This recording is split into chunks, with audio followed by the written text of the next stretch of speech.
All right, family, what's going on? What's going on? We are live. We are live.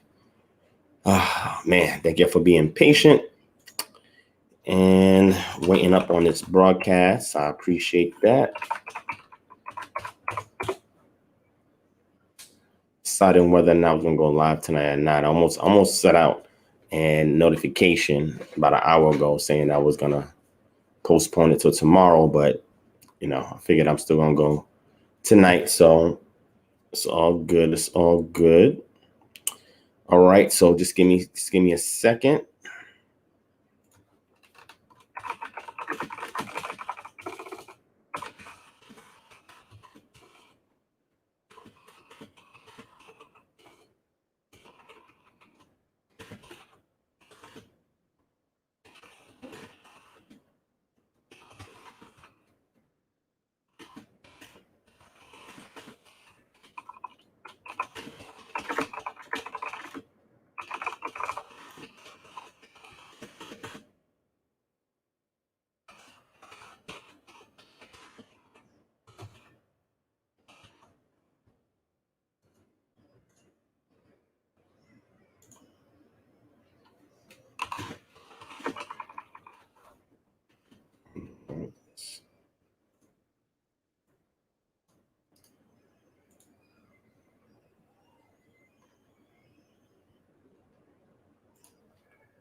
Okay, so just give a moment for y'all to come on in. Just give me a second. Make sure you hit the thumbs up button on your way in. Share this video. If you jumped in, let's get the word out. Sometimes notifications don't be working. We all know how YouTube get down sometimes. All right.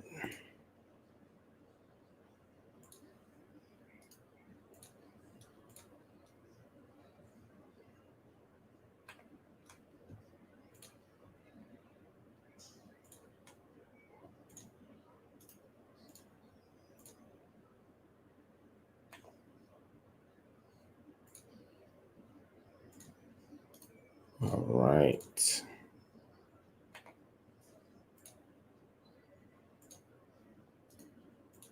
All right, family. Again, I'll give another moment for y'all to come on in, for me to get started.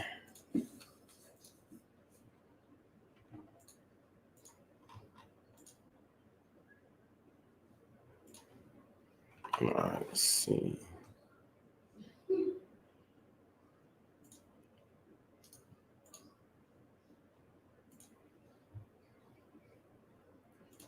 Okay. All right. Okay, family. Hit 1. Let me know if the audio and video is on point. Hit 1 if the audio and video is fine. Let me reposition this mic so y'all can hear me much better, much more clearer. Okay. So again, definitely hit 1. Hit 1 if the audio and video is fine. Let me know. All right.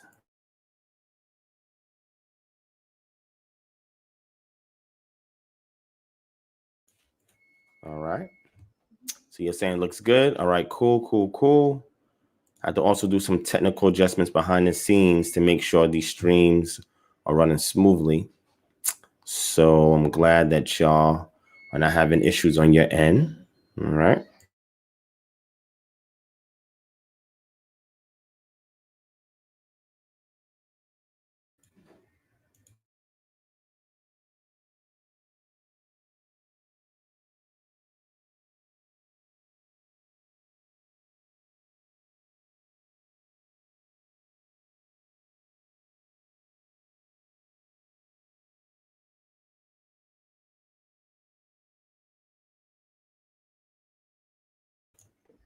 All right, my bad.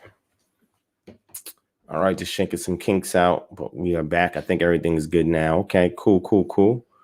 All right. So we're gonna get started in a second. Y'all see what the subject matter is. I definitely have to address that because of a recent post that I put out that some of y'all seen.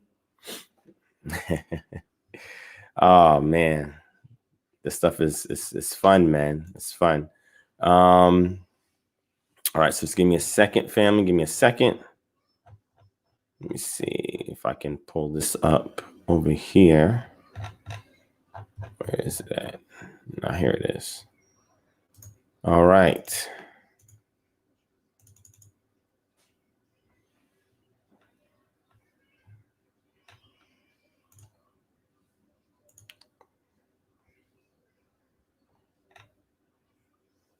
Okay.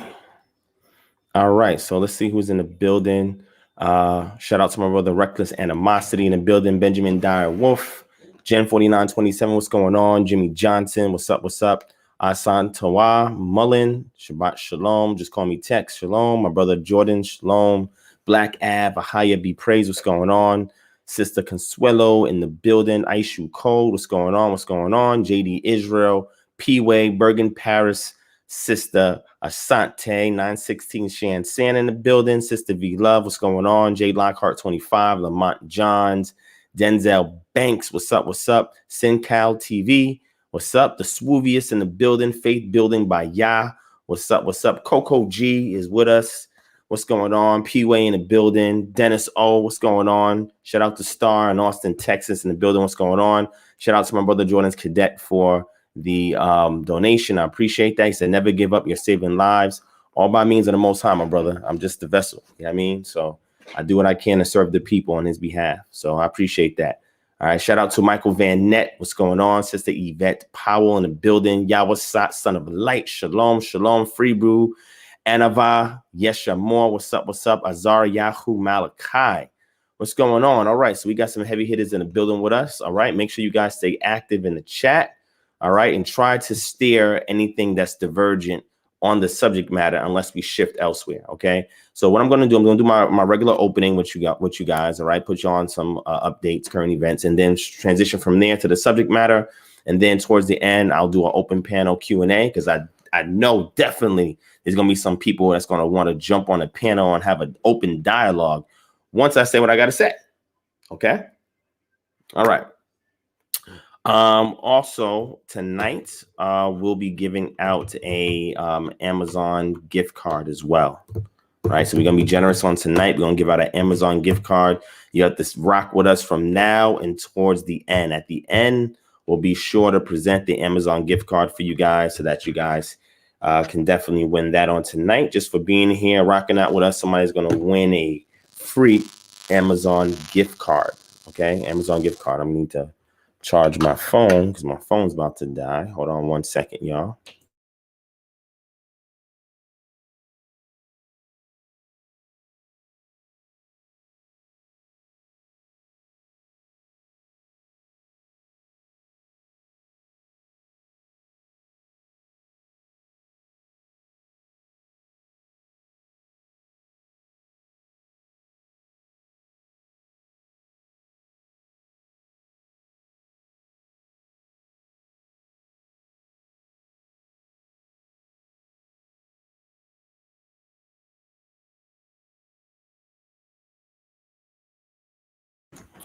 All right.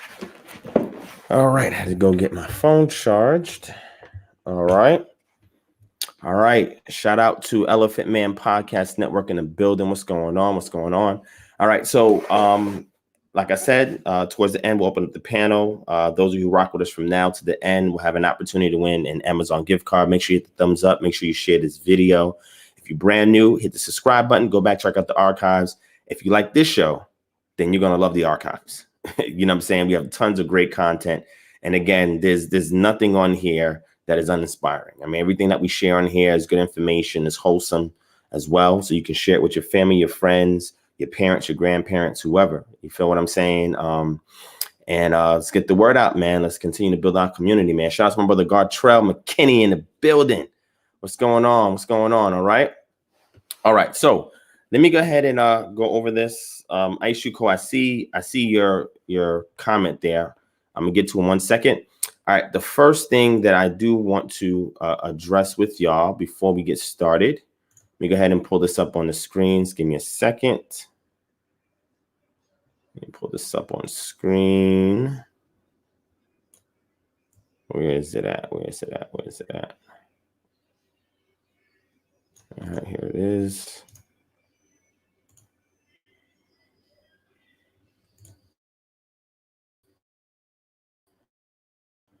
Okay, I'll just get.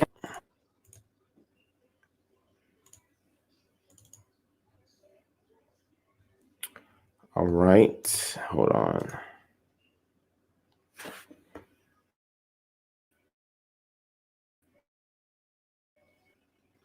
All right, there we go. All right, so I'm going to share the screen with y'all real quick.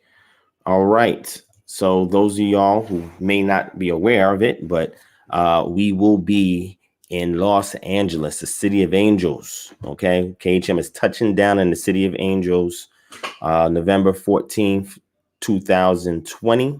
We're actually going to be there on the 13th. 14th is the event, the KHM Los Angeles chapter launch event. All right, it's going down at the Collection 527 West 7th Street, downtown Los Angeles, California, 90014. All right, if you guys want more information on this event, email us at kingdomharbinger@gmail.com or call us at 678-430-3832. All right, or get the app, because if you have the app, we're pushing out notifications to the app. All right, so that way you guys have all the information that you need. If you need to reach us, contact us, whatever the case may be. But those of you who are out in LA, you do not want to miss this event. We covered how many cities this year so far? About 4. This will be our 5th city. But yeah, this is official. You see the flyers here. I've been advertising it earlier this week. But now it's my first time showing it in a video on a live stream. So again, family, if y'all are in Los Angeles or the surrounding areas, make sure you converge to downtown LA. All right, November 14th, 2020, doors open at 6 p.m. All right, and we start about 6:30 p.m. All right. So make sure you guys touch down. We want to see y'all in LA if y'all can make it. All right. Now, I have good news and bad news. Okay, I have good news and bad news. All right. So, how many of y'all want to hear the good news first or the bad news? Which one? Tell me which one you want to hear first. Let me know what you want to hear first. Good news or bad news? Good news or bad news? Oh, wait, let me see what y'all say. Bad. Okay, let me see. Bad. Wow. All I want to hear the bad news. All right. So here's the bad news. Okay. The bad news is we are not going to be able to go to all the rest of the cities that we have planned for the remainder of this year. Okay, that's the bad news. Okay, and we're only going to one city. Okay, that's the bad news, right? So more than likely, we're just probably going to go to one more city this year before December, or if anything, at the beginning, first weekend of December. We'll see, either last weekend of November or first weekend of December. So we're only going to touch down in one more city. That's the bad news. Okay. Now, the good news is I'm going to let y'all choose what city that is. Now, before y'all give me a million different cities, you know what I'm saying? I'm going to have to narrow it down to just a few cities. Okay. All right. Remember I said only one city. When we go to LA, it's a wrap. LA is going to be powerful, man. LA is going to be powerful. Right. But we want to end off the year with one more city. OK, so we were looking at different options. Yeah, Myron, we're going to be in Los Angeles November 14th. We'll be in Los Angeles November 14th. Right. That's this upcoming weekend. Well, not this weekend, next weekend. All right. So Kyles, Mississippi is a state. OK, you said Jackson. OK, that's the city of Mississippi. Yeah. So what I'm going to do, I'm going to tell y'all. All right. I see that there's almost 100 of us in here so far as the show progresses. Let me know, where y'all at. Tell me where y'all at. Maybe we may consider coming to your city. The ones that we did have on the list was Sacramento, Houston, Raleigh, Durham area. Those are the 3 cities that we was going to touch down in. And we still have those planned, but we're trying to figure out which one we're going to do. So it was really a toss-up between Houston or Raleigh, North Carolina. However, if there's a lot of y'all in here and y'all happen to be in the same city, then maybe we can make something work out. Maybe we can change plans, right? But we got to see how hard y'all want us to come out there. So we have to get requests from y'all, you know what I'm saying, via email, via text message, via call us, text us, email us. Let us know you want us in your city. All right. If we get enough requests for one particular city, then that's what we're going to touch down at. All right. So again, I'm going to give y'all that opportunity now, open it up. So if you guys want us to come to a particular city, we have to get a lot of requests. And if you have other people that you know in your city that may be interested, have them hit it up as well, because the more increase we get, it's going to determine where we end off at the end of the year. All right. Andre waivers, we have that plan for next year. All right. We have that plan for next year. Definitely. All right. So I need to know where y'all at. Tell me where y'all at. Just do a roll call. Tell me where y'all at. And like I said, make sure you hammer us in the email, text, call. You know what I'm saying? If you're on the app, get on the app, go to the contact us. Let us know, hey, I want KHM in our city. You know what I'm saying? Let us know. Okay, let us know. So that's the good news. The good news is, you know, we had 2 cities we was going to choose, either Raleigh or Houston. However, I'm open to any city in the domestic U.S. Okay, we're not doing Alaska. We're not doing Hawaii. We're not going overseas. Okay, so it has to be within the U.S. One last city, and that's it. Okay, for this year. All right, until sometime next year. All right. So like I said, do a roll call. Let me know where y'all at. Y'all tuning in right now. Let me know where y'all at. All right. And also make sure you text us or call us or email us and let us know if you're serious about us coming to your city. All right. Okay. So I just want to put that out there. All right. I don't see a lot of people saying much. Let me see what's going on. What's going on? I don't see a lot of people saying. I see some Houston in there. I see Chicago in there. I see Raleigh in there. I see Jackson, Mississippi in there. Sarasota, Florida. Somebody saying Tyler, Texas. Oh, that's nice of you, Ice You Cole. That's nice of you, my brother. Sister V Love said Rochester, New York. Yeah, we was supposed to be in New York in September, but unfortunately that didn't happen. But we'll be there. We'll be there next year. All right. Sister Shan saying Sacramento. Oh, I didn't know you was in Sacramento, sis. You and your husband. That's cool. That's cool. Somebody says North Carolina. You got to give me a city, right? I can't do a state. Okay. You got to give me a city. Somebody says West Palm Beach. Okay. Let me see. Shout out to my brother Myron Henderson for the donation. I appreciate that, my brother. Thank you so much. All right. Somebody says Tyler, Texas. Somebody says East Oakland, California. Yaya 144 says, do I live in Dallas? No, I live in Atlanta. I'm in Atlanta. I'm not in Dallas. We did touch down in Dallas, though. So we was already in Orlando. We was already in Dallas. We was already in Virginia Beach, Norfolk. We was already in D.C., Baltimore. All right. So we were already at those cities. So unfortunately, if you're in those cities and you missed us this year, we won't be returning this year. Okay. So I apologize for that. However, if you're in these other cities, you know, so far I see some more people saying Sacramento. Okay. Sacramento. Okay. That looks good. That's Northern California. All right.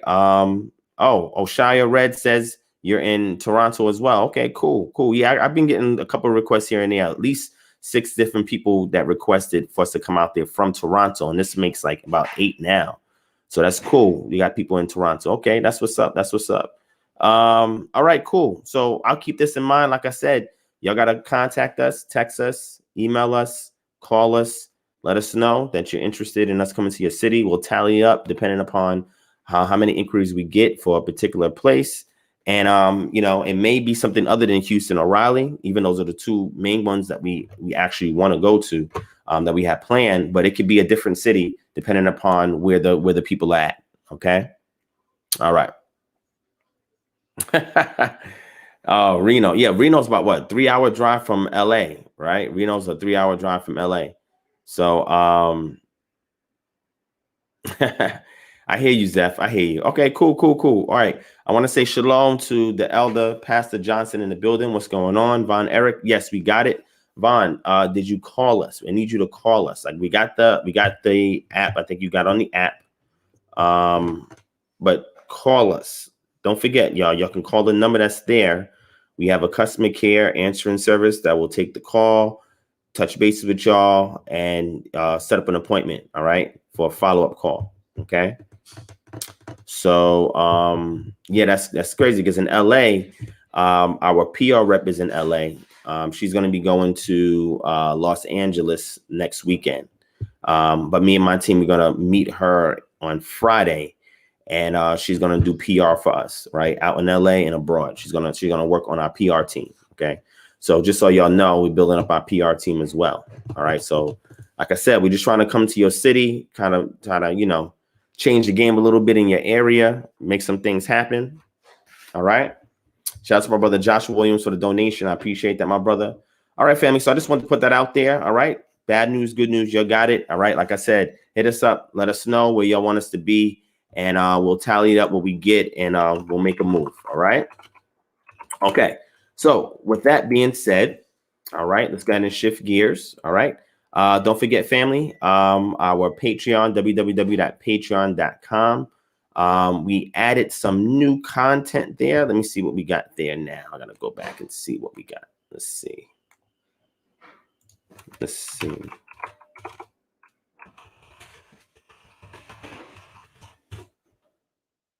Let's see what we got there. I think I added a couple of a website and some books.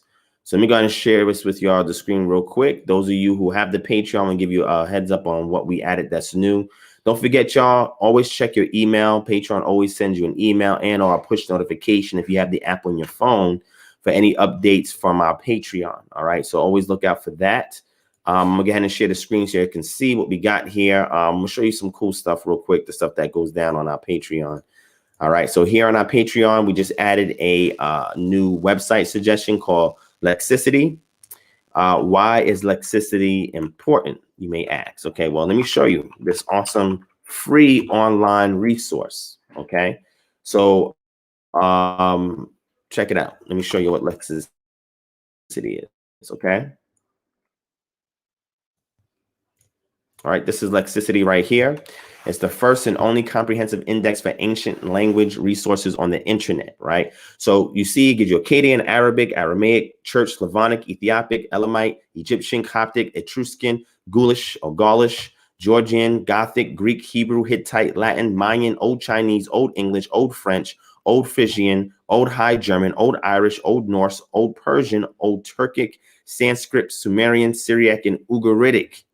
All right. So this has a plethora of various languages that if you click in it, it gives you various resources, right? You can go and it gives you dictionaries that you can get for free online. It goes into grammars, gets you grammar books that you can get for this, charts and aids, all right, to help you with grammar, nouns, verbs, translating cuneiform, all right, and text. You can actually see actual text of the languages as well for free online. So this source has collated and amalgamated various internet resources, pulled it in one place for any given one of these ancient languages. All right. So these are things that we do on the Patreon. We give a heads up on a lot of these resources, whether it be articles, books, websites, etc. So that way we can equip the people to fact check anybody out there sharing information who's misleading people, right? They may be doing it intentionally, unintentionally. I don't know. My job is to give you the tools, teach you how to use it. So that way you can make the most out of this journey. Okay, so the name of the website is called Lexicity. But again, if you join the Patreon, you'll have a heads up every time we do a website release. We have several other website suggestions that we've done already. And this one right here, like I said, this one is a banger. Okay, banger. All right. And we're going to continue to do this, continue to show the community free resources all the time, because that's what we're here to do. Okay, we're here to equip y'all, edify, empower, encourage, and educate. Okay. All right. So we also added 2 new books. One is called Eschatology, Messianism, and the Dead Sea Scrolls. So I know a lot of people have asked me about the Dead Sea Scrolls and its connection to the Brit Hadashah, the New Testament. So there's 2 books I released. I added this one, a Dead Sea Scrolls and Christian Origins. And I added this one, Eschatology, Messianism, and the Dead Sea Scrolls. All right. So you want to read these 2 books. These are excellent, excellent books that makes those connections. If you go back and check out the lecture I did in 2015 called The Patriarchal Priesthood in the Bible Unveiled, The Patriarchal Priesthood in the Bible Unveiled. Anybody that's watching this, you can go to the video for me, grab the link, throw the link as a part 1 and part 2, throw those links in the chat. Really should be my mods, because I don't think anybody else can share links in the chat. However, if you go back and check that out, part 2, I make those connections and I speak about that. And I have a couple other videos where I talked about that as well, like the capital punishment video and stuff like that. All right. But go back and read these books. Excellent books, shows you the correlations and everything. And it's really deep. You just see how the Qumran community influenced the authors of the Brit Hadashah, right? And it puts everything back in its Aramaic Hebrew context. Okay. It's really fascinating. Gives you so much insight into the Brit Hadashah that you won't see it again from the Judeo-Christian lens. Okay. All right. So those 2 resources we added. Again, www.patreon.com/DivineProspect. You can go ahead and sign up. And once you pledge, you get access to these resources and tons of more. As you can see, we go up further. We have 188 images, 13 links, 1 poll, and 37 videos. And that totals 206 exclusive posts. Okay. That's how much content we have in them. We're continuously adding to it every week. Even after we do a live stream, I typically throw more resources up because we never know when I'm going to pull out the bag. All right. When we're on here, I never know what's going to come out the bag. All right. All right. So I just want to make sure that you guys see that. All right. And again, this is what we want to do for y'all, giving it back because we appreciate y'all for looking out for us. Okay. And investing in what we got going on. All right. All right. Just Call Me Text. Yes, I've read that book before. Yes, I've read that. All right. Okay. So from there, I think I covered mostly everything. I want to give a shout out to all of our recent Patreon subscribers. Those of you who have shared our videos on social media, I want to give you a shout out as well. And those who have responded to my recent posts that I made too, I appreciate that. All right. I had recently made 2 posts that are, one. Thank you. That are making a lot of headlines now and getting a lot of attention. And it's interesting because I don't really do these things for attention per se. I just do it to generate a discussion. But I realize sometimes people take these things extremely personal, right? And that's just a dogma in them, our job is to put the dogma to death so we can remove those blinders and allow them to see holistically the bigger picture, because a lot of times our people are not seeing the bigger picture. So we want to definitely get the people to see that. So there's 2 posts that I've made. Those of you on here, some of y'all may not be on social media or may not be following me on social media. Okay. But if you are following me on social media, you already know what post I'm talking about. One of them is on a subject matter for tonight. The other one, I've talked about that previously. So you can go back and check out a recent previous video I did. And that one was on the word shadim. And I pretty much showed you an image on what the shadim are. So since we're live, I'll do this real quick as a preface or as an excerpt before we get into the main lesson. Do y'all want to see what the shadim are? Do you want to know what they look like? Because nowadays, okay, those people who have been disconnected from the cultural and historical context of the Iron Age Israelites, all right, in the pre-exilic era, they have no conception of what these things called translated as demons are, right? Because when you think about demons, you think about these grotesque characters and all of the stuff that actually started to come aroused during the church era, going from the 3rd to 4th century BC, CE to about the Middle Age period to the medieval period, which has done a lot of, twisted and turning of things all the way to what we got today. So you got your patristic sources to the church age started in the 4th century all the way into the medieval period is a lot of our idea of what a demon is, what it looks like. And then you have horror movies today, right? Horror movies today, you have all these scary movies and horror movies about demons and all of this. So in our mind, we have all these different things on what a demon is, right? So what I'm going to do is I'm going to give you 2 passages I addressed already in the past, and I'm going to show y'all what these demons are. Do y'all want to see what the demons look like within its historical and cultural context, right? And we're talking about the Tanakh here, right? Dealing with the Torah, right? Or the Chumash, first 5 books, right? Do y'all want to see what these demons look like? If y'all already follow me on social media or you'll follow the community tab that we have here on YouTube, you guys already seen this. But if you do want to see what these demons look like, quote unquote, hit the thumbs up button. Hit the thumbs up button. Let the thumbs up go up and press 1. Hit the thumbs up and press 1. And I'm going to show y'all what these demons are. Okay? So let me know if y'all want to see it. So I'm going to wait on y'all. Hit the thumbs up. We got tons of people in here. The thumbs up should be flying up and hit 1. And I'm going to show you what these demons are. Joshua said probably like regular people. You funny, man. That's funny. I mean, to be honest, Shaitan or the adversary can also be considered a person as well, right? So just so y'all know, just a word that just means adversary, right? So yeah, hit the thumbs up, hit that 1, and I could just show you. So I'm showing you within its cultural context, right? Based on what the word means. I'm going to show you what these demons look like. Okay, so next time you think about demons within the context of these two verses that I'm about to go over, which is Leviticus chapter 17, verse 7, and Deuteronomy chapter 32, verse 17. All right, I'm gonna bring it up on the screen so we can dive into it real quick. Let's get into these passages and let's demystify this. Okay, let's demystify this. All right, because unfortunately, I mean, people, you know, they've been adversely influenced outside of the scope of the culture to believe something in the imagination of others outside the culture, and they've been disconnected. So what we're trying to do is we're trying to reorient you back and put you in the shoes of those during that period of time so you can see what they see, understand what they understand, etc. Right? So let me go ahead and show you. Hey, don't y'all give it out in the chat. Those who already seen it, don't y'all give it out in the chat. All right? And again, we're not talking about the jinn, okay?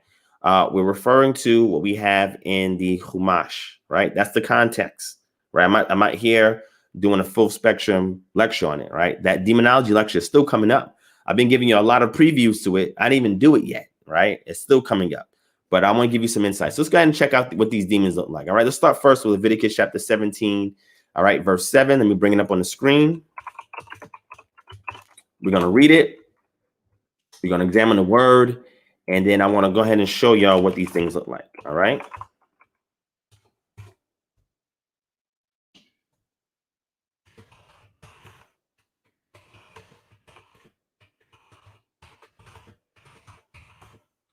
Bring it up.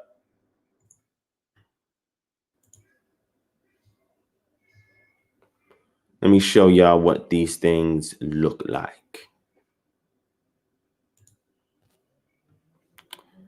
Hold on. Let's see. Oh, let me go back.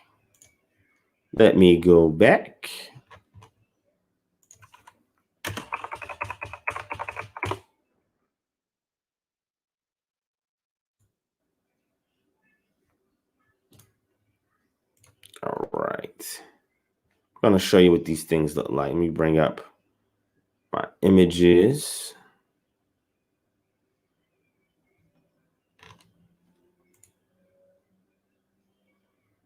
Here's my other image right here. All right. So I got them. And let's bring up the verse. Let's go over it. Leviticus chapter 17, verse 7. Let's throw it up on the screen. All right. Let's see what these demons look like. All right. So the text says here. Oh, let's go back. Let's do the KJV first. All right. It says, and they shall no more offer their sacrifices unto devils. And some other translation, you have demons, after whom they've gone a whoring. This shall be a statute forever unto them throughout their generations. Okay. If you go to the ESV says, so that they will no more sacrifice their sacrifices to goat demons. Now you see what it says, goat demons. They still have the word demons there. After whom they whore, there shall be a statute forever for them amongst their generations. If we go to, let's do the net Bible, okay? They also have what? Goat demons, okay? Let's go to the RSV. This has the right word, or not the right word. It's really se'er, but satir and a se'er, they're supposed to be somewhat cognates, but they have the word satirs there, okay? That's the RSV, and that's there for a reason, right? The RSV is really what the Roman Catholic Church uses that translation a lot as well, okay? New American Standard Bible, let's see. It says they shall no longer sacrifice their sacrifice to what? Goat demons. However, we have a footnote because the NASB is a critical edition Bible. I told y'all this before. It's also a formal equivalency Bible, which means the translators attempted to translate the original text into their language word for word as much as possible, okay? And as you can see here, the term is what? Goat idols. Goat idols. Okay. So going in and looking to see what the word is highlighted right here. Your la, this is your preposition, la, to, your ser, ir, se, irim. So So you have the masculine plural. The reem is your masculine plural. And here's your root word, seir, right here, seir, right? So that is what we have there. Now, good thing about online tools, you can hover over it and it can help you break down or parse it out. So here it tells you is a preposition, definite article, which I showed you, which is the lamed with the patah underneath. And then you have the rest of the word here. You have your noun, common, masculine, plural, absolute. It is an absolute, which means it's the lexical form of the word. It's not in its construct form. If it's a construct form, this would change to re or something else, depending upon what the word is. In this case, it's masculine. All right. And then you have your plural.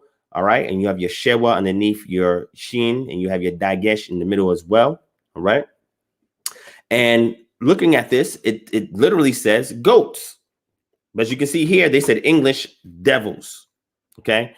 So when we go here to the actual word here, it's sa'ir, right? Sa'ir is the root word. However, this is the word itself. Okay. This is the word without any inflections, right? This is the word with inflections, which has a suffix, a masculine plural suffix, as well as a preposition prefix. Okay. So the important thing here is we get this is the right here, the lexical value of that word. It's the word sa'ir. And now we have it how it looks in the actual, if we go above here, in the actual phrase itself, okay? But when you go in there and look to see what this word actually means, they have a Strong's keying. However, I have the Hebrew and Aramaic lexicon of the Old Testament, as well as the enhanced Brown Driver Briggs, as well as the UBS, which is the online lexicon that I told you all about, as well as the Dictionary of Biblical Languages, Semantic Domain, which I have in my logo software. And then I also have Klein's Dictionary of Classical Hebrew, okay? If you look it up in any one of these things, right, to kind of contrast what we see here in the Strong's, right, which we want to go because, again, when you're looking at the Strong's is very dated. It's very old lexicon. There's better lexicons. The ones I mentioned to you are better than the Strong's, okay? However, the Strong's is elementary for people who are still trying to get into, word studies. But if you go here, the key thing here we see is sacrificial animal or a he-goat buck. Now, you see them add an additional phrase here, the satir. When you go and look at the history of a satir, I would say it's unrelated, but that's neither here nor there. However, they now compared it to, may refer to a demon-possessed goat like the swan of Gadara. That is a reach, okay? That's definitely a reach, okay? However, when we get into the root of the word, it's shaggy. Remember Mount Seir? That's where who went? Esau went to Mount Seir. Esau was what? Ruddy and hairy like a garment, okay? So he was rugged, man of the field. He was hairy, okay? And where did he go to? Mount Seir, which also is shaggy or hairy or rough, okay? Like a goat, okay?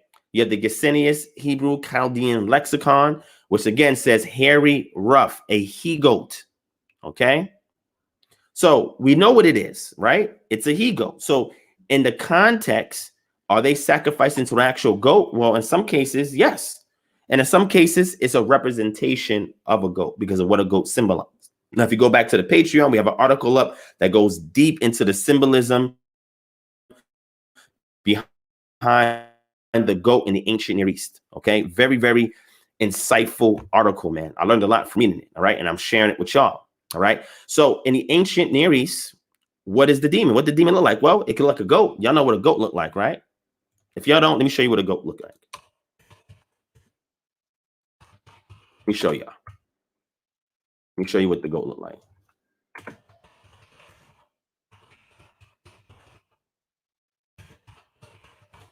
Let me show it to y'all real quick. Let me see if I can get a good one for y'all.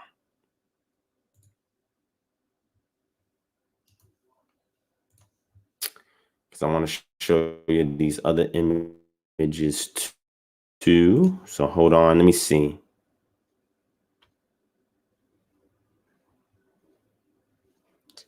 Let me see if I can get a good one. Here's one. I mean, I'm sure you'll know what these goats look like, but I'm gonna show you one just in case somebody out there doesn't know what a goat look like. All right, let me bring it up on the screen. Let me bring it up on the screen for y'all. Give me a second. So you can see.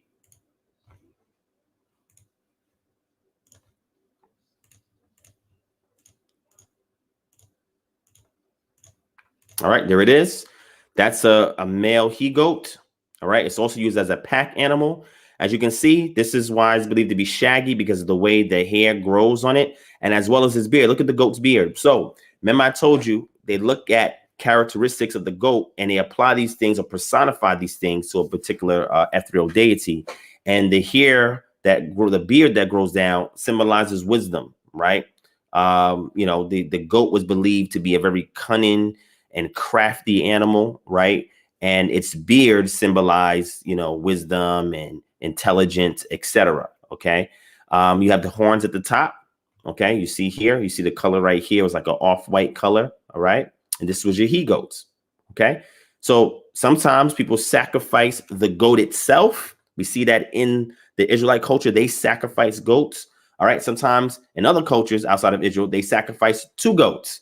One thing Israel was doing those things as well. They sacrificed to actual goats and other what we call idols or statues that represented the goats. Okay, so check this out. Let me show it to y'all.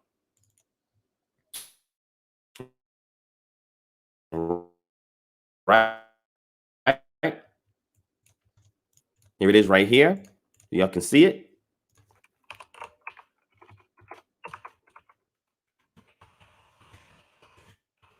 All right.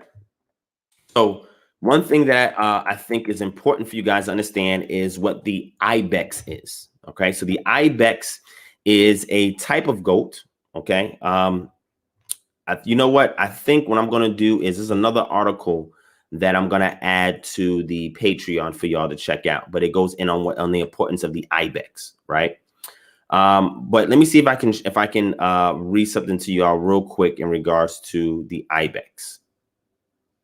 All right. Well, actually, it's actually from the article. Let me see if the article has images of it. Yeah, it does. All right.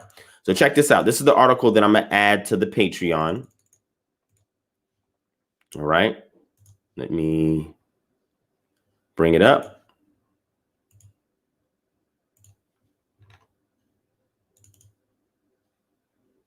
All right. Show you on the screen. Again, this depth of study, I want to encourage others to do it as well in our community. I think it's necessary. I think we need it. But check out these images, right? So this goes in. There has been a growing appreciation of the political and cultural turmoil throughout the Near East during the 3rd and 4th millennia. For one thing, it appears that during the 4th millennia, cities of the central and northern Iranian plateau, such as Susa and Godin, had submitted to cultural union with the Mesopotamian people of late Uruk culture. Then sometime later, the so-called Proto-Elamites, a non-Mesopotamian people coming out of the east, clashed with the same Uruk culture. By 3000 BC, the Iranian plateau had become unified under one cultural, economic, political power, the Proto-Elamites. The paper presents the thesis that a great confrontation between old and new had already begun towards the end of the 5th millennium. We carried out throughout the 4th and ended only after the pro-Elamite cultures were well in place in 3200 BC. This slow but consistent change in cultural concepts have been deduced from the study of how inhabitants of the Near East represented their most sacred ideas on pottery and cylinder seals throughout the period. Okay.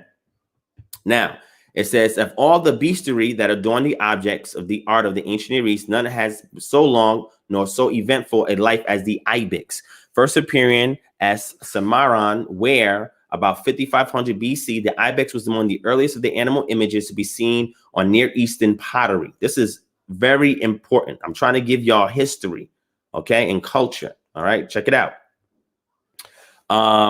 Let me see where we're at. All right. Various animals were beginning to be sporadically represented on Iranian pottery of the Sayalk II period, 5400 BC, and the roughly contemporary Hasiliar VI of South Anatolia. But the desultory treatment of these few animals does not indicate any great interest in them as either decorative subjects, or symbolic messages. Over time, however, two animal themes become dominant at the almost total exclusion of other animal designs in the Halaf culture of northern Mesopotamia and the Bucranium motif, and elsewhere the ibex motif. But treatment of these two subjects differed greatly, where the bucranium was a totally abstract design divorced completely from the animal itself. The ibex was treated as a living creature. The significance of the early appearance of the ibex lies in a symbolic message with this animal clearly carried. Samaran ware consistently showed this caprid with long branch-like antlers. That these antlers represent the so-called tree of life or sacred tree is shown by a further example, this time from the Iranian plateau, circa 4500 BCE, in which the antler trees dominate the entire motif. In other words, the ibex in both the North Mesopotamia and Iranian plateaus arrives full-blown onto the stage, carrying an already well-developed symbol of fertility. All right. That is extremely important, so you understand the importance of these goats and why people will be sacrificing to goat idols that represent a deity, and the characteristics that they observe by being pastoralists, right? Herding goats and so forth. They take these attributes over time that they see of goats and they personify it onto an ethereal deity, because the characteristics of the goat shares, they believe that the deity has it also. And that if they sacrifice to an image of this actual goat, it's going to the deity itself. And when the deity honors it, whatever those characteristics are that the goat possesses, that then personifies on a deity, can be reflected back on the one that is sacrificing to the actual idol or image itself. Okay? You following me? Okay. So when we study this stuff, we take our time, right? We look at the plethora of various things that are going on. We don't just grab a factoid here, factoid, and just throw things together. We sift through and peruse through all the data, and we do so with comprehension. So then we can take this information and place it into the text, so the text can be read against its ancient Near Eastern context, and then we can understand, oh, this is why somebody will be sacrificing to a goat, because of what the goats symbolize and how far back we have wares, pottery wares of these animals, and even petroglyphs of these animals as well. Okay, so I'm not going to read the entire article for you. This will be on the Patreon. However, if we scroll down, I just want to show you some images real quick, all right, that they have. All right, check out some of the images that we have here, right, of the ibex. Check them out. See, here's the pottery ware. Look, you see the horns. You see the antler type horns of the goat.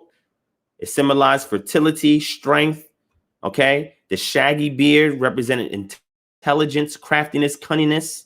Okay, look at this. See the ibex, right? Look at that. See?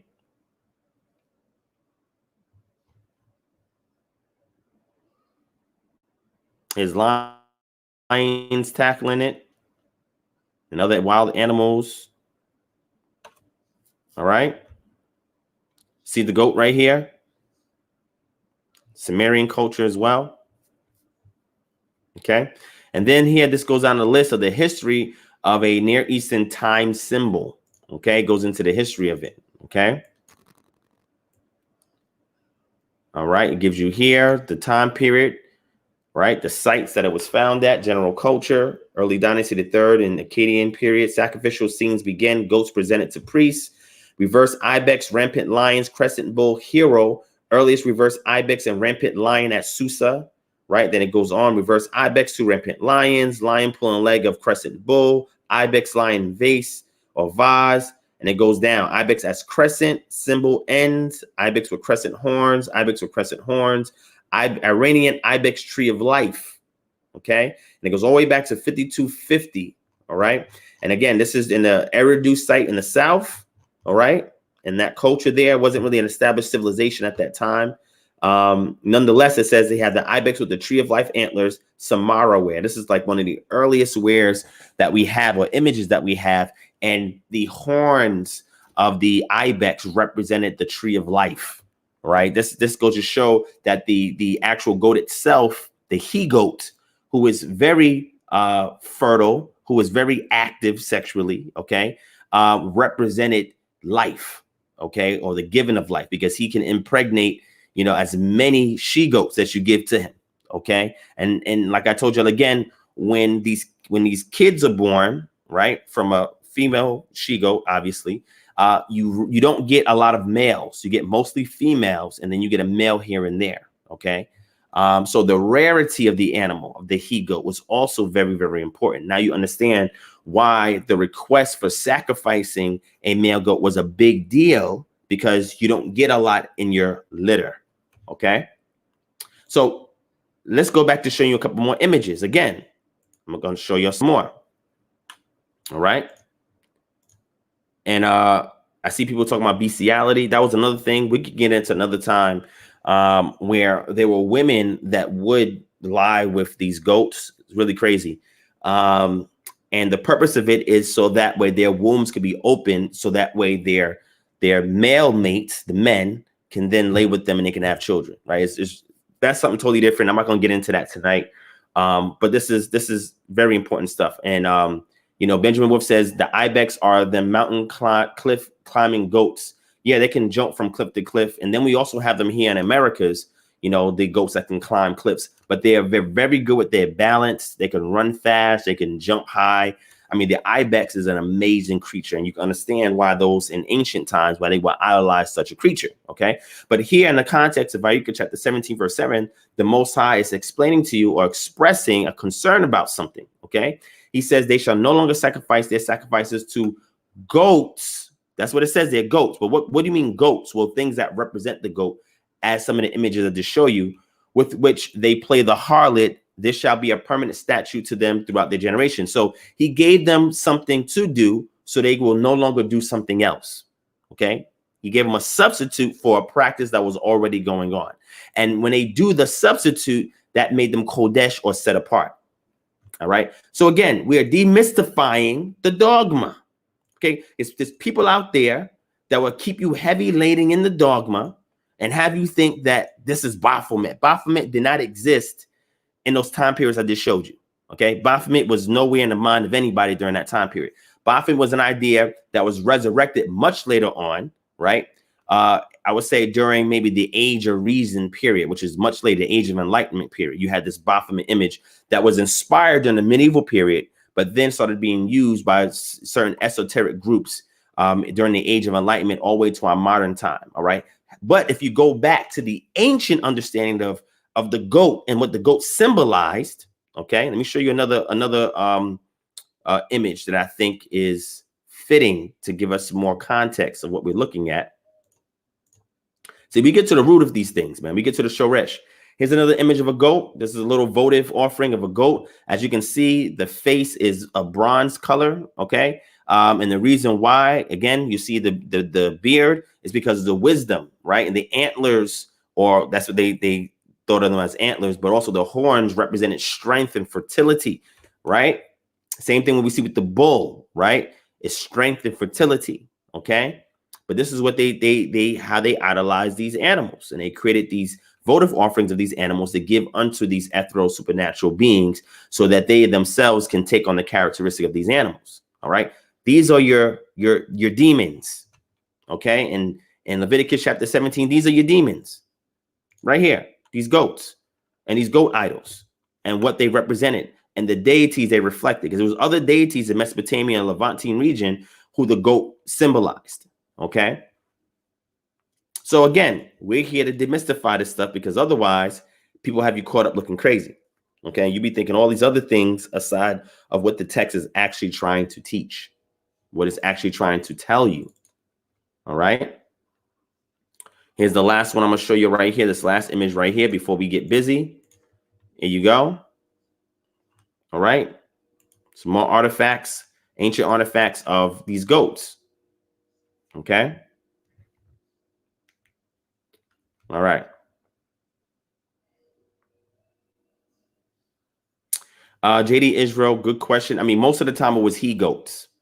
It wasn't really, a lot of these images did not represent the female goat. It was really the male goat. Okay. All right. So hopefully y'all are seeing what we're doing here. Like I said, this is information that I don't see nobody bringing out, is because, again, the dogma causes you to grab factoids from other Judeo-Christian perspectives to support your worldview, and that takes you completely out of context. Okay. So let me get to the second one, and then from here, I'm going to transition into the voting. Okay. But I wanted to cover this as well, because I know I had a lot of people ask me about this since I put out the the post. The last one is Devarim chapter 32 verse 17. All right, so the last one I'm gonna show y'all. All right.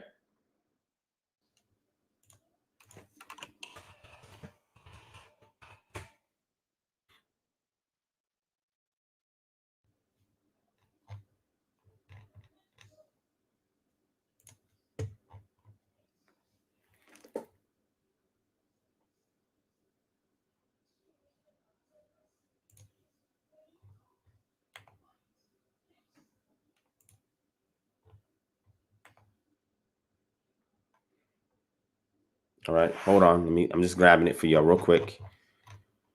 Okay. All right. So check it out. Let's go ahead and let's go over this verse real quick. All right. All right. So the text here, KJV, it says they sacrifice unto devils, not to God, to gods whom they do not, to new gods that came newly up, whom your fathers feared not. ESV says they sacrificed to demons that were no gods, to gods they had never known, to new gods that had come recently, whom your fathers had never dreaded. Okay. RSV says they sacrificed to demons, which were no gods, to gods they had never known, to new gods they had come in of late, whom your fathers had never dreaded. Okay. And the net should read similar to ESV. They sacrificed to demons. So now the key theme you see here is this word demons. The word demons have a different connotation with this English translation. I would never translate it as demons. Okay. But that's how they translate it. Okay. So going into the actual words that we see here, you have your term here, la sedim. La sedim. Okay. Let's go down. And we see here the root word is what? Shed, right? La shedim. The root word is shed. All right. And when we go into this and actually look to see what that is, I'm going to bring up the Brown Driver Briggs lexicon, and we're going to check out to see what that is. Okay. And then I'm going to show you an image of what it looks like. Okay. So check it out. All right. Right here, shed. Apparently, demon, loan word from Assyrian sedu, a protecting spirit, especially of the bull Colossus. Okay. Now, go back to the community tab and check out the post that I put there in regards to this, and you can look into that information further. I'm going to keep it short. But the key thing is, what is this protecting spirit? What does this bull Colossus looks like? If we have to go back to Assyrian culture or Mesopotamian culture, well, these things are well known in the ancient times. Maybe not today, but in the ancient times, they're well known. And it's a hybrid type of sculpture that is similar to things that are described in the scriptures. But if you're disconnected from the ancient Near Eastern culture, you'll miss this. So when you see these hybrid beasts that show up in the scriptures, these are characteristics. Every one of these animals represents a noble characteristic, okay? And it represents something, but I'm not going to get into that today. I just want to show you what these things look like. So let me go ahead and get an image for y'all real quick so you guys can see what this looks like, okay? So give me a second. Let me grab it for you. I'm going to show you what this thing looks like.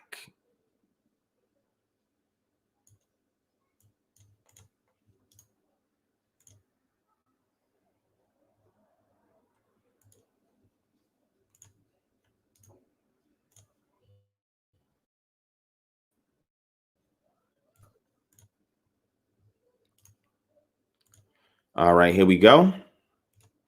So let me go ahead and show you what these things look like, what they look like, what it looked like, what it looked like. All right. Here we go. Let me bring it up on screen. Here's your shedim, or what they translate as demons. This is what they look like. Boom. That's it.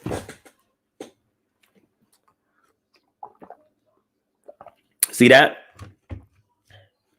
These right here, these are your demons. All right. This is what they look like.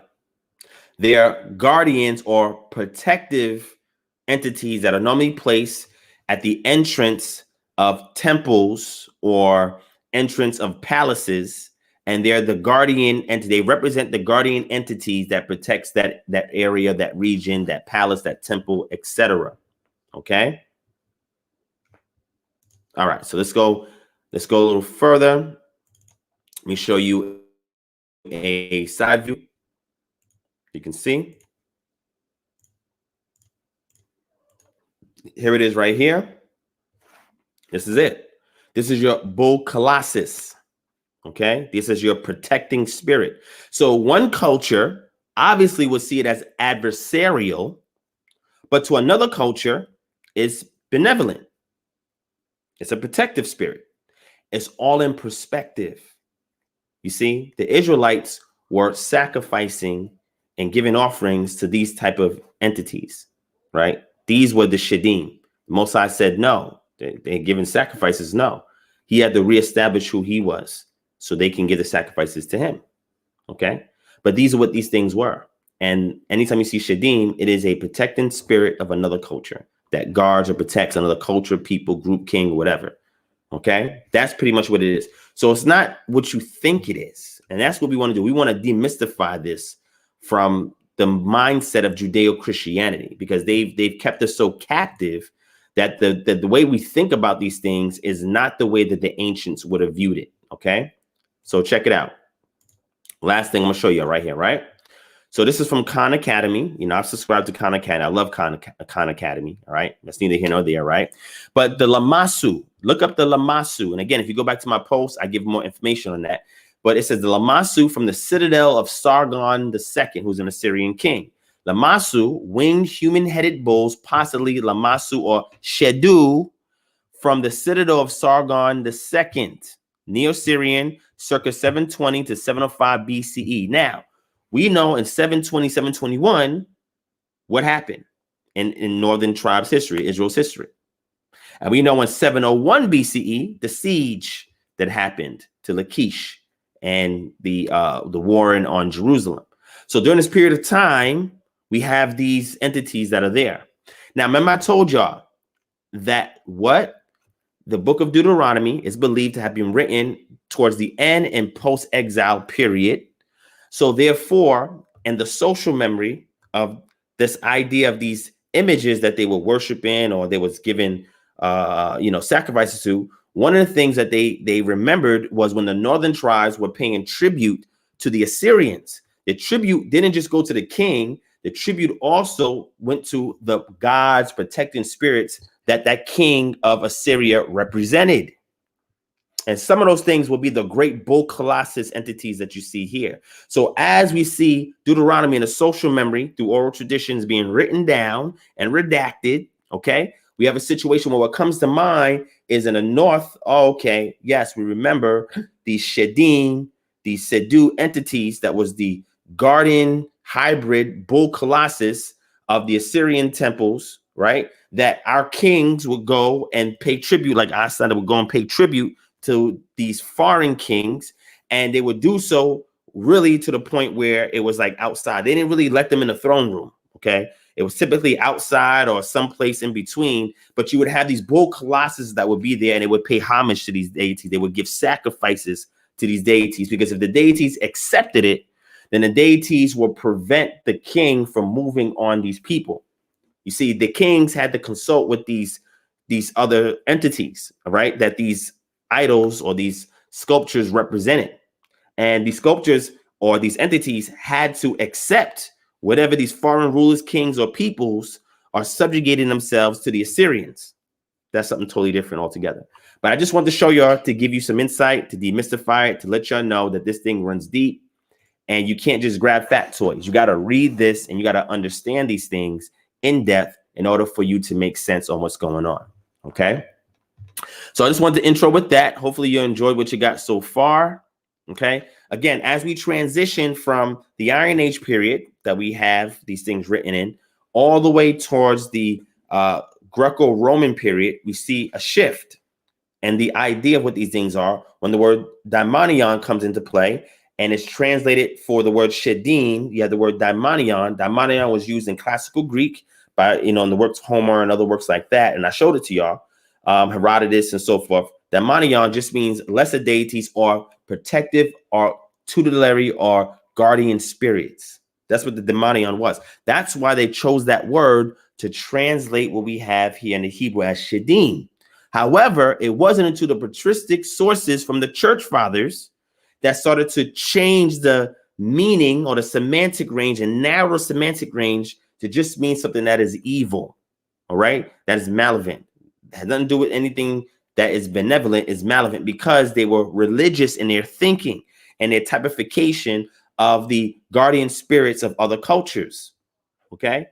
So what we try to do here is reorient you back into the proper alignment to better understand these things, okay? So thank you all for your time for me sharing that. Now let's get to the meat and potatoes. Just wanted to give you all that nice little sizzling appetizer. Let's get into the meat and potatoes. Let me open up the panel so we can close out tonight, all right? All right, cool. So let's move forward. Let's move forward. Again, hit that thumbs up, family. Hit that thumbs up. Make sure you share this video. Shout out to Santonio Wiggins in the building. What's going on? My brother Jack Max. What's up? What's up?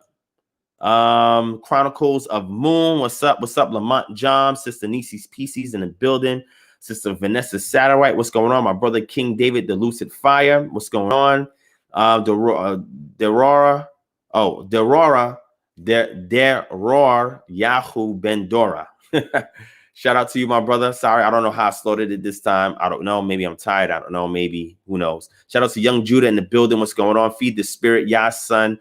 All right. Thank you for joining in. All right. So let's move forward, family. All right. So let's get to the controversial matter at hand. All right. Let's deal with it. All right. We don't run from nothing.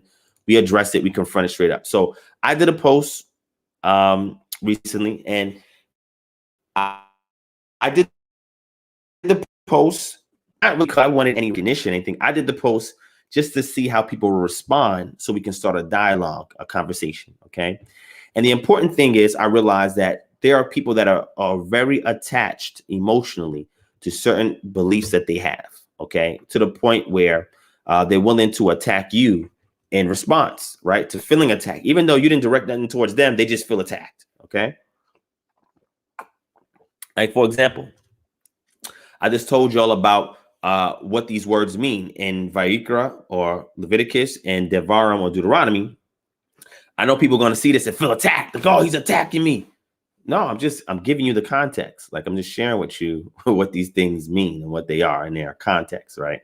But they will feel attacked, right? And what I try to do is engage dialogue with people who feel attacked, to de-escalate the situation and try to get them to a reasonable, point where I can really kind of talk with them, inquire, ask questions, and kind of feel things out, okay? So I realized that this voting thing is a big deal, right? So let me go ahead and show y'all the post that I did that sparked, all this controversy, because I guess when people realize that I made this post that, oh my God, something like crazy happened. Like, I don't know where that came from. But nonetheless, I'm gonna go ahead and show it to y'all, all right? Some of y'all seen it already. Some of y'all did not see it, but I'm gonna post it in for y'all to see that. Okay, so check it out. Let me pull it up here.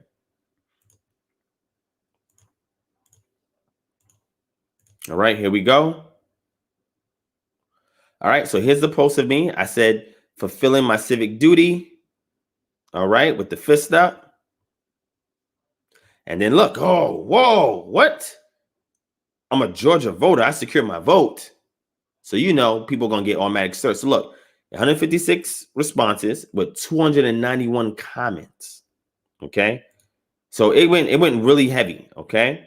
Now I'm going to show you some stuff, right? Check out this sister right here. Bathsheba Y. Israel. Nothing but love for you, sis. You see, I'm not emotionally attached to this stuff. It doesn't bother me, right? So when people say stuff, I laugh at it, right? She says, all the ish you talk and voted, double-minded. And then she laughs at me. And then it's funny when you go to her page, she made a post about people cooning that saying they wouldn't vote, right? Not understanding that this is what's called social engineering experiment, right? A lot of people, they fall for the bait and they get themselves involved in what's called a social engineering experiment. This is what think tanks do to kind of assess to see where the minds of the people are before they push people in a particular direction. My job is I want to demystify certain things amongst our community. So in order to do so, sometimes you may have to post something like this in order for you to get the people to engage, right? And what this does was it gave me some transparency or insight into the people who got really emotional about it. And my job from there is not to get mad or yell or scream or get upset. It's to engage them, right? Like here, I said, sis, I said, I'm confused. Please elaborate. You see, I'm very respectful. I want to engage because that's the purpose of the social engineering experiment, is to engage people after the experiment. Okay. It's a debriefing afterwards. So we're going to keep going. So somebody said that. He said civic duty. How is that biblical? Okay. This is what he says. Shout out to my queen right here. Gave the claps up. Thank you for that support. Right now, somebody says, you believe either of these candidates support our community? I said, no, that's why I didn't vote for either of them. See, people automatically think that when you say you go to vote, that you're voting for a president. They automatically think that, as if the local, the state governments don't exist, as if referendums or ballot initiatives don't exist when you go into the voting booth. A lot of people don't even know what those terms mean and what those are. But they complain about the political changes in their neighborhood. They complain about gentrification, complain about property taxes going up, complain about their children not getting enough funding when they send them to public schools. They feel a certain kind of way because their insurance goes up, right? All of these things that affect them day to day. They pay taxes, right? Taxes coming out from the state and sometimes from the city. I lived in New York. They took city tax, state tax, and federal taxes out. You know what I'm saying? A lot of people, they feel like they have no power and no say-so when it comes to these things. And that happens when you have the curse mentality. See, when we continue to idolize the curses, what it does is that it puts us in a complacent position of being passive, where we just complain and allow ourselves to be subjugated, beat, whipped, and all of that. I'm not built like that. You smell me? So because I'm not built like that, what I'm simply trying to tell y'all is, if y'all want to live the curses, even though you keep in Torah, fine. But in keeping Torah, I'm going to engage in those blessings. That's just me. That's how I rock. And not only that, I'm going to go back to the letter that Jeremiah wrote to the children of Israel who were in captivity in Babylon, where he told them, seek the peace of the city. That's what he said, seek the peace of the city. In order for you to seek the peace in the city in contemporary times, you got to get involved in civics and politics. And to go back and look in the scripture to see examples of that, I told y'all, Daniel, Nehemiah, Ezra, Zerubbabel, who else we had? We had Esther, we had Mordecai, we had all these people that was in positions of power, Yosef, that being in their positions of power politically, they were able to assist in the work of the Most High in the lives of the children of Israel. See, the problem is we have lost that. These curses that we have and this religious dogma makes us complacent, passive, and we just play a spectator seat as these people who are governing us, quote unquote, are ruining our lives. We teach autonomy here, self-governance. How do you get to the point of self-governance? Well, you have to be able to affect change in your immediate community. If you can't affect change in your immediate community, therefore, the persecution you face is going to be at your own hands because you decided not to put your hand and get involved, right? So we're going to keep going. Again, we're going to get into this. Got my brother, Dennis. Shout out to my brother, Dennis, good brother. But, you know, he obviously vehemently disagreed with my position on that, okay? We have some people, Yehuda Obadiah says there's nothing wrong with voting locally and state. He got it. That's what we need to do as a people. Those are the votes that we really need to focus on. Facts, okay? I said, for those who do not understand why I voted, you must have missed the video I did on voting. Check it out. I did a whole video on this. But guess what? Those type of videos don't get a lot of views. Okay. Unfortunately. So therefore, a lot of people are just, you know, they're just oblivious to it. Sister Bathsheba, why Israel comes back and says, from let my people go to let my people vote. Right. And she's laughing. So again, the ridicule. This sister is an elder. She's much older, way older than me. And this is how she's behaving on social media to somebody who's her junior, who she really should be taking off to the side and educating me, right? So I look at these things because it gives me insights into people's character when there's a disagreement. If you really want to know how a person feels about you, disagree with them. That's free game. If you really want to know how they feel about you, disagree with them. Okay? Say or do something, not intentionally to be spiteful, but when it comes up, a disagreement, you'll really find out how that person feels about you, right? So in me posting this, again, I did not mention anybody. I just put a picture up. And I said, okay, let's make this a photo app for a social engineering experiment. Let's see who bites the bait. Let's see who understands the chess move. It's chess. I have some chess players in it. I got it. Some other people are playing checkers. They don't understand too much. So they're like, oh man, you know. And again, I'm not telling anybody what to do. The post is not, you need to go and vote. That's not what I'm saying. I just said I fulfilled my civic duty. So the wise thing would be, well, let me inquire of the matter before you jump to a conclusion. But most people jump to conclusions. They don't inquire of the matter. So they're not even following the scriptures, right? So Antoine, Howard, shots, my brother. And as you can see, I'm extremely respectful towards the people who disagree with me. It's nothing personal to me, right? Bro, voting is co-signing with a system that's literally killing our people and cares nothing about us. Are we supposed to be followers of Yeshua and the prophets? Please tell me which one of them would have voted. That's what he said. Okay. So that's interesting right there. We're going to touch on a little bit of that soon. But the brother goes in here, and I had to go ask about several questions. I said, hey, are you paying taxes? You are? Oh, man, you know you're actually funding your own oppression by paying taxes. Oh, you didn't know that? Oh, yeah, you was. Okay, cool. You send your kids to public school? Oh, you do? Wow, you're funding your own children's oppression by sending them to public school. Okay. Would you have your child at a hospital? Oh, shoot. Well, you know what? You're funding the oppression of your children by giving birth in a hospital. You see these things? You see the games I could play? And I said, oh, well, because, you know, my children are not in public school. My children were born at home. Okay. So when we talk about real autonomy, this is real autonomy. So people like this who say these things are not actually really set apart. They're still integrated into the system. But you know what they do? The fallback is the curse is Zach. That's the fallback. That's the card they play. All right. So Pache, New Vibrations, I knew someone was going to trip about this. Of course, they have to trip about this. This is the Israelite community, right? People are going to do that, all right? So I'm not going to get into much of it. You know, see my brother Jeremiah Judah said, come on, man. The answer is separation, not equality. Who wants to be equal to the devil? I said, are you fully autonomous in America? Do you have a little title to any property? Those of you who do real estate know what that is. Do you have a state ID, driver's license, or pay taxes? Do you own a home? Do you send your kids and children in public school? Did you birth your children in a hospital? Do you go to a doctor? You see this? He says, bro, we have to try to be separate. That's all I'm saying. So you see, it goes into the answer separation to we got to try to be. Well, which one is it? Which one is it? So when you point a finger, remember that saying, you point one finger to people, you got four more pointing back at you. I just ask questions. They saying, oh, if you vote, you over here co-signing, blah, blah, this, and that. Well, you paying taxes. You sending your kids to public school. You're going and eating corrupt food. That's no good for your children. All right. You're not giving no vitamin, minerals, or supplements. You're not teaching them any kind of health or wellness practices. All right. You having your children in hospitals, letting the hospital, you know, have your significant other on her back. OK, in labor for 16 to 18 hours trying to give birth to a child. OK, having her sometimes getting an epidural, sometimes getting a C-section, sometimes her even dying in the hospital. You're subjecting her to that. Well, which one of the prophets would have put their significant others in a hospital as opposed to getting a midwife and having a midwife or a doula birth their children? But you're not doing that. Oh, okay.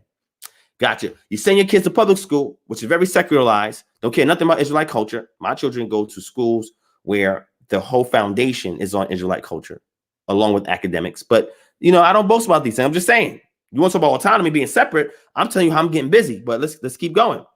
You pay taxes, right?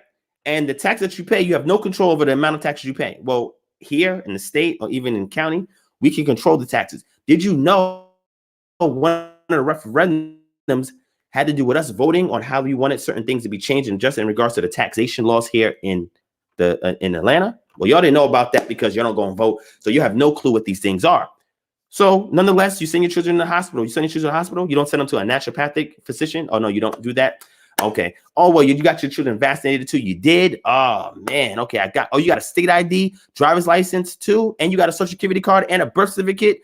Oh, okay. Well, you know you can absolve all those things. You ain't got to keep that. Did you know there's paperwork you can absolve all these things? Yeah, just when I was teaching the sovereignty thing a long time ago, before I kind of deviated away from it to a different paradigm, I know how to do all those things. There's paperwork for you to dissolve your social security, your state ID, and your birth certificate. You know you can dissolve those things, right? You know that you can validate it yourself.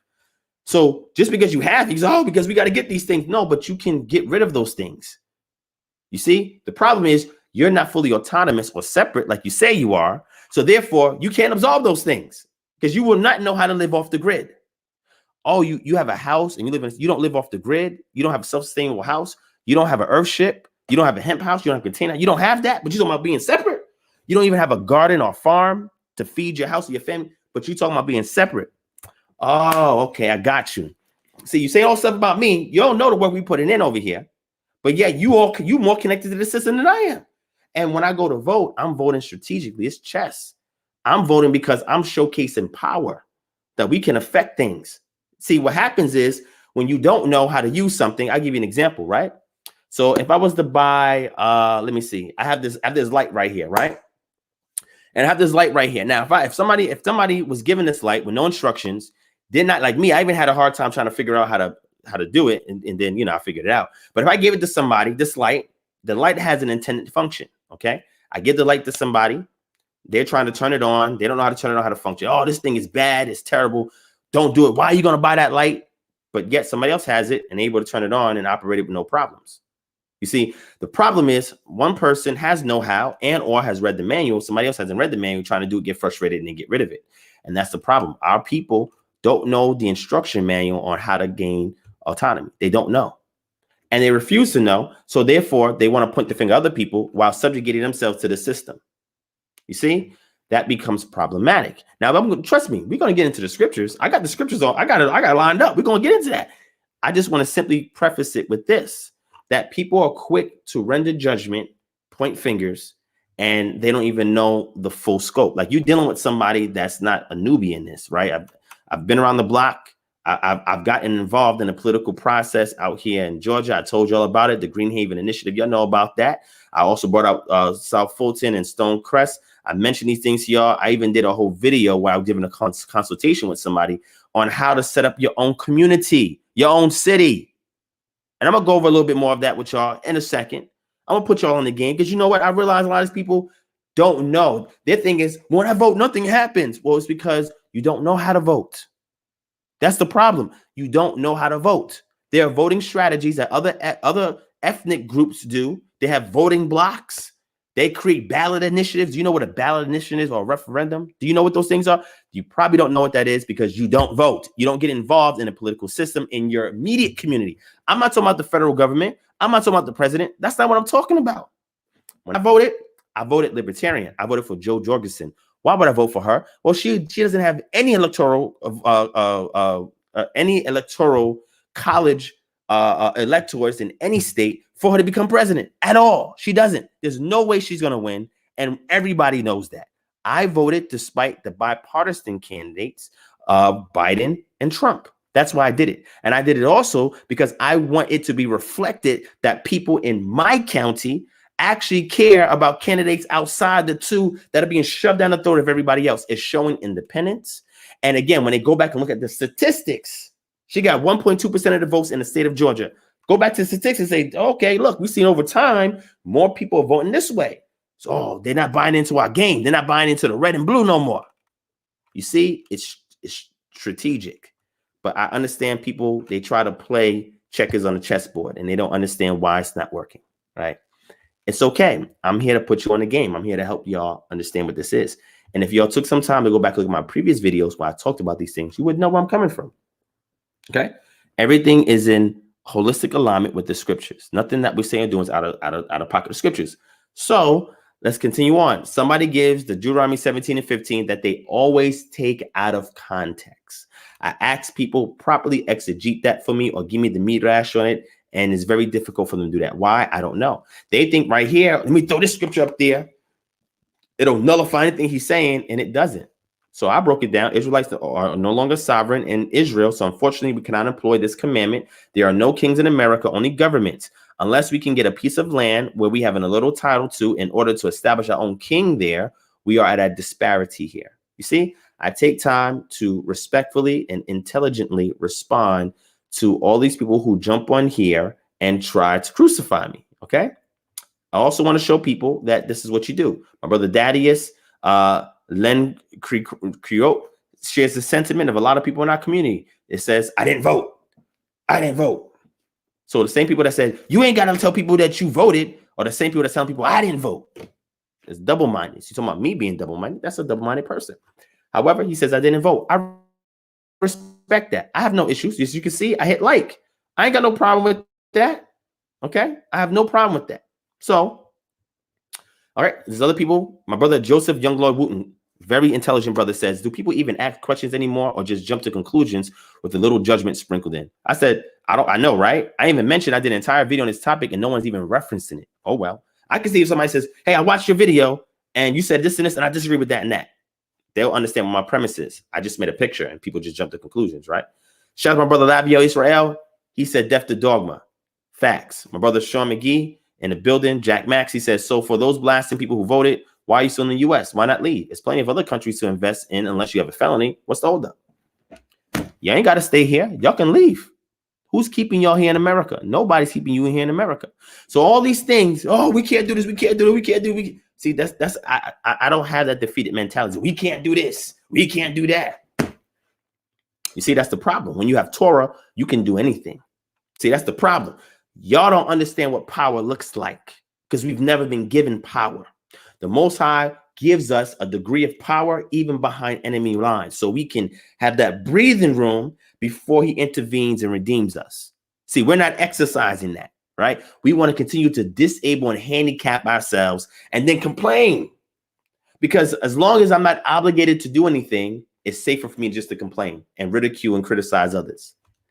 Again, it's a mentality that we have. We've been so buck broken that this is what we feel like, that we have no power. We've been rendered powerless. But yeah, you saying you have the God of the universe on your side, but you can't exercise no power. And then you're going to let some white Jews, who you say are not the real Jews, use your own culture and have more power than you. How does that work? Okay. All right. But I understand. All right. Every vote isn't for a person. If you own assets, it's important. My state is notorious for penalizing you via taxes, ordinances, and referendums. Antoine Barker understands that when you go to vote, you're not just voting for a candidate. And you can also initiate ballot initiatives, which means there could be some legislation that you don't like. There could be some kind of taxation you don't like. There could be some kind of law you don't like, right? Like stop and frisk. Well, what you can do is, as a community, you can come together and you can create a ballot initiative and you can put it out there so that way people can vote on it. So guess what? It can change.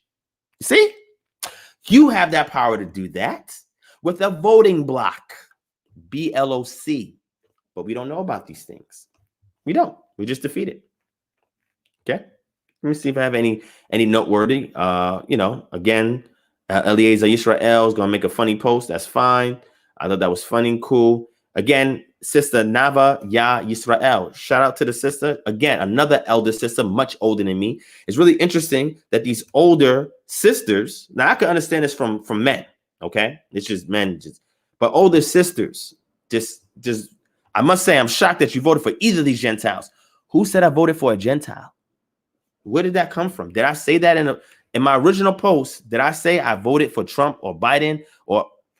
But I guess she said, oh, you voted for maybe if she knew I voted for Joe Jorgensen, maybe she didn't know that. Okay. The cat's out the bag. I let it out the bag before I voted. I told y'all who I was voting for. But she's like, oh, how could you vote for Jim? She's never going to win. And outside of her, everybody else I voted for, guess what they look like? Israel, baby.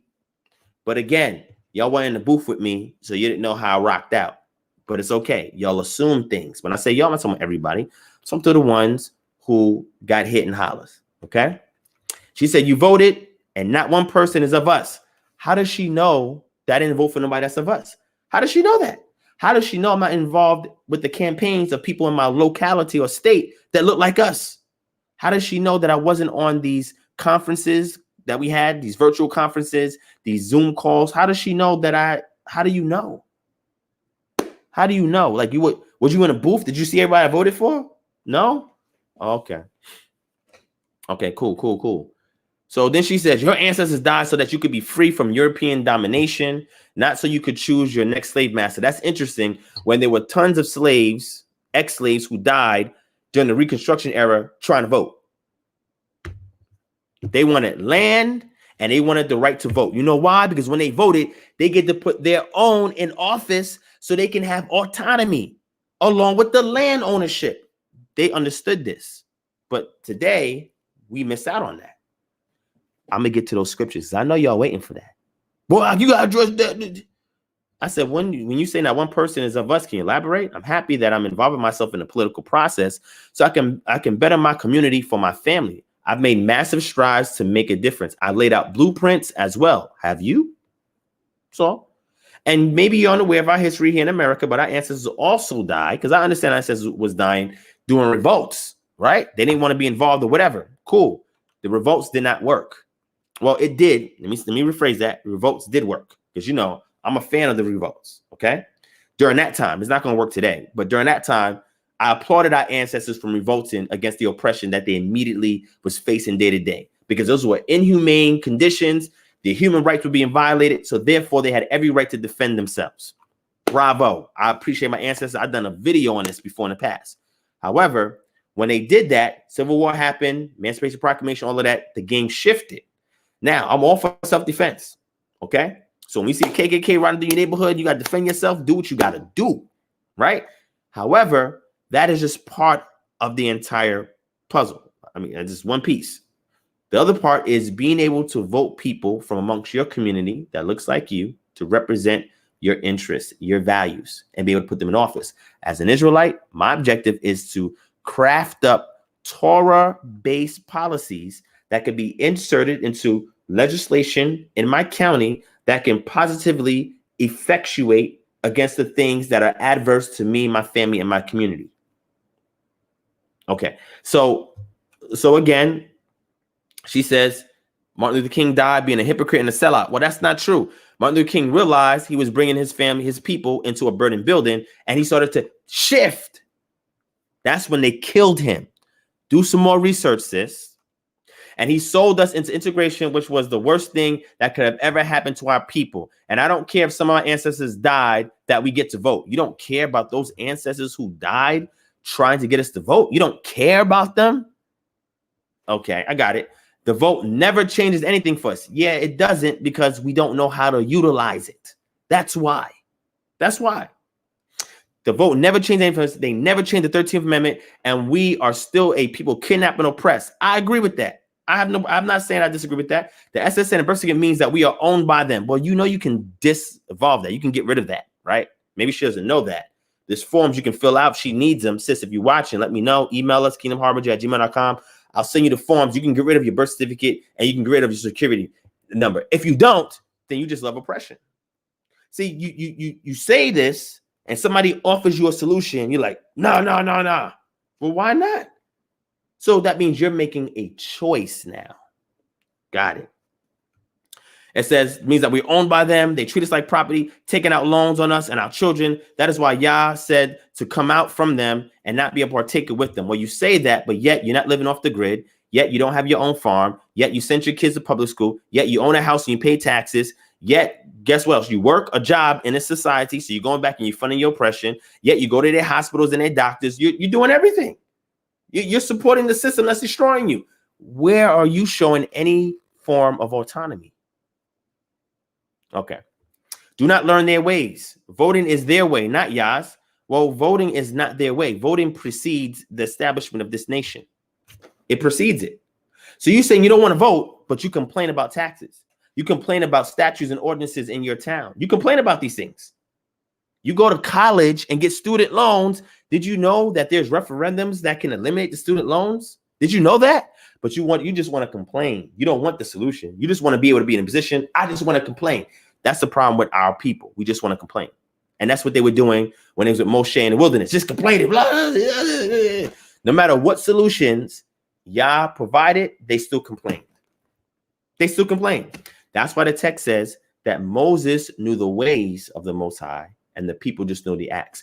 There's some people that know the way of the Most High and some people that just know the acts. See, that's the problem. You must transition from the acts to the way. Okay. If you want a better community, then why don't you run for president? Shoot, I could do that. It's not that difficult to get yourself on a ballot to run for president. If I run for president, what is that going to change? Because according to you, I'm still part of the system. So why would I run for president in your mind? And why would you vote for me? Because then you will still be contributing to the system. Does that make any sense? That is when the nation of Israel would have backed you up. Okay. But not when you, by example, tell us to vote for any of our presidents. When did I tell anybody to vote? See, family, the problem is people take things out of context. If you go back to the original post, when did I tell anybody to vote? I didn't say that. When I said not one person of us, I'm meaning Trump or Biden, certainly not Kamala Harris, all support the evil of this world, calling right wrong and wrong right. Well, why don't you put policy in place to make the wrong right in your community? Why don't you do that? Did you know you could do that?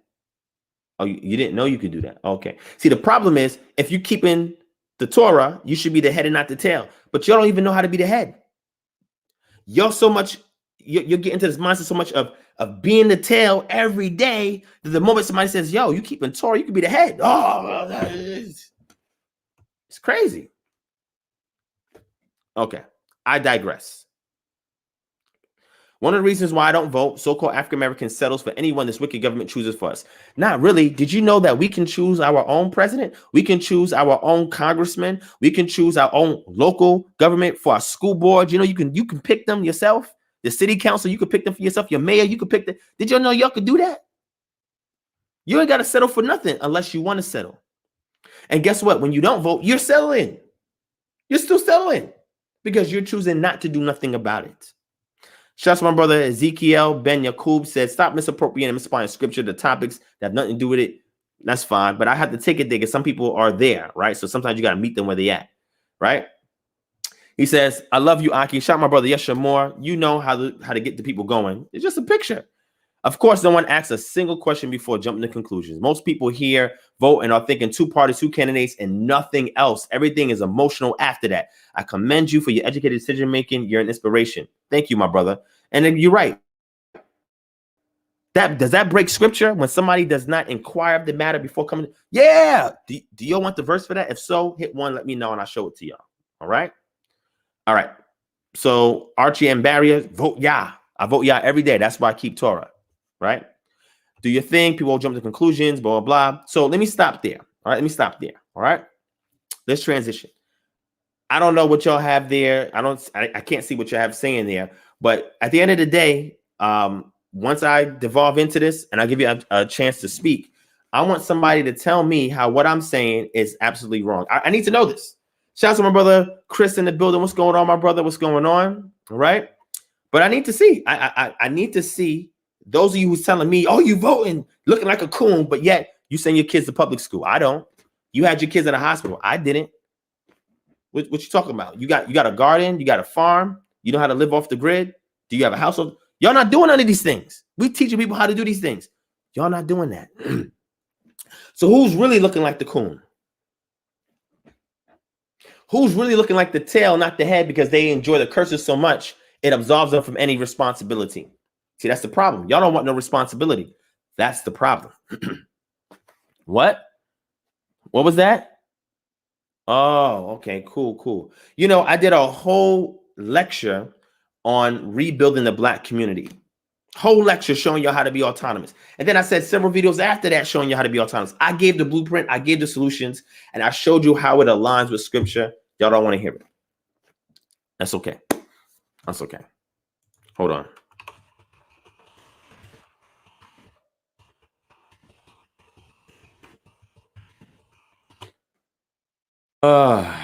Here we go. Let me bring you up to the scripts, man. Let's get Proverbs chapter 18, verse 30. I want to give this to you first. All right. And again, I'm not here telling people what to do. I'm simply trying to give you an answer for what I'm doing. Okay. So check this out. All right. And I'm going to show you the folly. I'm going to show you folly in a second. So all those comments that people left on there, adverse comments, I'm going to show you the folly in a second. All right. But first, let me give you scripture for a point of reference.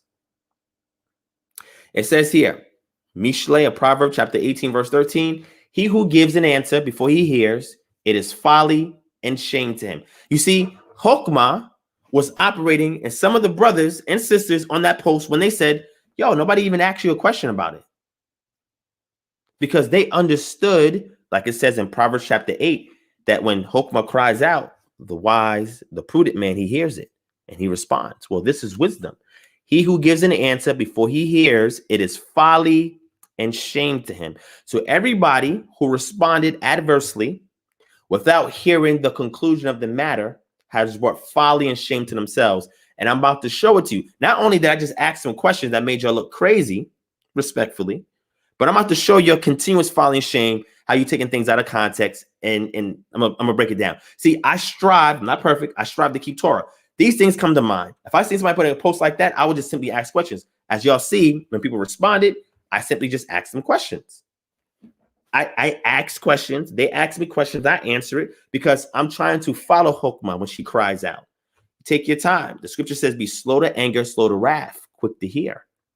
So I want to know, well, why you have an issue with this, right? I didn't say nothing about you personally. I didn't tell you to do anything. Why you have an issue? You get to see the folly that our people are in. The scriptures said it for them. I didn't say that. The scriptures laid it out for them. So never once have you heard me endorse Biden or Trump. The only time I told you about Jo Jorgensen was the reason why I was voting for her, because statistically, it makes a difference. She's obviously not going to win, and I'm not going to vote for her if she was going to win. But statistically, it makes a difference. See, y'all don't know about these things because you're not looking at the statistics. These things are visible for anybody to see publicly, right? And then you see changes that happen based on how people vote. Same thing with the census. Israelites was keeping with the census. It was something that they had to do. They kept with the census. The census actually helps your community. Did you know that? A lot of y'all don't know that. Okay. Some people say, oh, we ain't going to do no census. I ain't trying to be part of the system. They say that, but yet they go buy a lottery ticket. You know when you buy the lottery? Okay, let me stop. All right, I'm going to stop. Okay. All right. So let's keep going. Proverbs 18:13. I just showed y'all. He who answers the matter before he hears it, it is folly and shame. Hopefully, this is a lesson learned to those people who made those comments. Next time, ask a question. Say, my brother, why did you vote? That's it. And this let me share. That's it. So let's get into scripture. Okay. I'm going to show you some things in the scripture, because some of y'all, all you hear is scripture. You don't hear the Spirit speaking expressly today. Sometimes you only hear what Yah spoke in the past. You don't hear how he's speaking now. So a lot of times I got to take myself from how Yah's speaking today and just go to the things that he spoke in the past, because a lot of times people, they only know what he spoke in the past. They don't know how he's moving today. They don't know what he's saying today, right? And that's neither here nor there, okay? So check this out. Let's get into scriptures, okay? Let's show you something. Let's get into Deuteronomy, since y'all use this a lot. Wait a second. Is that the first one that I want to use? Let me take a look. Okay. Let me take a look real quick. Hold on. Let me take a look real quick. Let me bring it up. Let me see if that's the one I want to use. Yeah, I'm gonna start with Deuteronomy chapter 17, 14, and 50. You know, the one that y'all like to judge me on. Let me bring it up. Okay, let's bring it up. All right, we're gonna break this thing down for y'all so you can understand, okay, what's going on here. Right? Check this out. Keyword context. That is our SAT word of the day. Everybody say context. SAT word of the day is context. All right. Check it out. Let me bring it up on the screen real quick so you can take a look at it. All right. So here on the screen, Deuteronomy chapter 17, verse 14. When you come to the land that Yod-Heh-Wav-Heh, your power, is giving you, and you possess it and dwell in it, and then say, I will set a king over me like all the nations that are around me. Now, let's slow down, family. Let's slow down. What is the key word? Somebody put it in the chat. What's the key word? Context. C-O-N-T-E-X-T. If you just jump to verse 15, guess what you missed? Context. All right. The key thing is when you come to the land that Yod-Heh-Wav-Heh, your power is giving you, and you possess it and dwell in it, and then say, this is all connected, I will set a king over me like all the nations that are around me. Now, are y'all saying that today? Is y'all saying that you're about to set a king over y'all today? If y'all are, let me know, because I missed that one. Maybe there was a petition and petition.org. Maybe you're petitioning to allow Israel here in captivity to have kings. Let me know. I'll wait, though. Just give me a second. Somebody could probably post it in there. Let me know if y'all are looking to have kings over y'all like the other nations. I'll wait. Just put it in there for me. Let me know.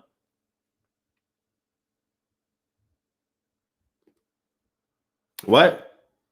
You're not petitioning for a king? Why not? But the text says, and you will say specifically, remember I told you Deuteronomy, most of it was believed to have written in the post-exilic period. Okay? So a lot of the stuff is reflective. Not all of it. A lot of it is reflective. This is one thing that is reflective. Okay? Or some people would say it's prophetic because they believe that Moses scribed it, but it depends how you look at it. Either way, there's a context. Now we can read verse 15. Okay? Check it out. And you may indeed set a king over you, whom Yod-Heh-Wav-Heh, your power will choose with. This is all about you saying, I want a king over me.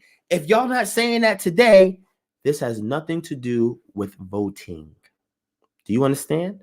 Unless y'all going to vote for a king over Israel today.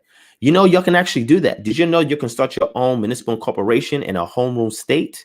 And then you can go purchase land, have your own political system over it, have your own public safety, have your own public works department, sewage and water and electric. Y'all know you could do that, right?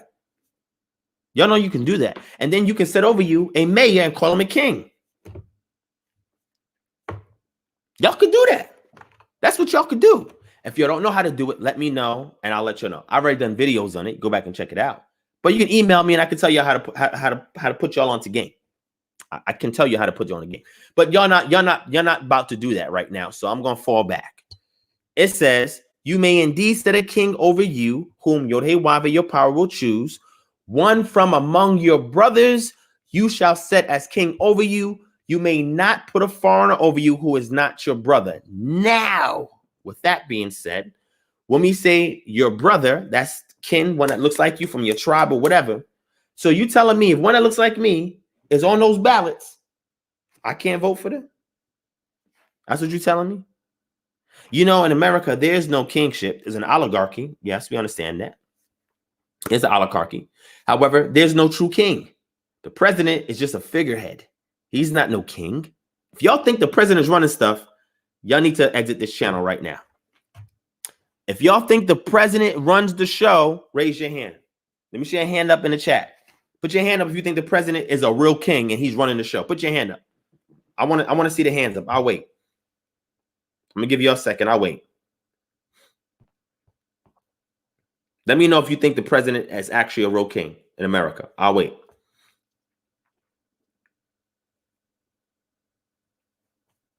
No? Oh, so you're telling me that the president is not even a real king? So people vote for him. They're not really voting for a king and sending a king over them. Is that what you're saying? Let me fall back. Let me slow down. Okay. Like I told you, I don't care about the presidential election. Y'all already know that. I don't care about that. If I did, I would vote for those two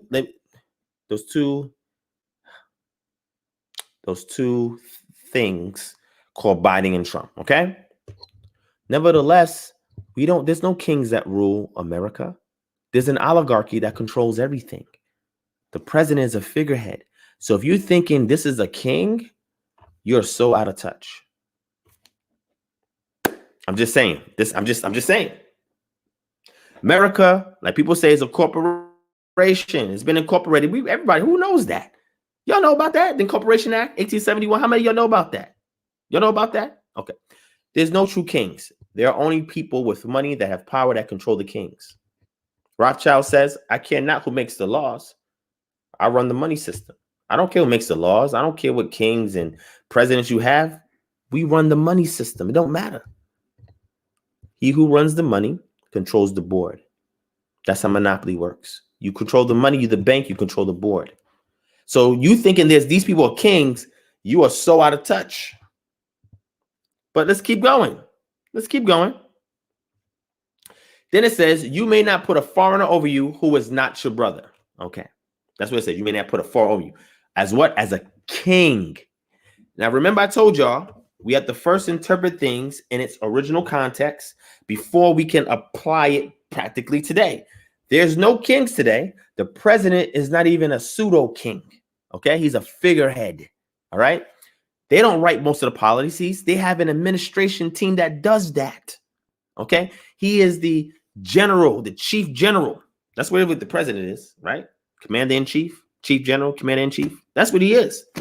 However, because this is a run as a quasi corporation, he can put out certain decrees and directives and presidential orders.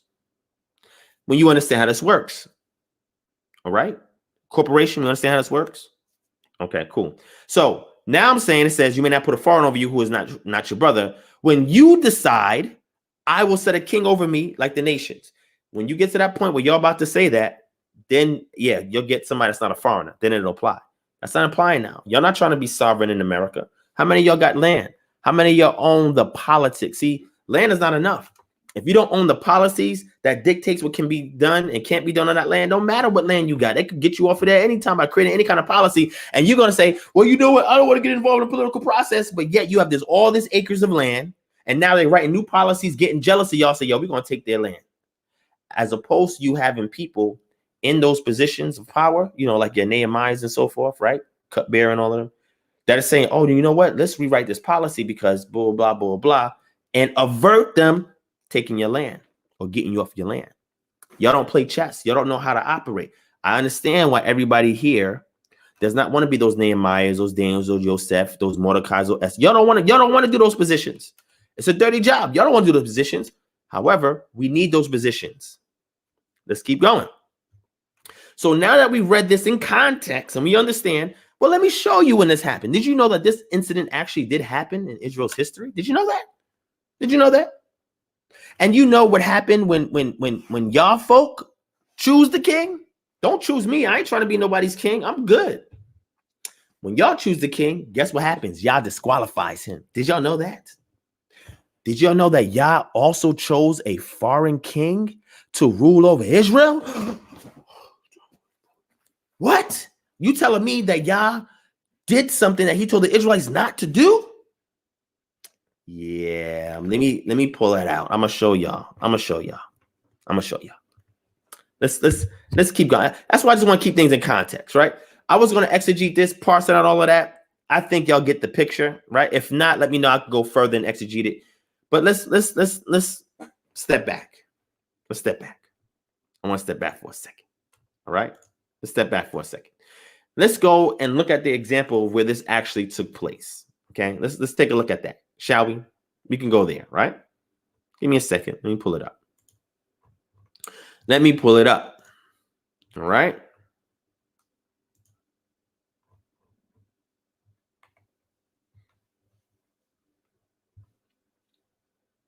We're going to go to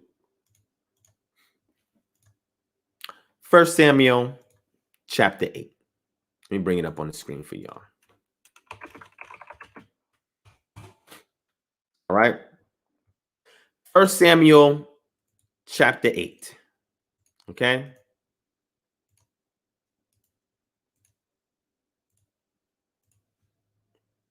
Let's scroll down.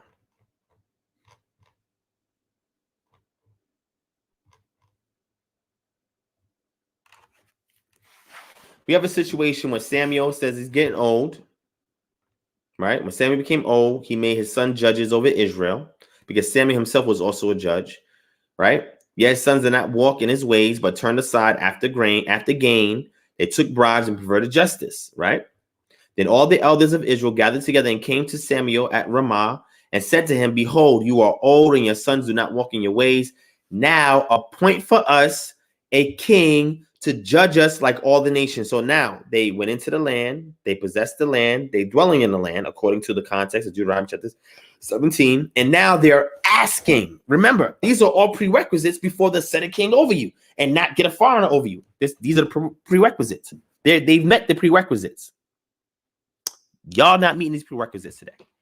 So what are y'all talking about? But guess what happens? But the thing displeased Samuel when they said, give us the king to judge us. And Samuel prayed to Yehoshaphat. Yehoshaphat said to him, obey the voice of the people in all that they say to you, for they have not rejected you, but they have rejected me from being king over them. You see that? You see that? Okay. Let's keep going. So after the Most High tells Samuel, warn the people what the king is going to do. Verse 19 says, but the people refused to obey the voice of Samuel, and they said, no, but there shall be a king over us, that we also may be like all the nations, and that our king may judge us and go out before us and fight our battles. That is called context. Some of y'all that says precept upon precept, line upon line, right? The ones that say that, this is how that connects. This does not apply in the type of quasi-government system that we have. Okay, doesn't apply over here. It's different. Right? It's an incorporated government that we have over here. It's a little bit different how it works and operates. This is not the same kind of context. So then they say, would they be voting? Would they be voting? Would they be voting if they was here? Of course they would be voting. They would be voting for their own people so they can have some degree of autonomy. Because guess what? They did that in history. Did y'all know that? I bring up the Al Yahudu tablets for y'all all the time. I show you Little Judah. That's what it's called. The city of Judah. Little Judah that was in Babylon when they in captivity. Did you know they set up shop? They set up their own little town and everything like that. While they was under subjugation, they set their own little community up. They also did the same thing in Elephantine Island. If you go back and look at the Elephantine Papyrus, Elephantine letters, you'll see, aside from the Passover letter that everybody knows about, there's a whole host of other letters. They had their own little self-sufficient community. Did y'all know that? In order to do this, guess what they had to do? Appeal to the sovereign over them. That's what they appealed to the sovereign over them so they can do these things. But we're going to get to Cyrus. I didn't get to Cyrus yet. We about to get there in a second. I know some feelings are getting hurt. Y'all be all right. Continue to watch. Eat your popcorn. Drink your drink. We're going to get there. And when you froggy enough, we open the panel, jump on, let's build. Okay? So now I gave you the context, right? I gave you saw the prescription and the application. Prescription, Deuteronomy 17, 14, 15. Application, 1 Samuel chapter 8 is the application of the prescription. Okay? Context. So from there, let us transition. I'm moving through this slowly, taking my time, moving through this slowly. Okay? Let's go to the next scripture. 1 Samuel chapter 16, verse 1. Okay? Why am I bringing this up? Because it goes according to context. Okay? Check this out. 1 Samuel chapter 16.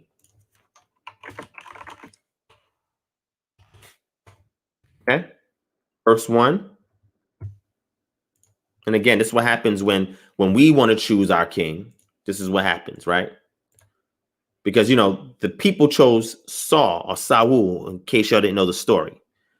It says, Yehoshaphat said to Samuel, how long will you grieve over Saul, since I've rejected him from being king over Israel? Fill your horn with oil and go. I will send you to Jesse, the Bethlehemite, for I have provided for myself a king among his sons. Again, the application of the prescription. Okay? Are you understanding what's going on here? Right? So the people understood Torah. They didn't get a foreigner. They chose Samuel, who was a Benjamite. That's what they chose as a king over them. So they follow protocol, right? Here it's different. We have a local government. You should be in a community with a lot of people look like you. And when there's candidates running in your local community, then you need to vote them in. That's what you need to do. I told you about municipal and corporations. I broke it down. You can have your own cities. In any home rule state, if there's an unincorporated part of the county, you can actually establish your own city there. I gave you the blueprint. I told you how to get it done, but people just want to complain. It's okay.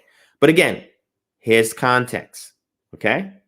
So let's go to something a little bit more controversial. Okay. And I'm gonna wrap this up. Right. Well, before we get to the controversy, let me give you a little bit more context first. Then I'll get to the controversy because I know a lot of you are waiting on that. Right. Let's go to 1 Kings chapter 12, verse 20. Here's another situation where the Israelites set a king over them. All right. And the person that he set over him, again, They stayed in alignment with the protocol. They didn't violate protocol. They stayed in line with the protocol. 1 Kings chapter 12, verse 20. Right? Let's take our time with this. Okay? In case somebody said they missed it. I want y'all to miss it. 1 Kings chapter 12, verse 20 says, and when all Israel heard that Jeroboam had returned, they sent and called him to the assembly and made him king over all Israel. There was none that followed the house of David, but the tribe of Judah only. This is with the beef between Rehoboam and the people. And then the people did what? They chose Jeroboam, who worked for Solomon, who Solomon got jealous of and chased him out to Egypt. And when Solomon died, Rehoboam was raised up. Jeroboam came back to inquire to see what's going on. The people got him involved because the people knew him, because he was the one that was ordering and facilitating the building of the temple, right? Because Solomon was a taskmaster. Yeah, y'all didn't know that. Rehoboam, his son, was even worse taskmaster. But Jeroboam was the man of the people. That's why the people did this, because they had a good relationship with him. I talked about that in the past, right? When I'm simply showing this as another situation where the people are setting the king over them and they're following protocol, which means it's from amongst their own and it's not somebody who is a Gentile. Okay? Again, keyword is context. Prescription, application. This is part of what's called hermeneutics. Prescription, application. You should look for it first in the text to get the context before you extract it and try to apply it in modern day context. All right? Okay. So let's keep going. Okay. Now let's get to the controversial stuff. After I deal with the controversial stuff, I'm gonna deal with y'all, because I noticed that a lot of people who say this stuff, y'all follow the New Testament. Y'all follow Paul, right? So I'm gonna show y'all what the New Testament says about these things. All right. I got to touch on that, because there's some of us, y'all out there that subscribe to the New Testament. So I got to touch on this, right? So let's take a look. All right. Somebody says, y'all asking, okay, just let me finish it first. Hold on. Yeah, of course, King Lucifer. Yeah. They gotta vote shame, you know, and most of the times because people don't know how to do it. So of course they don't know. So I wink at the ignorance, right? Because that's what Yah does. He winks at ignorance, right? I wink at it because I understand not to go hard on them, because they just simply don't know. The only time that I go hard is if when you do know, you still go crazy, right? But let me show you something. Yah chose Nebuchadnezzar. You hear what I'm saying? Chose him, called him his shepherd. Did y'all know that? Did y'all know that the Most High Yah called a Gentile king, Nebuchadnezzar, his shepherd, and said that he was using Nebuchadnezzar to subdue the nations? Did y'all know that? Did you know the Most High called Cyrus a Gentile, called him his Mashiach, called him a Messiah, and said that he's going to use him to subdue the nations, to judge Babylon, and to help rebuild the city? This is a foreign king that the Most High placed over Israel. So y'all beefing with me, but y'all need to take it up with the Creator, because apparently he's choosing a foreign entity and pushing them over Israel. I didn't do that. But let's go into the text. Some of y'all might say, I never read that in my life, my brother. Let me show it to y'all. Let's get Isaiah chapter 44. All right. We got to school some people today. Some people, like I said, you're quick to speak on a matter without hearing it first. It's folly and shame. And that's what you're being trapped in your own folly and shame. But I'm going to show y'all where the Most High said that he chose Nebuchadnezzar. He chose Cyrus. The Most High saying this as a ruler, king over the children of Israel. So I don't see y'all writing letters to the Most High. I don't see y'all going in prayer like, oh, Most High, why you violate the Torah? Why y'all not? Y'all mad at me? I don't see y'all beefing with the Most High. What? What was that? I didn't hear that. What? Oh, okay. Oh, I got it. Okay. So let me bring it out. Let me bring it out. Let's bring it out. Let's go to Isaiah chapter 44. Let's deal with Cyrus. I'll give you something with Nebuchadnezzar. Let's deal with Cyrus. 44. Let's go to verse 24. Okay? Let's go to verse 24. I'm showing the screen. After this, y'all take it up with my boss. Okay, I didn't write this. All right, so check it out. You ready? All right. Isaiah chapter 44. You know what? Let me jump down. Let's go to verse 28. Okay? Check this out. Who says of Cyrus, he is my shepherd? Same thing was said about Nebuchadnezzar. And he shall fulfill all my purpose. What? A foreign king? Saying of Jerusalem, she shall be built, and of the temple your foundation shall be laid. Most I said this. But let's go to the next verse, which is in the next chapter. Y'all ready? I didn't write this. For your thing, I made this up. It's my own translation of the Bible. I didn't write this. Thus say Yod-Heh-Wav-Heh to his anointed. You're going to see that word there, Mashiach. To Cyrus, whose right hand I have grasped to subdue nations before him, to loose the belts of kings, to open up doors before him, that gates may not be closed. I will go before you and level the exalted places. I will break in pieces the doors of bronze and cut through the bars of iron. I will give you the treasures of darkness and the hoards and secret places, that you may know that it is I, Yod-Heh-Wav-Heh, the power of Israel, who call you by name. Just keep going. Check this out. For the sake of my servant Jacob and Israel, my children, I call you by name, by your name. I name you, though you do not know me. I am Yod-Heh-Wav-Heh. There's no other besides me. There is no power. I equip you, though you do not know me, that people may know from the rising of the sun and from the west that there is none besides me. I am Yod-Heh-Wav-Heh, and there is no other. Right? Again, this is something that he's talking about a King Cyrus. You want to keep going? All right, let's keep going. Let's go to Ezra chapter 1. Go to Ezra chapter 1. In the first year of Cyrus, king of Persia, king of Israel. No. King of Persia. King of Judah. No. King of Persia. Okay. That the word of Yod-Heh-Wav-Heh by the mouth of Jeremiah might be fulfilled. Yod-Heh-Wav-Heh stirred up the spirit of Cyrus, king of Persia, so that he made a proclamation throughout all his kingdom and also put it in writing. Thus says Cyrus, king of Persia, Yod-Heh-Wav-Heh, the power of heaven, has given me all the kings of the earth, and he has charged me to build him a house at Jerusalem, which is in Judah. Whoever is among you of all his people, may his God be with him, and let him go up to Jerusalem, which is in Judah, and rebuild the house of Yod-Heh-Wav-Heh, the power of Israel. He is the God who is in Israel. And let each survivor in whatever place he sojourns be assisted by the men of his place with silver and gold, with goods and with beasts, besides freewill offerings for the house of God that is in Jerusalem. The Cyrus cylinder goes to show his decree that allowed these religious reforms to take place. But who raised Cyrus up? Who had his hand? What was that? Oh, y'all getting quiet now on that? Huh? Okay. Did you know the Most High set those kings up? Do you want the reference for Nebuchadnezzar being set over, being chosen by the Most High? Is that what y'all want that? Let me know. Do y'all want that? When the Most High called him my shepherd too? Do y'all want that? Yes, no, maybe so. Let me know. Y'all want that? I'll bring it up. You want Nebuchadnezzar too? Okay, let's get Nebuchadnezzar too. Check it out. Yirmiyahu or Jeremiah chapter 27, verse 6.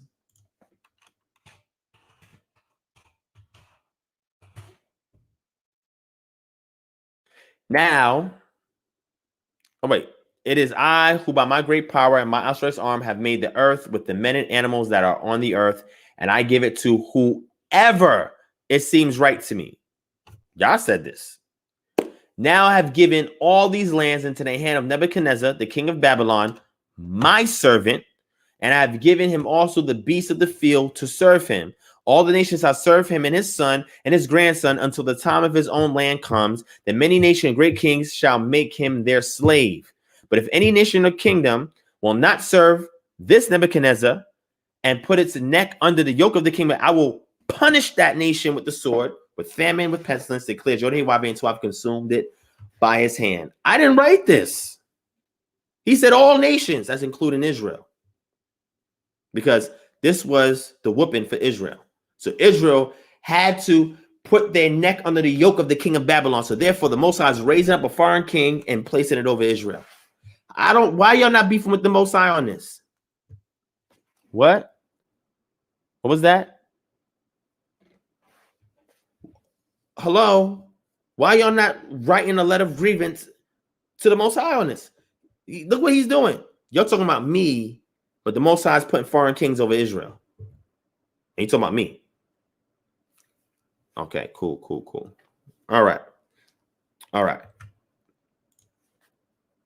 Let's get to the last piece.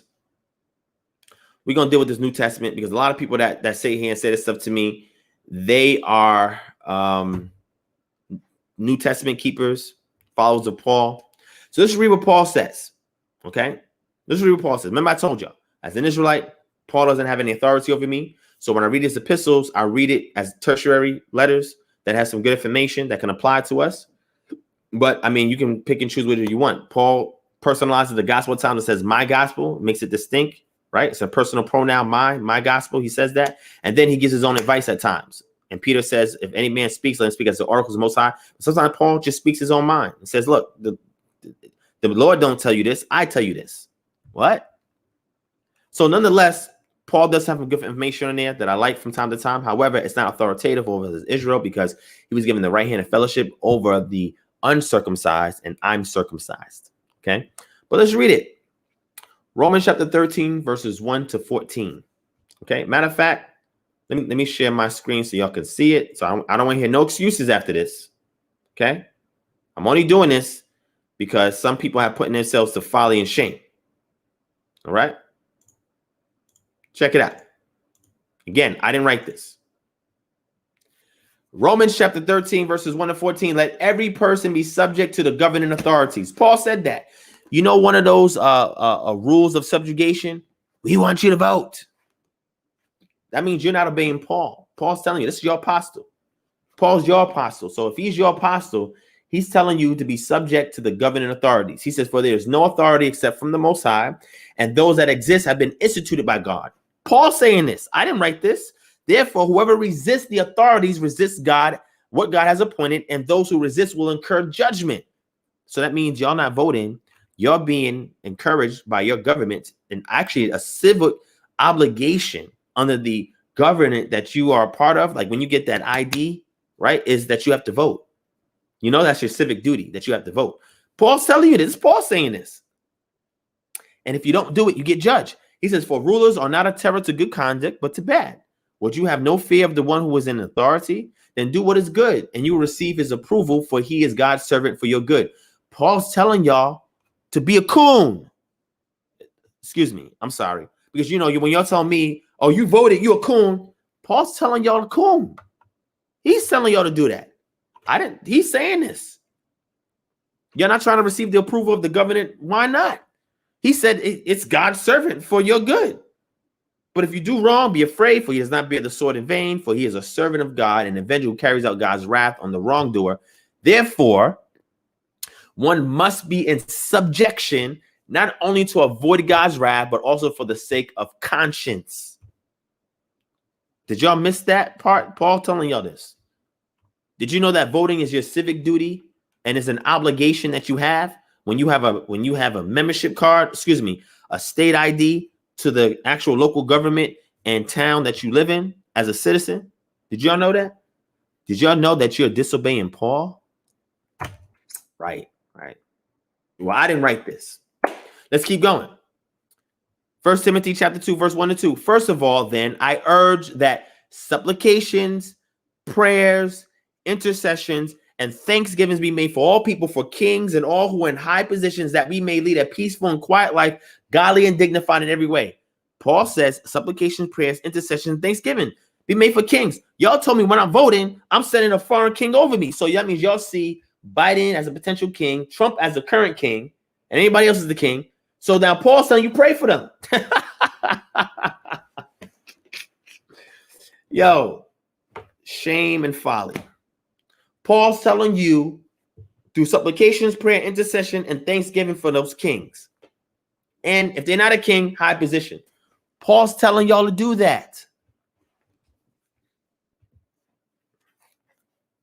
Because all those people that were saying stuff, they all subscribe to the New Testament. They all subscribe to the New Testament. Paul's word is the word of God to them. Paul's saying this. I didn't write this. Paul's telling you to do this. Follow what Paul says, follow me as I follow Christ. So if y'all want to follow Christ, you got to follow Paul because he said, follow me as I follow Christ. So, okay. Let's keep going. Titus chapter 3, verse 1. So he says it in his epistle to the Romans. Then he says it in the pastoral epistles. Titus 3:1 says, remind them to be submissive to rulers and authorities, to be obedient, to be ready for every good work. Submissive and obedient to rulers and authorities. And they're telling you to vote. You're not voting. You're not listening to Paul. See, you're trying to point the finger at me, but y'all just took your legs from right under you. Why? I didn't come for you. Why y'all coming for me? What? What was that? Huh? Wait, what? Oh, you forgot that was in there. Oh, okay. All right, cool. No, it's all good. But you know now. So make sure I see you at the polls next year. All right. I mean, I'm just saying. Paul says this. Let's keep going. Let's keep going. Last verse. 1 Peter chapter 2, verse 13. Submit yourselves for the Lord's sake to every human institution, whether to the king as the supreme authority. Let me get the rest of it. I think it got cut off there. Let me go to 1 Peter.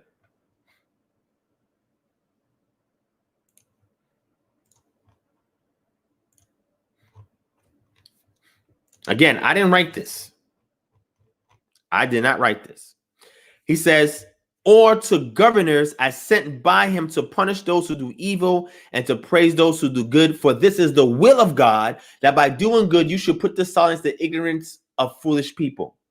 Live as people who are free, not using your freedom as a cover for evil, but living as service to God. Honor everyone. Love the brotherhood. Fear God. Honor the emperor. Peter wrote that. I didn't write this. I did not write this. Yeshua said, render unto Caesar's what Caesar's. Render unto the Most High what's the Most High's. That's how we operate.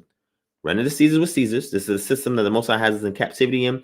So we do certain things. However, we never let any of those things impact our Torah culture. Because Yeshua was doing both. He was being blameless in every avenue. Y'all apostles are telling y'all to do this. Y'all apostles. I didn't write this. So why y'all beefing with me? Dwayne says Paul is misunderstood. That's fine. I want to know, how do you apply what I just read that Paul wrote in today's? Do you think Paul would have been telling people to vote? Did you know that Paul was a Roman citizen? Wait, let me get that, because maybe some people don't realize that Paul was a Roman citizen. All right, let's get that. Man. Okay. Are you ready? Y'all want to see Paul the Roman citizen? Yes? Okay. Let me bring it out. Let's go to Acts chapter 22 and verse 22. Let me bring it out. Okay. All right. Again, I'm not writing this. Okay. I didn't write this. But let's go on. Let's go on. Let me show it on the screen real quick. All right. Here we go.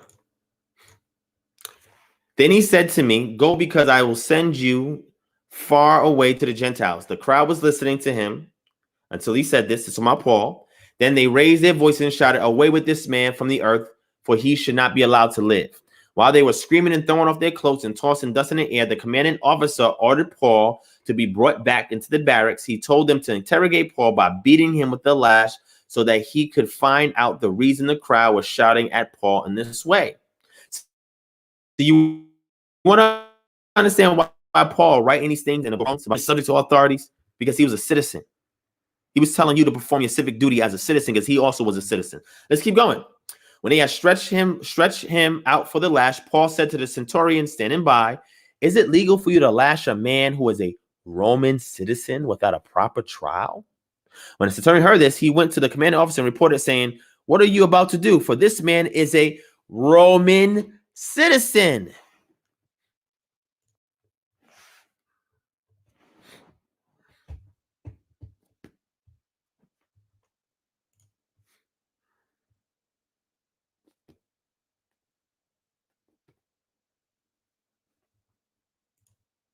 Now, Silverback Fitness says, "Why didn't the people in Maccabees eat pork? They rather have died." Well, we don't advocate people eat pork. I don't know where that came from. There's no law that says that we have to eat pork. Where are you getting that from? That's a cultural decision. That we don't eat pork because it's an ethnic marker that allows people to understand who we are. So how did pork get in here? And people say, "What about vaccinations? You gonna take vaccinations too?" Well, why would I take vaccinations? What are you talking about?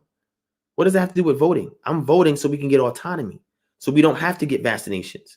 So there won't be no laws for us to eat pork, so we can survive and somewhat thrive until Yah redeems us. That's it. So unless you're going to go out with an army called the Maccabean Revolt, and y'all going to bring some hammers, Maccabees hammers, and you're about to take over this government, okay? Because I see a lot of people referring to Maccabees. I don't see y'all putting Maccabee works in the streets. Where you at? Let me know. You putting Maccabee work in the streets? What? We can refuse certain things. Voting is a civic duty in order for us to achieve autonomy, aka to be Kodesh, while we're here behind enemy lines. So we can make a difference in our communities and then join in the blessings and seek the peace of the city. So what I'm going to do before I leave off on this, let me read for you guys Devarim chapter 28, 1 to 15. And then from there, I'm going to go to Jeremiah chapter 29 and verse 7. Okay. After I do this, I'm going to give a few minutes, open up the panel for Q&A, and we can talk. But what I'm simply trying to express to you guys is that I'm not telling you to vote.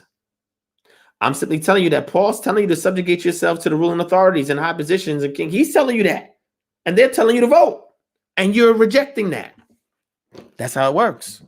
So you're not even following Paul. You're not even following Peter. They're telling you to do that. I didn't tell y'all to do that. See, I'm not telling you to vote.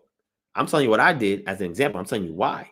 I'm not telling you what to do, but he's telling y'all to do that. So y'all need to listen to Paul. Okay? So Keith Williams says, "Dude, you can't vote for. You should know that it is a devil organization." What? I don't know what you're talking about. Okay. All right. So let's keep going. All right. Let's keep going. Israelite royals, listen, they're missing the simplicity in my speech. Though I be rude in speech, not in knowledge. Shout out to Paul for that. All right? Absolutely. We can do that.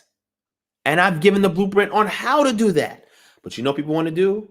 They want to sit back and talk and gossip and complain. Nobody's built to really do any kind of change. But let's go into Devarim chapter 28. Let me leave from that in Yirmiyahu chapter 29. All right. Thierry Lloyd said people need to chill. Shalom says, yeah, they do, but they're not going to chill. They're going to turn up on me because I'm laying out the truth for them. And I know it hurts, even though I didn't say anything directed to anybody in particular, people just can't help themselves to say stuff. And again, instead of them inquiring the matter first, they jumped to a conclusion, and therefore they brought shame and folly. Because the information I just brought out today, simply the fact that they've pointed fingers at me has made them look very shameful and in so much folly right now. Now, if they did not say anything towards me, then they'd be cool. But because they did, they brought this onto themselves, right? So let me read Devarim chapter 28 and these blessings. And how do we tie that with Yirmiyahu chapter 29? Because when we go to Devarim chapter 30, the Most High still expects us still expects for the blessings and the curses to still follow us. See, it's not just the curses that follow you, it's also the blessings that follow you. See, okay, check this out. I'm gonna give it to y'all. Let me show it to y'all. Y'all don't know how to activate the blessings that you're entitled to for keeping Torah. We're not talking about that prosperity garbage. We're talking about when you keep Torah, you are the light. You are the shining example. But y'all love living in darkness. When are y'all going to be the light? But let's keep going. Check this out. Okay. Let me go over this, because a lot of times you'll get to this and jump to verse 16 and read. But let me read this. Let me get into this. All right. This is the basics that people abuse all the time. Let's read it. Right. And if you faithfully obey the voice of Yod-Heh-Wav-Heh, your power, y'all saying you're doing that, right? Okay. Being careful to do all his commandments that I command you today, Yod-Heh-Wav-Heh, your power will set you high above all the nations of the earth. And all these blessings shall come upon you and overtake you if you obey the voice of Yod-Heh-Wav-Heh, your power. I'm going to show you where these things are supposed to overtake you, even in captivity. But y'all keeping Torah, right? Okay. Blessed shall you be in a city, and blessed shall you be in the field. Are y'all blessed in the city? Nah. I tell Israelites the reason why the city is the way it is because y'all not seeking a piece of the city. The city is supposed to be blessed because of you, because you live there, the city. But so y'all telling me that y'all Israelites pointing fingers at me, but y'all in all these cities and they still jacked up. Can you show us your resume of the work you're being doing so that the city that you live in is being blessed by your actions? Can you show it to us? Because I'm getting involved as best as I can in political process. So that way I can sway stuff in favor of our community. Show me where your city's blessed but have you in it. Okay. Let's go. Blessed shall be the fruit of your womb and fruit of the ground and the fruit of your cattle, the increase of your herds and the young of your flock. Blessed shall be your basket and kneading bowl. Blessed shall you be when you come in. Blessed shall be when you go out. Yod-Heh-Wav-Heh will cause your enemies who rise against you to be defeated before you. They shall come out against you one way and flee before you 7 ways. Is that happening? If y'all don't got power, this ain't happening. Okay. Yod-Heh-Wav-Heh will command the blessing on you in your barns and all that you undertake, and he will bless you in the land that Yod-Heh-Wav-Heh, your power, is giving you. Okay. Now we're going to show how this extends to captivity in a second. Let's keep going. Yod-Heh-Wav-Heh will establish you as a people separate to himself, as he has sworn to you, if you keep the commandments of Yod-Heh-Wav-Heh, your power, and walk in his ways. Right. Voting does not violate Torah. Nobody has given me any verse where it says voting violates Torah. It's not there. Let's keep going. And all the peoples of the earth shall see that you are called by the name of Yod-Heh-Wav-Heh, and they shall be afraid of you. Ain't nobody afraid of y'all. You know why? Because y'all not effectuating change. Y'all not wielding no power. You don't know how to create power. You don't know how to advance power. You don't know how to do any of these things. Nobody's scared of y'all. This is why persecution should come upon you, because they're afraid of you. Right? If you getting blessed like this, yo, we got to get the Israelites out of our cities, man. But they're not afraid of y'all. That's why they let y'all get on the corners and preach. They're not afraid of that. Okay, let them brothers preach. Now, this certain kind of heat will come to the brothers who do that. You know, you get a Southern Law Poverty Center's listing and so forth, and FBI watch list and stuff like that. But at the end of the day, the city still allows it. They still allow it. They're not afraid of that. Now, that may be a nuisance to them, but they're not afraid to that. They're not afraid of that. But when you start to take that information and translate into a place where you put in Israelites in positions of power, you affecting policy, you preventing police brutality in your community, you're taking over the politics, the economics. Oh boy. And everywhere these Israelites go, they turn the city up for the better. They're the example in their neighborhoods, in their cities, in their towns. People follow after them. That's a problem. That's what Yeshua was doing when he was here. That's what the children of Israel in high places, when they were capped, that's what they were doing. They were the threat. Y'all that's sitting back, don't vote. You're a coon for voting. Y'all not no threat. Think they're afraid of y'all? Come on, man. Stop that. Stop that. You don't even believe it. Look at me right now. You don't even believe that. Stop that. And Yod-Heh-Wav-Heh will make you abound in prosperity in the fruit of your womb and the fruit of your livestock and the fruit of your ground within the land that Yod-Heh-Wav-Heh swore to your fathers to give you. So again, you got to look at the prescription, application. You're going to say, well, we in captivity. I'm going to show you this in captivity. Follow me. Yod-Heh-Wav-Heh will open to you his good treasury, the heavens, to give you the rain to your land in its season, to bless all the work of your hands. And you shall lend to many nations, but you shall not borrow. Y'all keeping Torah, but y'all still borrowing. Do y'all know how to get grants? You know how to get a grant? What? You know what community foundation is in your neighborhood? What? You know how to do that? You know how to get a system, an economic system, so that now you become the bank? Huh? What? Oh, okay. You don't know how to do that, but you're keeping Torah. Oh, okay.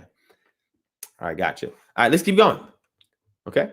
And your Wi-Fi will make you the head and not the tail, and you shall only go up and not down if you obey the commandments of your Wi-Fi, your power, which I command you today, being careful to do them. And if you do not turn aside from any of the words that I command you today to the right hand or to the left to go after other powers to serve them. And then, but if you do not obey, all y'all know this by heart. Y'all could probably say this in your sleep. But what about these things? Well, let's get to verse 30. Okay, let's get to chapter 30. I said put chapter 20. Chapter 30 and verse 1. Let's read this. Okay, y'all ready? Is y'all ready? And when these things come upon you, what? The blessing and the curse, which I've set before you, and you call them to mind, where? Just in the land? Among all the nations where Yahweh, your power has driven you, and to return to Yahweh, your power, you and your children obey his voice and all that I command you today with all your heart and with all your soul, then Yahweh, your power, will restore your fortunes and have mercy on you, and he will gather you. So before he gathers you, he's going to restore your fortune if you keep Torah, get the blessings while you're in captivity. See, y'all not ready for that. Y'all don't want power. Y'all don't want authority that comes behind representing the Most High Yah. Y'all got a weak God. Whoa, what did I just say? If you cannot exercise y'all's authority in the earth by keeping Torah, being a light unto the nations, being an example, getting all these blessings, then whoever power you represent is weak. Because he obviously is not giving you power or authority, even though he's promising that to you if you obey his commandments in captivity. And he's going to restore your fortunes. How many of y'all getting your fortunes back? Do you know how to get your own reparations? What? Oh, you're still waiting with your hand out? Oh, okay, I got you. I understand.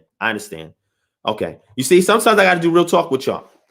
All right? Sometimes I got to do real talk. Sometimes I got to be frank like this with y'all. Sometimes it's the only way y'all understand. Okay. All right. Curses feel good because you don't have to do anything. You could be a passive beta male and just sit back and say, okay, well, I ain't going to do nothing.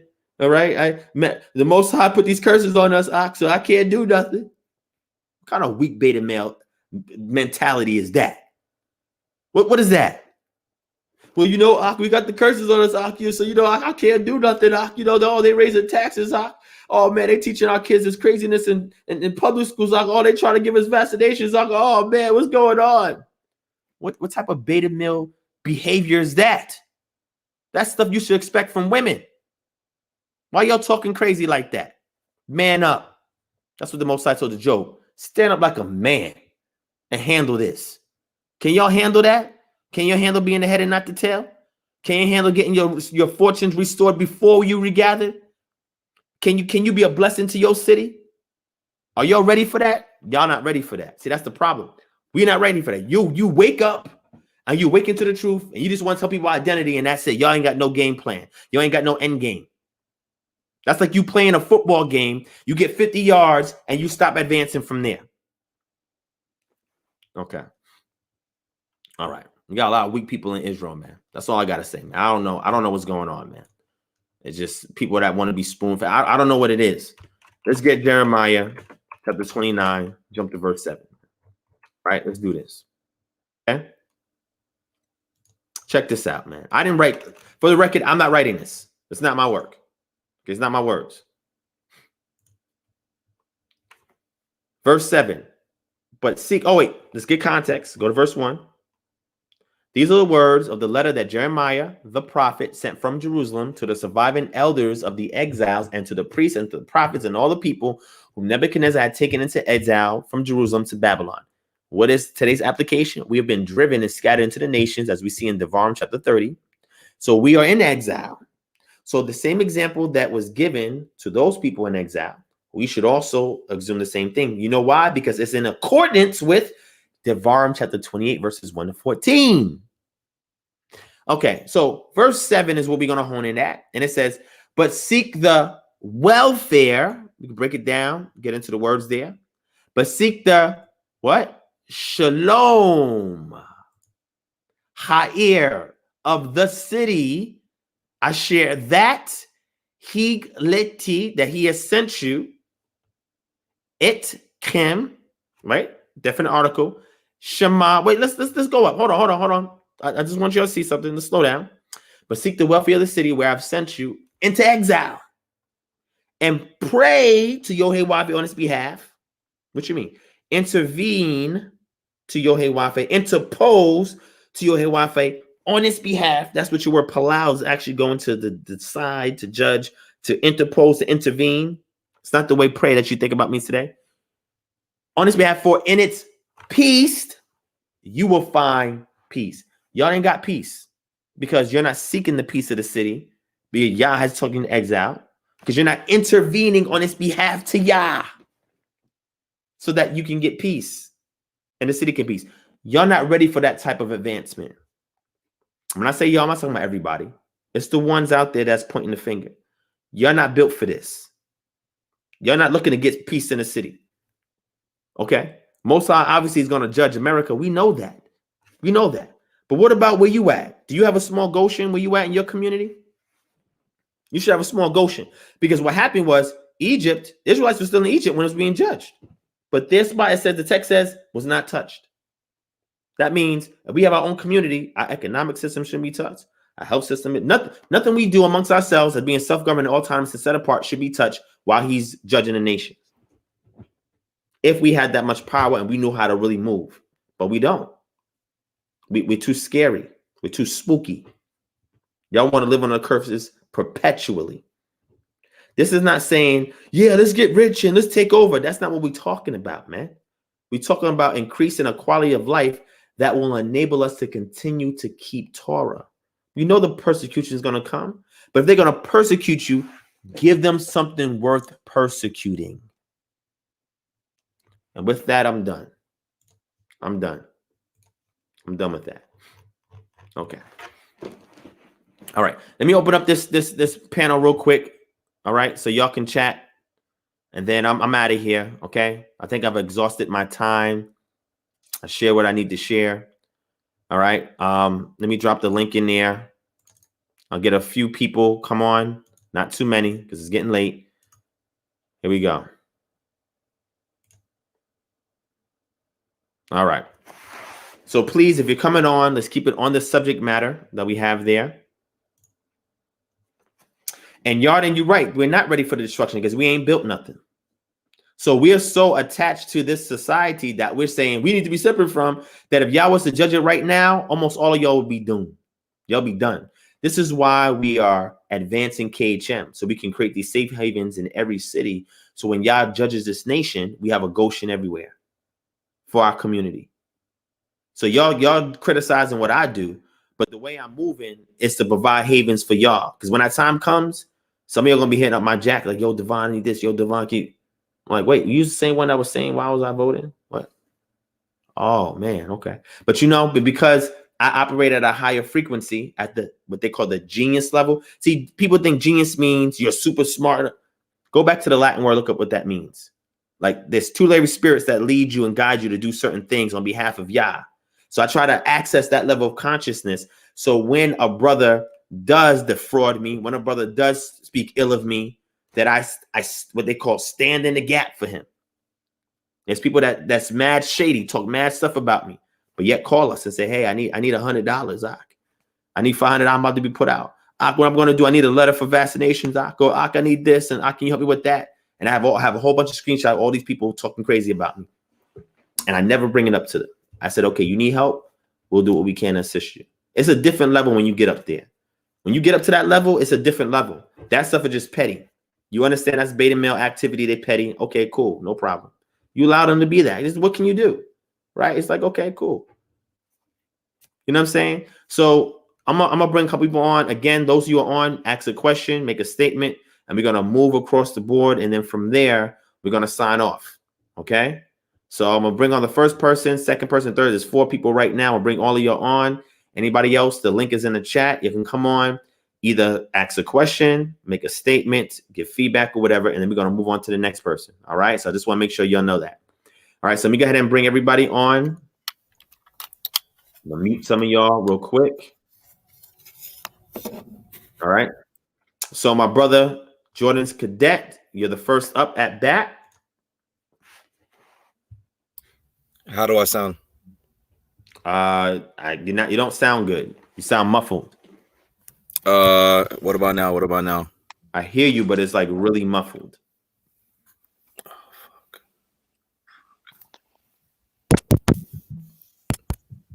Okay. I hear that, but you still sound muffled. I'm sorry. I'm sorry.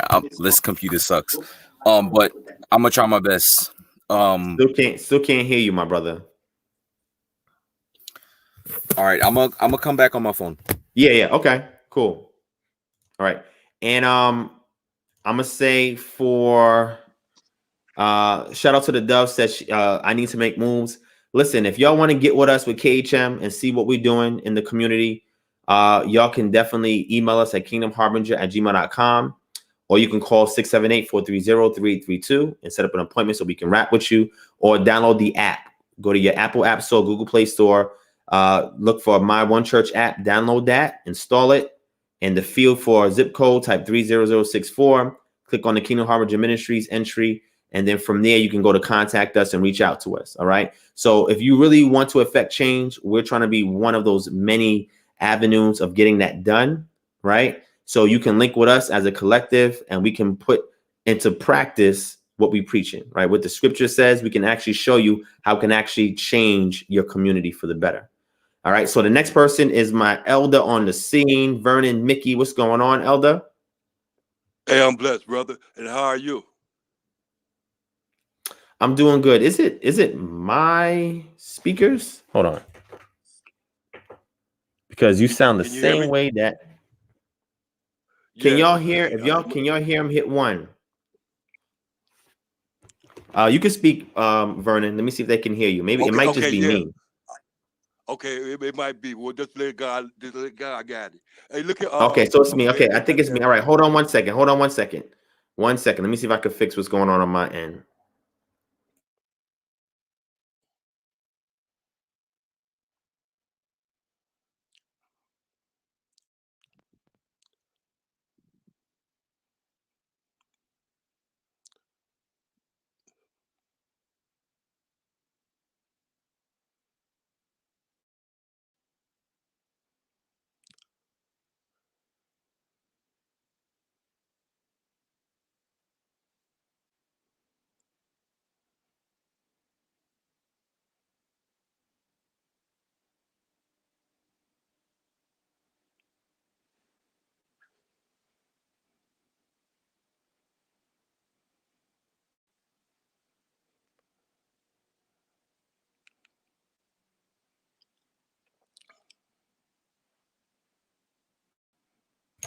All right, my bad. That was me. Oh man, thank y'all for telling me that. All right, let me. I fixed it. All you right, so I'm got gonna it? get. So go ahead. Yeah, I got it. I can hear you now. Oh, okay, good. Hey, that's good. Now I ain't got to talk loud. Man, I'm glad man. Thank you, Jesus. I'm glad they got that bomb out of office, man. All them people that was down there demonstrating, doing all that stuff, wasn't doing it for nothing, bro. Man, forget what them other people's writing on the line. Don't even worry about that. God working, man. God doing this, man. He Trump, baby. Ain't nobody else doing it but God. He doing all this. He in control of all this. Forget what they talking about. All you have to do is look, bro. Bear witness to the fact. You're an intelligent man. Bear witness to the fact. Bear, all you have to do is see it, take it, and to a certain extent, receive it. And everything on the outside is going to take care of itself. The Israelites ain't going to have to sit back and do nothing. The Israelites wasn't out there running up and down, running up and down the streets when this stuff was going on. They were saying they didn't want to participate. They took a side. Mm-hmm. You can't take no side in this.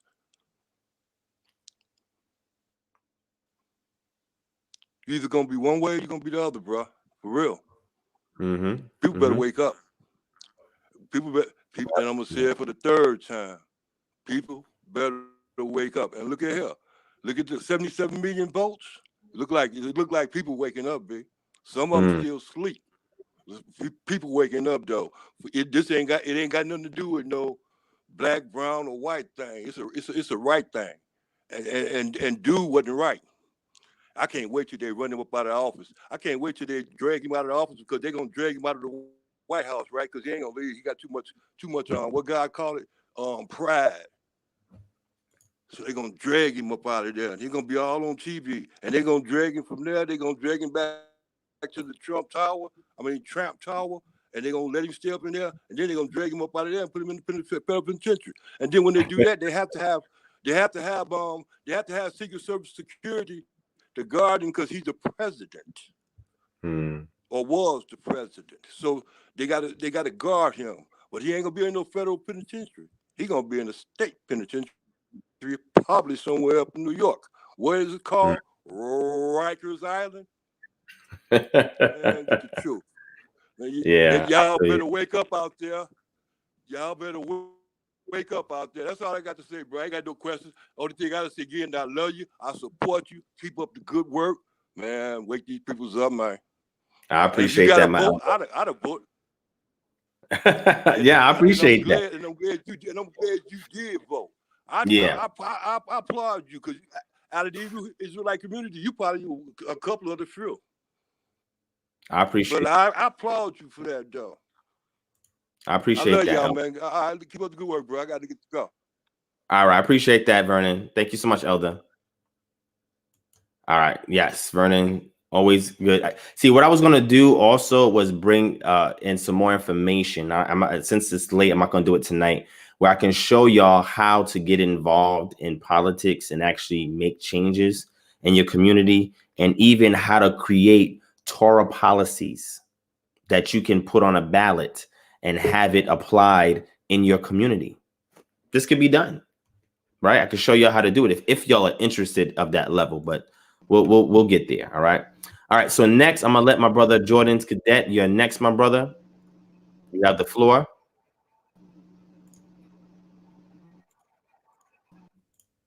You hear me now? Yes. Okay. All right. So I wanted to comment on everything you said from the beginning about when you was talking about demons and the Shaddai and the goat and whatnot. And every time I listen to everything you say, it's like I try to respond with something slightly different. I choose different words, but it's pretty much the same gist because you have the same problem because you're dealing with the same folks that have the same issues. And the whole thing with what was very powerful, what I want to focus everything I have to say on is as a man thinketh, so is he.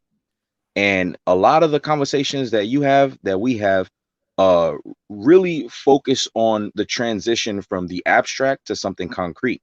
Facts. And what we have to understand is like when we think of something like an idol, like a bull or that bull statue, like these guardian things that tend to be at the front of a temple. They usually guard secrets or something very sensitive about the people and whatnot.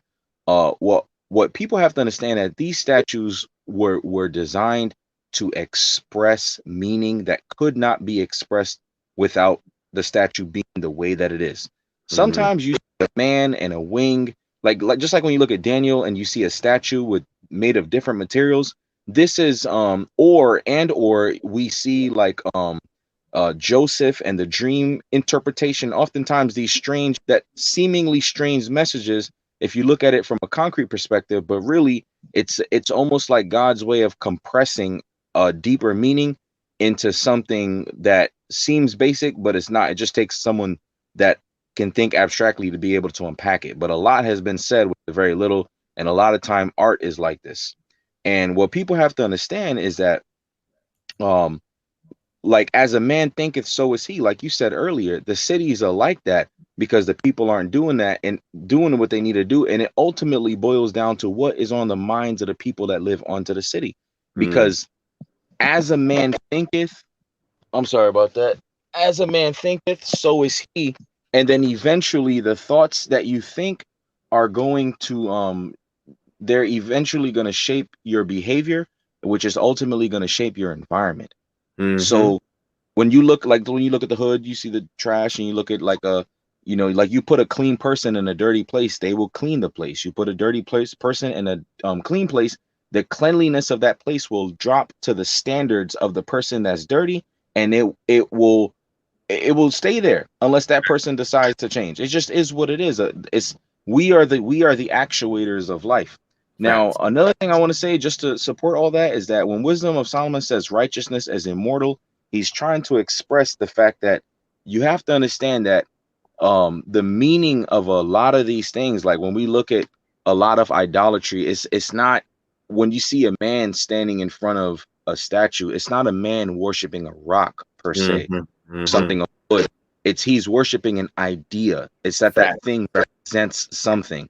And it is not easy to always see that all the time, but we have to understand that a bad idea, if materialized, it really causes a lot of problems. Like we see what we're dealing with today with how we view religion, and literally every single thing, all of our problems and everything has to do with our thoughts and how we think and how we feel. And to finish off with everything with what you said, because with the whole voting thing, last thing, because I also wanted to touch on this with the whole voting thing, is voting a sin or not. I think a lot of people think that because some religious have led to have actually cleverly led people thinking that they ought not participate in voting because Jesus wouldn't vote, and if you vote one way and you're another member in the same group votes another way, then you're going to cause division in the church. And they've been able to, like slickly transition the focus of the scriptures from the abstract Torah, do things like this, to the object that is Christ, and being able to kind of like manipulate Christ away from the Torah and create him to be almost like a puppet that they can say, hey, he would do this, he would do that, so you should do this too, be like Christ. And it's like with everything you've been saying, it's kind of clever how they trick people away from voting and don't even use the power. You know what I'm saying? When, like you said, it's very true. Voting is something that we should do. We should be thinking about it, not necessarily the whole presidential part, but we should be exercising power to the best of our ability, because there's no point in knowing all stuff and then it just sits in your head and you just act like you don't know it every single day, where it should be expressed, because it's the only way it's going to make a change. It's like an idea is like a seed planted in the ground, but if it don't grow, well, what's the point of it? So I felt like everything you said, I could summarize into like, we got to get all this stuff we talking about right, the abstract right, and focus less on a concrete, because it's the concrete that's a manifestation of the abstract. If we not thinking right, we'll always be wrong. We'll just always be wrong. So that's all I got. That's awesome, my brother. Thank you so much for your insight all the time, man. You make it very concise and very visual, that people can just see it and absorb it, and I appreciate that. So again, you're welcome on the panel anytime, my brother. I appreciate you. If you need me, stay in touch and we'll build, okay? All right, shalom. So let me respond to something real quick before I let the next person come on. My brother Yarden, he says, I appreciate all that you said tonight. I just want to say we shouldn't insult our brothers by comparing them to our women. That comment could have been left out. Shalom. So let me comment on that. So the comment that I was saying is that I said that better male behavior, where men are sitting back and complaining and not stepping to the forefront to provide a solution on being actual and change, is a female trait. Women complain because women are reflective, right? Women reflect. That is a feminine trait. So sometimes when there is displeasure, sometimes when there is unsettling, when they feel insecure, whatever, women will reflect that and it comes out in their speech.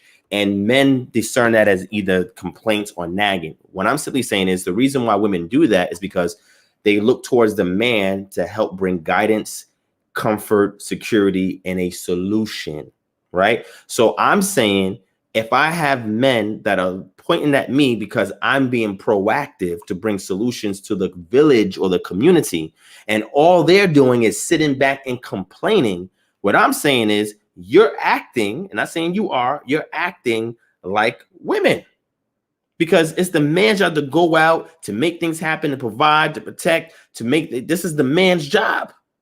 The women will complain. It'll seem like a complaint. Complaints are not always bad. We've seen that women complain in the scriptures, in the Torah, and they affected legislation by their complaints or voicing their concern. What I'm saying is, it's the man's role. The woman is the reflective voice. In Hebrew, you have the hitpayel, the woman is the reflective voice of Chokmah, that when she delivers it to the man, it is his job to manifest that. So she has, oversight or insight to what's going on. So naturally, she takes that from her intuition, which is the spirit in her, and she voices that to the man. And when he receives that, he has the key to unlock that, and he goes and makes it happen. You can't have a whole bunch of men just sitting back complaining. When we getting more and more women on the front line now, which is crazy, right? Saying complaining and pointing fingers at men who are actually trying to do some good for the community, right? So that's what I mean. It wasn't an insult to men. I wasn't saying this to all men in general. I was talking about to the select few that were pointing fingers and all they're doing is complaining. But if I go to see what difference they're making in their city, they're not really doing anything. Nothing's changing. They don't care. They're not getting involved. This doesn't apply to everybody, just to a select few. So whoever was insulted by that, I apologize. My intention was not to insult anybody. However, I was being frank because the objective is to inspire you to do something. It wasn't an insult. It was a tough love to inspire you to do something besides complain. That's all it was. So hopefully you was not offended by that, my brother. And if so, I apologize to you directly. However, I'm just being upfront and I'm just letting you know what it is. So we as men, we have to be on the front line, building, putting in work, making things happen. That is our role, our job for the women and children. They have their roles. We have ours. Stop complaining, strap up your boots and put it to the ground on the front line. Let's get busy. All right. That's all I'm saying. Okay. So again, whoever was offended, my apologies. However, I don't take back nothing I said. I mean everything that I said. All right. So with that being said, let me move on the panel. Let me go to the next one is my brother AVX. You have the floor, my brother. You can unmute your mic. What's going on, King? Hey, Shalom, Mark. I just wanted to first thank you. Thank you for your time, and thank you for the work and the example. But for me to make a long story short, I agree with the fact that we can't be sitting back and now is not the time to complain, but to look for solutions. For me personally, I just wouldn't say the solution I would seek is attempting to change a system that's so heavily ingrained. For me personally, my effort goes to, as you were alluding to, totally disconnecting myself from the system. And you alluded to a couple different ways that can be done. Mm-hmm. And it starts one step at a time. Like you said, it'll start with, do you go to the doctor? Do you go to the hospital when it's time for the birth? And, all those things for me, I've definitely changed those things for myself in seeking that end result. But I just, when I look at how the Christians have been so heavily ingrained in this society and in this system, and this system it likes to tout that it was founded on Christian values. And there's plenty of Christians in government all around us, and we see how much they've been able to actually affect change in the system. They haven't. Mm-hmm. Because the system itself is not designed for us to change it. It's designed to parasite off of our energy. Facts. On every step, every level of the system, it's designed to parasite off our energy. It's parasiting off of our thoughts right now as this election is going on. Just like you demonstrated with your simple post on Facebook. So for me and for the efforts that I put in to try and affect my community is to go create that set apart space, create the city of refuge, so to speak, and then just inform people that it's there. And whether or not they want to come and join, that's up to them. Mm-hmm. But, that's kind of where, for me, I'm not going to knock anything that you do. I think it's great. And if it can be done that way, it's another way, mm-hmm. And pray. And that's my thing. My thing is, I tell people all the time, and me and you talked about this in person, there are multiple ways to skin a cat, right? Yep, if exactly. You are doing something and I see that you're yielding results behind what you're doing to work towards autonomy, then I'm going to applaud it. I'm going to support it and say, yo, we got your back. If I'm using a different method, and again, we're going towards the same direction, where right. I'm doing what's called an aggregationalist, which means you interface with society to get the resources and manpower from that society to bring it back to your community to build your community so your community can be autonomous, right? So there's things that you have to do while you're in the matrix in order to build Zion. Same way you see it in the movie, right? So, so that is the way that I operate to get it done. But however, on the back end, there's brothers that just work on the back end. They're not concerned with the front end.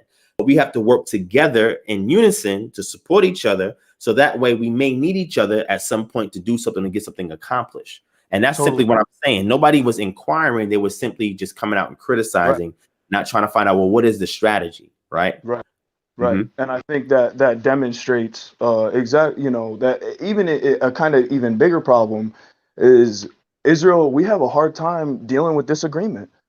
Like we have a hard time having different views and still putting our hands to the plow, you know. But at the end of the day, you're not going to agree with everybody 100, 1000%. And everyone's coming with a little bit of a different experience and a perception. So you have to expect to have different views, but to be striving towards the creator and to be creating that space in which we can actually facilitate, you know, this Torah.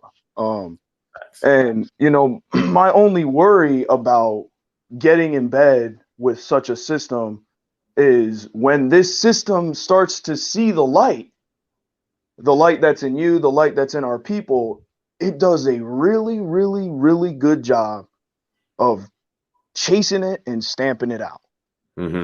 Like it does a really, really, really good job of doing that. And so, you know, and I think for that reason, it's even more important that you have support, you know, and you have people in your corner, whether they agree or not, whether we agree 100% or not. That doesn't matter. We need each other, and we need to be able to, you know, let's say as you continue working, it's going to take some adaptation. It's going to take some adaptation for me, and we actually end up coming to the same conclusion. And that's what it is. We talked about this thing, because it's the same goal. You know, this like I said, the end game is autonomy. Autonomy is self-government amongst ourselves, taking control of our own social affairs without going outside of our community to ask for help or assistance to do anything. Right. So there's multiple approaches to that. I mean, you have talked about this. And my thing is, I support any other approach. I don't sit and condemn because I understand the bigger picture. A lot of people don't, and they're short-sighted. So therefore, they point the fingers as opposed to saying, hey, brother, I see you using that, but I found a more effective way. Right. And put me on the game, because that's what I do. Right. If I see that somebody is not performing a particular way, I say, yo, I see what you're doing. I like your willpower, your drive. However, I found another approach. Try this alternate approach, see if it can help with what you're doing, or maybe an alternate approach maybe work better for you to get the results you're looking for. Put people on the game. That's it. You know what I'm saying? Everybody's not like that because everybody has different agendas. But if we at least got onto that level where instead of pointing fingers and condemning, we're like, nah, let me show you how to do this. You know what I'm saying? Let me help with the brother out. Then we can kind of like guide each other towards the same direction, right? And this is why this live was not aimed towards anybody that I've spoken to, I've built with alternate perspectives. It's the people out there that simply just want to point fingers, complain, and not do anything. So they say all this stuff about, oh, you doing this and this with the system, but I'm telling all these things I'm doing on the side without the system, and you still connected to the system doing these same things. How does that work? At least take the beam out your eye, or you point the speck in my eye. Because then I'm gonna go to you and say, oh man, are you growing your own food? Oh, you not? Damn, okay. Oh, wait. Oh, so you still send your kids to public school? Why to be indoctrinated so they could be another asset to this society that you said is a person? Oh, okay. You're not. Oh, okay, I got you. No problem. Okay, what was that? See, then it turns to that. And then now what happens is they gotta sit there and say, well, damn, I guess I am doing all of that. So then why are you pointing fingers? Get your house in order first. And then instead of pointing fingers, pull somebody over to where you at. Say, look, I built my house. I see you still making your house, but look, I built mine. Let me show you how I got it done. It's as simple as that. Exactly. So and I think that's exactly what you're doing. You know, that's exactly what I think. The consciousness just needs to shift to that mentality. And you met me in person, right? You came to the event. You met me in person. Yeah, of course. Yeah, and I plugged in with the group. I've been to a few chapter meetings out here. Absolutely, because I can see what y'all is doing. I can see the spirit. You know, and it's not that like I said, it's a personal reserve within myself. I think what you're doing could work. And to be completely honest, I think there's going to be places where we're going to have to overlap we're going to have to come together and put our efforts together to start making some of these bigger moves. I'm going to need allies who have municipal corporations. I'm going to need that, right? You're going to need people who can go in and do certain things, like you said, on the back end. And that's thinking smarter. You know? Exactly. And that's why I appreciate you, because even when you approached me and we talked, you know, you saw everything that we presented, talked to me, everything, you presented yours, and guess what? We talked and came to a common ground, right? And that's the key thing, right? We really are chasing the same goal, just taking different approaches, right? And you need that type of variety, because you never know what you may learn from somebody that's on the other side of the coin, right? Exactly. You may say, wow, you know what? Even though that's not my full approach, I do like this tactic. I like to implement it, and vice versa. Just like I like some of the stuff that you were saying you want to do, and I want to support it. Because what did I say to you? I said, look, even though I may not know what you're doing fully, hey, if you need some resources on that, here you go. That's how we work. That's how we build. Exactly. You know what I'm saying? So I appreciate that, my brother. Again, we got to schedule a call to talk so I can get you onboarded officially. So we can give you whatever resources that we have to help you get work done there. Please continue to stay in touch with us as a group, man. And man, I love your energy, bro. And you're serious about this. I know you're serious. I could tell your spirit, you're serious about this. And those are the type of people that I need around me to keep me grounded. And I want to be around to keep them grounded as well. All right. So I appreciate you, my brother. Yeah, I appreciate you, man. You have a good night. Thanks for your time. Anytime, King. Shalom. Shalom. All right, that's my brother right there, man. My brother, big up to my brother. So I'm gonna put something on the screen real quick, and then I'm gonna go to our last two people that's on the panel. I'm gonna show you something real quick. All right. Again, like I said, I just think that a lot of times we may not be aware of certain things, so therefore we will rule things out, right? Because we don't know how things work. I'm gonna show you this real quick from the state and local.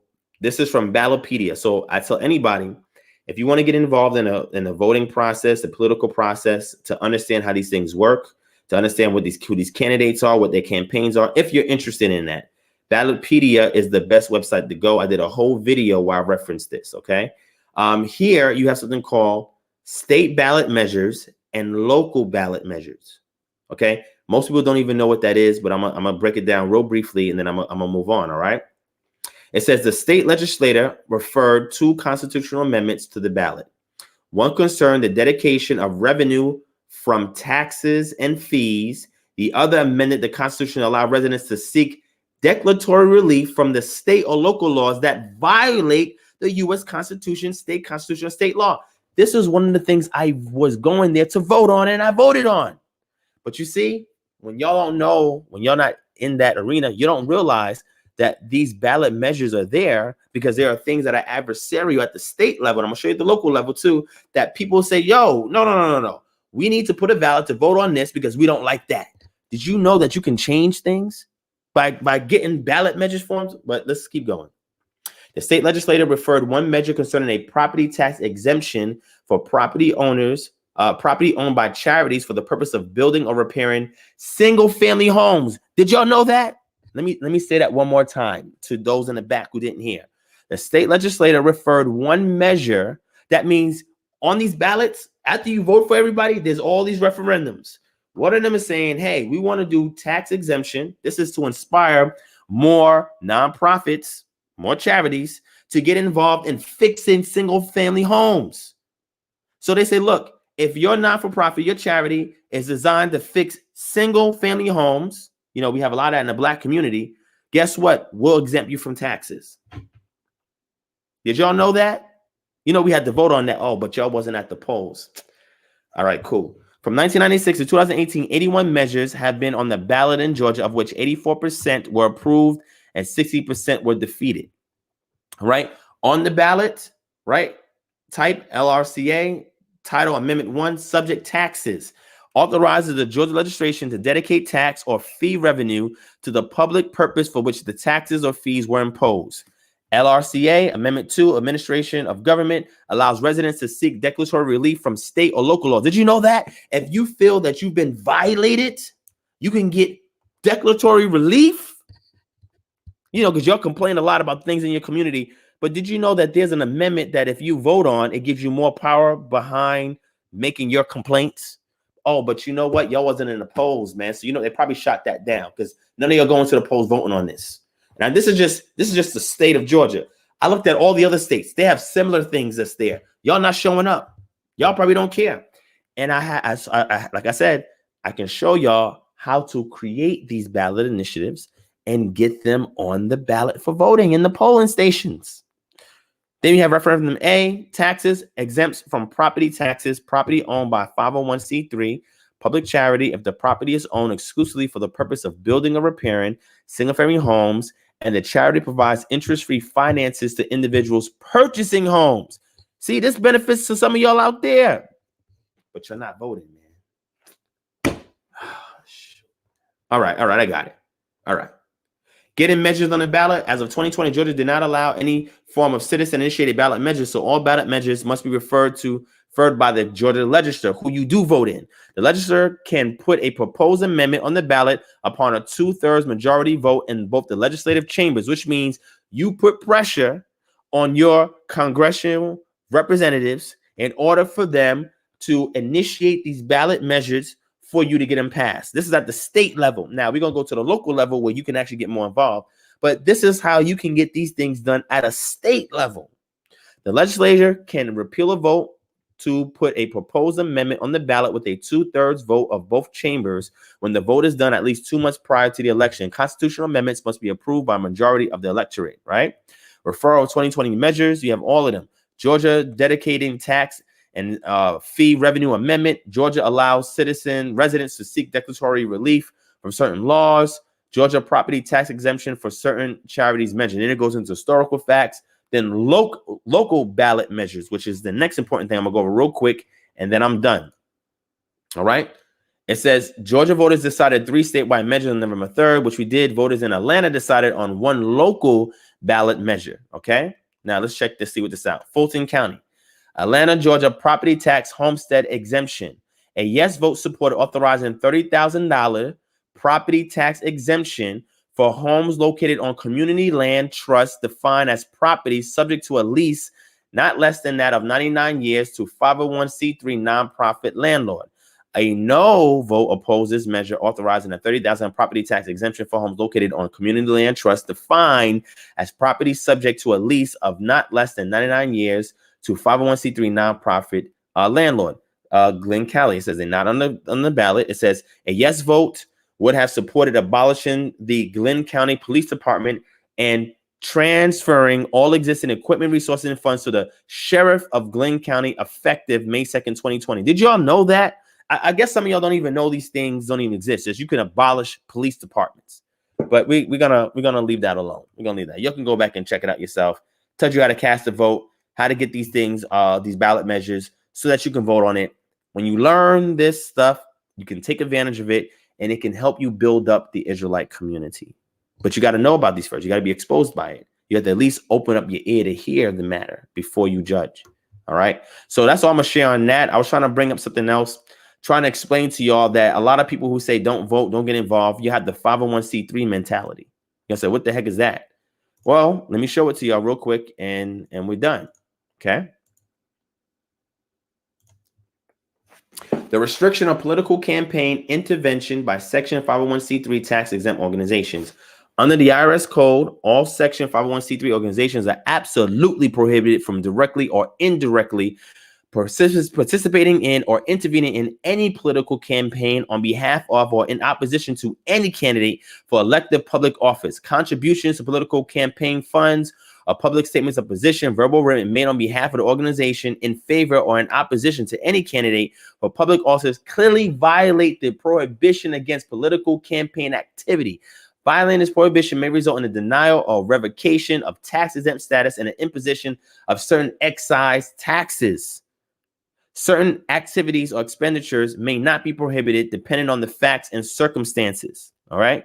So what I'm simply trying to explain to y'all is that when the churches got hit with this, they started getting quiet and stopped getting involved in the political process. That's when things started to degrade and get worse in our communities. Right. However, we can form non-for-profits that are exempt from this, where we can still get the benefits of tax exemption. Right. And at the same time, get involved politically, because as Israelites, we want to get involved politically. So wherever Israelites live, We need to have policies that are conducive to Torah and for our quality of life in that area. So then people flock to where Israelites are at, because for some way, shape, or form, they're able to get policies enacted that favors their lifestyle, which makes that place righteous. That's my opinion on how we should move. I'm not telling y'all what to do. I'm just saying I think that's a good plan of action. All right. So let me get to the next person that we have here. 3D Sounds, are you there? You can unmute your mic. You got the floor. I can't hear you. Your mic is still muted.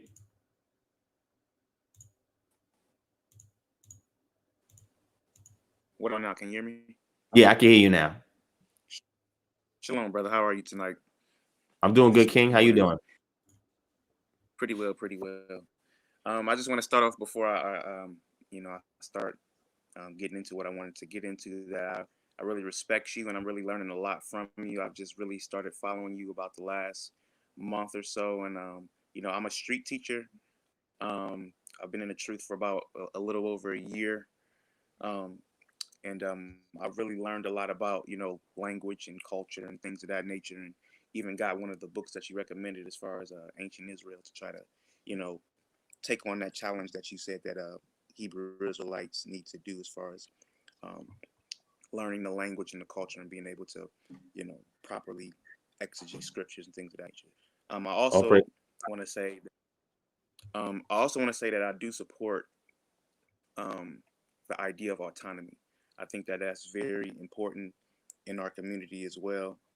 And I'm actually a part of a startup business that, we affiliate other businesses, credit repair, teaching people how to trade forex, things of that nature. So, and they're not even a part of the Hebrew Israelite paradigm either. So, we're just doing that to try to, you know, get involved with our people, even if they don't accept our paradigm, but just be able to maybe, every now and then be able to give them little nuggets and little, scriptures and things of that nature. And they've been finding that.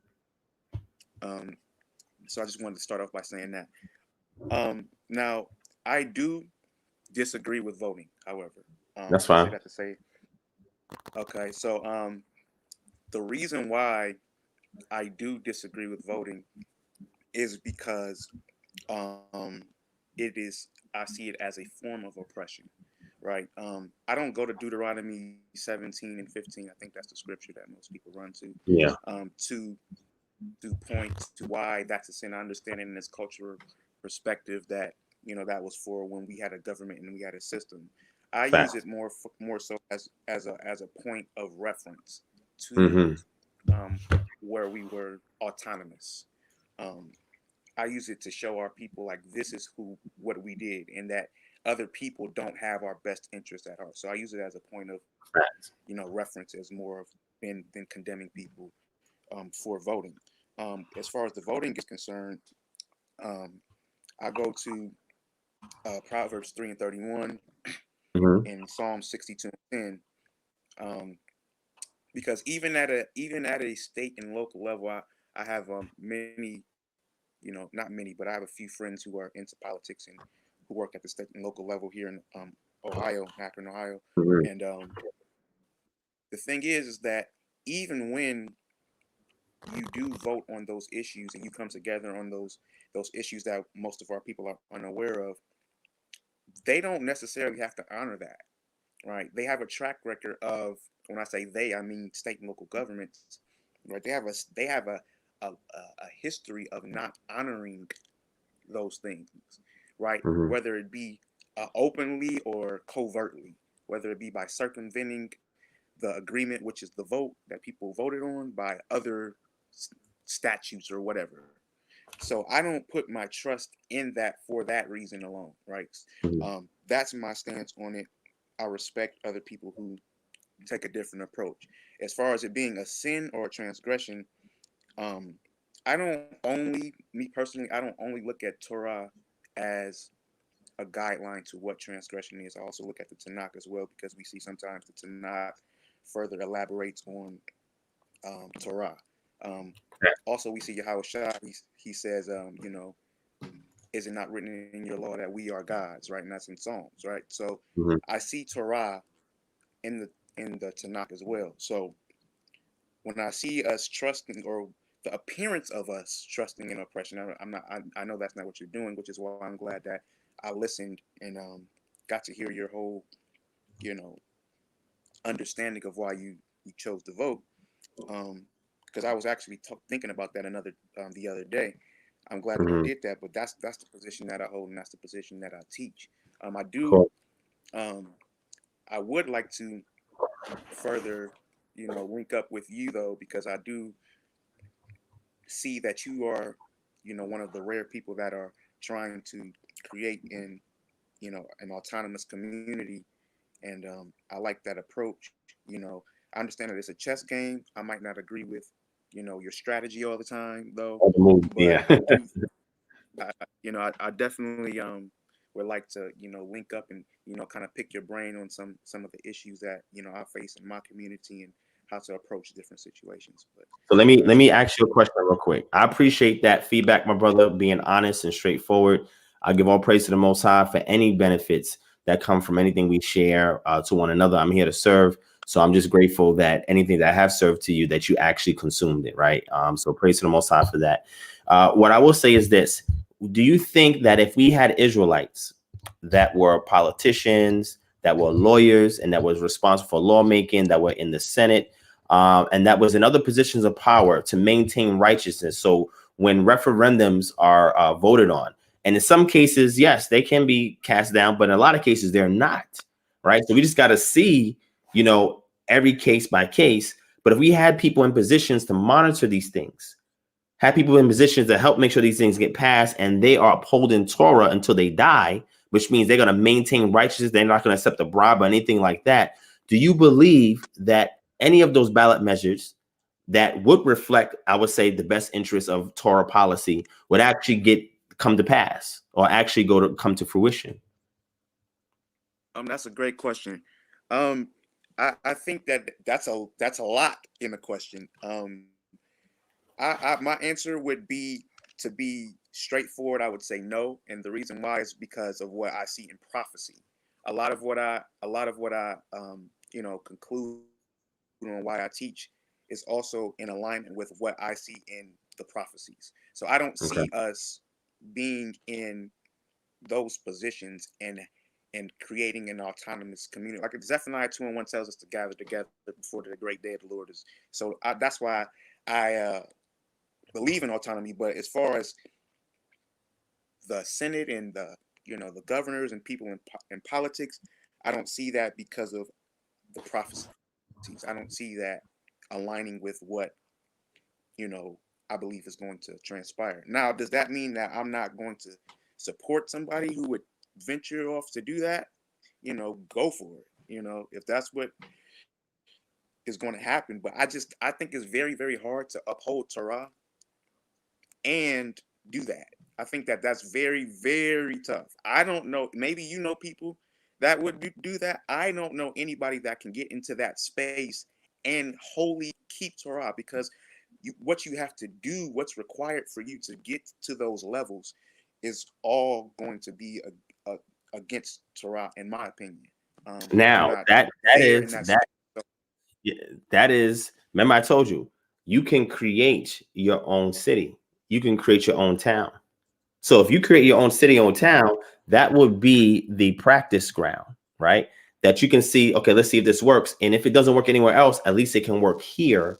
And this could be a safe haven for our community, right? So that could be done. Did you know out here in Atlanta, there's several areas of land to be purchased where certain towns are just selling land and giving it to whoever.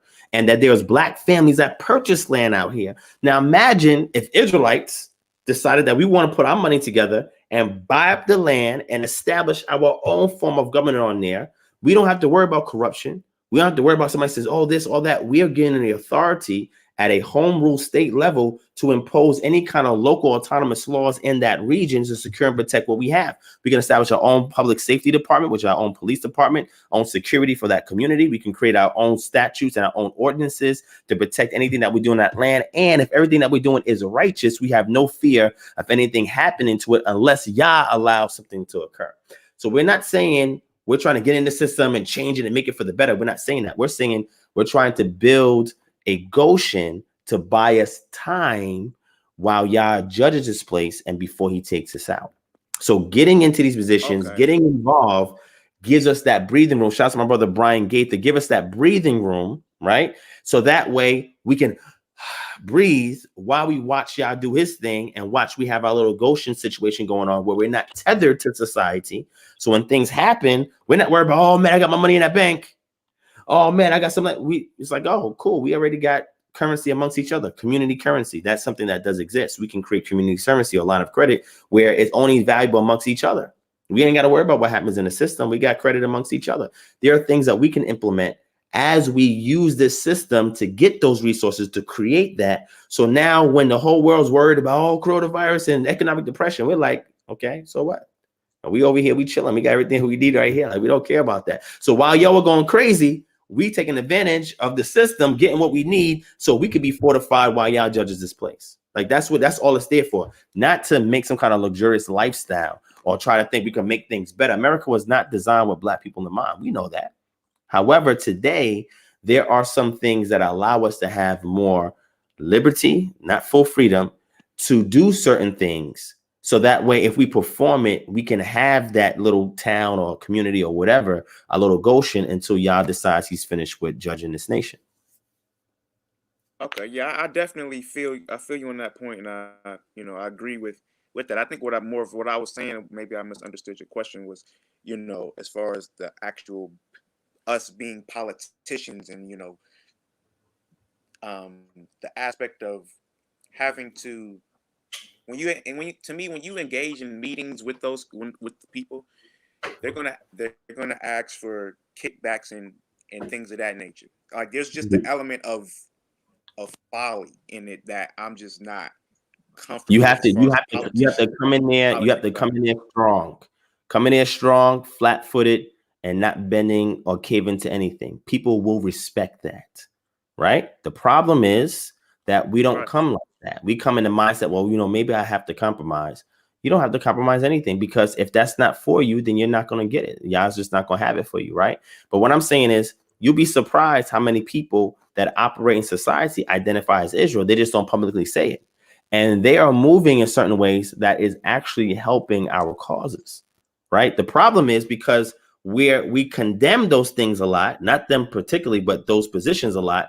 They don't want to come out and say, well, I'm an Israelite and I'm a politician. Then you go to them and say, well, if you're an Israelite and you're a politician, show me how whatever it is that you're doing is actually in alignment with Torah and is actually bringing a change of righteousness to the community. Well, I know 3 people, I'm not going to say their name, who are involved in politics that identify as Israelites, and a lot of the policies that they're enacting locally is making a difference in those communities. They're not bending. They know all the different ways to fund their campaign, and they know the law, so they can circumnavigate any kind of hindrances that may prevent them from getting the job done. Because when you have Torah, you can figure out the solution to any problem, right? And this is what they've been able to do. That's been the thing that they leaned on. So if they ever, and they hear me talking, if they ever get comfortable enough one day, they can come on my platform. You can speak with them. And you can be like, oh, damn, that person's an Israelite? And they'll be like, yeah. And they're going to tell you, like, when you go to see them, they got the fringes right underneath their suit. You don't even know, because people are not even looking for that. We know when we see, oh, that dude's you got fringes on? They got the fringes right on in their thing. They got their suit covered right over it, but you can see the fringes like coming out. Other people on the outside, they don't understand that, so they don't say nothing about it. But when we see it, we're like, oh, what the hell is this going on over here? And that's what I'm saying. It's just a biased time until our redemption draws nigh. Okay, do you mind if I ask you a question based off of that? Sure. So, do you think that we could do the autonomous community and like buy land? Because a part of the group that I'm with down in Florida, they actually are about to acquire like maybe 20 acres of land. Do you think that we could do the group without being into politics, or do you think that's something that is necessary? Because you got to understand, when you buy land, any land you pay taxes on, you don't own. Okay, so you're really leasing the land, right? So when you pay taxes, that means there's a sovereign over you, right? So when you go to buy land, let's say you'll buy land, right? Let's say you'll build a farm on that land, and let's say the legislation in that town says nah, we don't want nobody to have this amount of land. And they change the statutes on y'all. And they serve you some citations. What y'all gonna do? Y'all just gonna give it up. You know what I'm gonna do? Whoa, before we buy this land, how can we affect the politics in this region? So when we do work hard and establish this, we have some buffer to prevent them from interfering with our matters over here. That's how I look at it. So everybody looks at it differently, but that's how I look at it. So when you go back and look at the video I did, I don't know if you've seen it yet, my brother. I was talking about the Green Haven Initiative, and I was talking about municipal corporations, and I was talking about getting raw, unimproved land, which is land that don't have any pipes running underneath it, don't have any wires running over it, and it's just raw land, and building self-sustainable homes, right? Self-sustainable farms. That's important, right? Because we have technology to create self-sustainable farms, self-sustainable homes. We want to be able to create this thing so that way, not only can it benefit us, but we can use it as a means to gain wealth, to protect our community, so we have all the needs that we essentials that we need.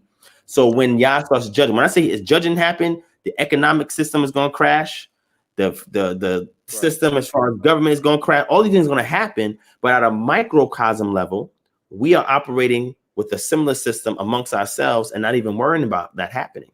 But we have to be self-sustaining. And it's difficult to be self-sustaining if you do not call the shots on what happens on that land, because they can create any kind of law or statute or ordinance, and they can fine you for it, cite you for it, and get you up off that land, and you no longer have that farm. And guess what? You're going to fall right back to the curses where another man is going to take the land that you've actually sown into and actually eat the fruit off of it, right? So I'm just trying to think 2 or 3 steps ahead to give us that buffer amount of time before the things that we work hard for are taken from us prematurely, when we could have added some of that buffer had we gotten involved in other ways. That's all I'm saying. Okay. All right. Yeah, I was gonna actually ask you about, that was gonna be a part of my other question, was like, where do you see, I think I've heard you say that we're in Jacob's trouble right now. Is that correct? As far as Jacob's trouble? Do you think we're in that now? Hello? I'm not hearing you if I'm still here.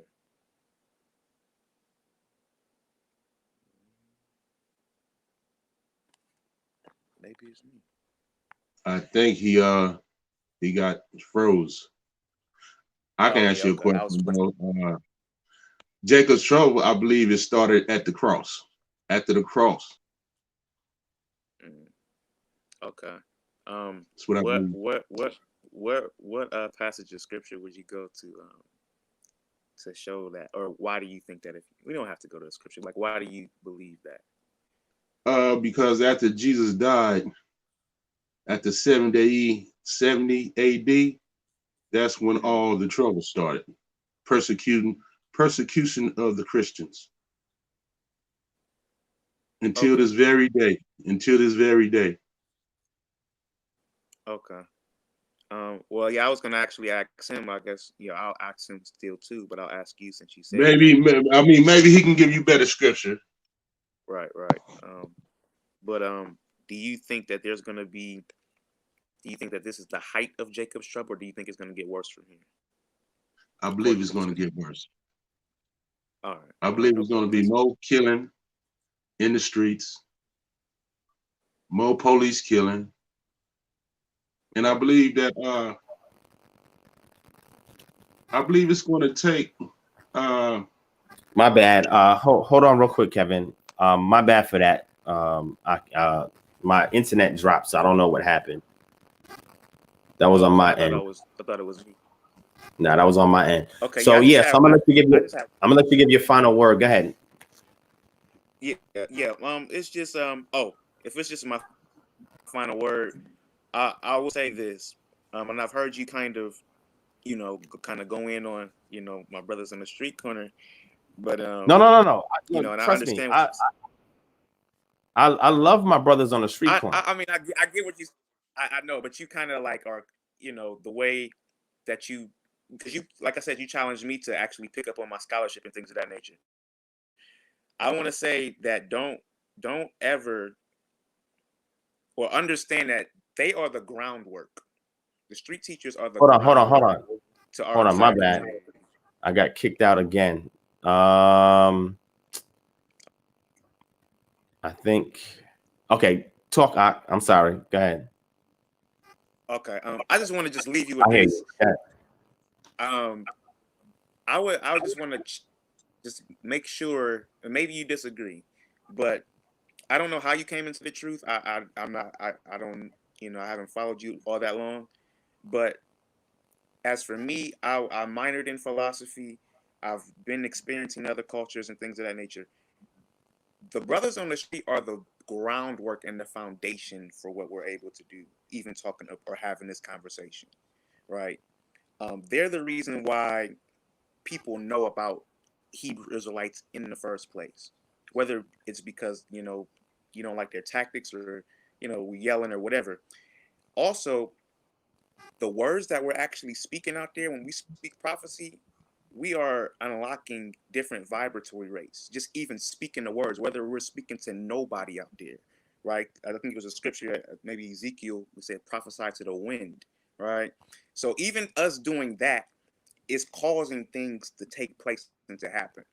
So I would just say, I'm not saying that you do, but to anybody who just feels like, oh, those guys is just useless, and they need to grow up, you understand that they are the foundation for what this whole movement is, and we always need to honor and respect that and never belittle that, and try to definitely work with them according to the best way that you can, but never belittle or demean the street teaching, because that's of primary. I think that's of primary importance. It can be done a little bit better. It can be done efficiently. It can be done, with more scholarship. But nevertheless, I feel like that is, the primary, foundation of what we are, or how we even receive the message. And that's all I have to say. No, and I appreciate that. Like I said, I have much respect for my brothers that is out there in the corner, because a lot of them are doing it very efficiently, right? And they're doing it very well. So I don't knock that. I'm just saying, when I say like that, there are people in our community and outside our community that may not perceive it that way, right? So when I speak in regards to the ones who may not pay attention to that, but I say, okay, look, here's something else we have to offer. Right. So the brothers in the street that put in their work, I always get credit for that, because that's not an easy job doing that. You know what I'm saying? And again, it has brought a lot of exposure, whether good or bad. Right. However, the movement itself predates that. It goes way before that. You're talking about maybe the mid 1800s, all the way into maybe the 60s or 69, when One West was actually created. Even before them, the predecessors of Ariana were doing something different than going on the street corners that we see today. So they help to push it or keep it in the public eye. And that's what I would say. And that's what I appreciate, because a lot of brothers, when they go out there, they have good intentions. And a lot of them do perform that when they speak. Now, there's some of them that kind of OD, but then there's some of them that are very effectual. And I've seen a lot of groups, I highlight the brothers. I'm like, yo, y'all actually doing a great job, man. You know what I'm saying? So you're right. I would never demean all of them in one category. That would be wrong to do, right?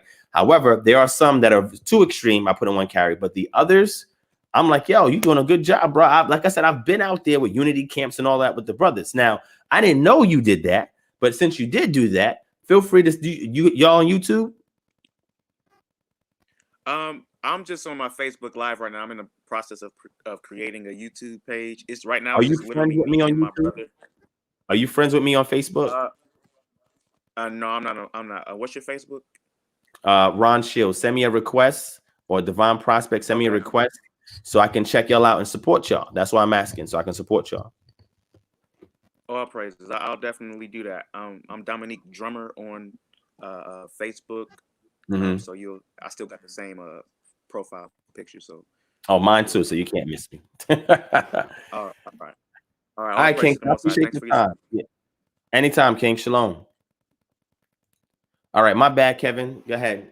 You got the final word. Hello. Yes, we can hear you. How you doing, brother DivineProspect? I'm doing good, King. How are you? Hold on, I have two questions for you, brother. I heard you speak. You asked. I heard you say that Apostle Paul.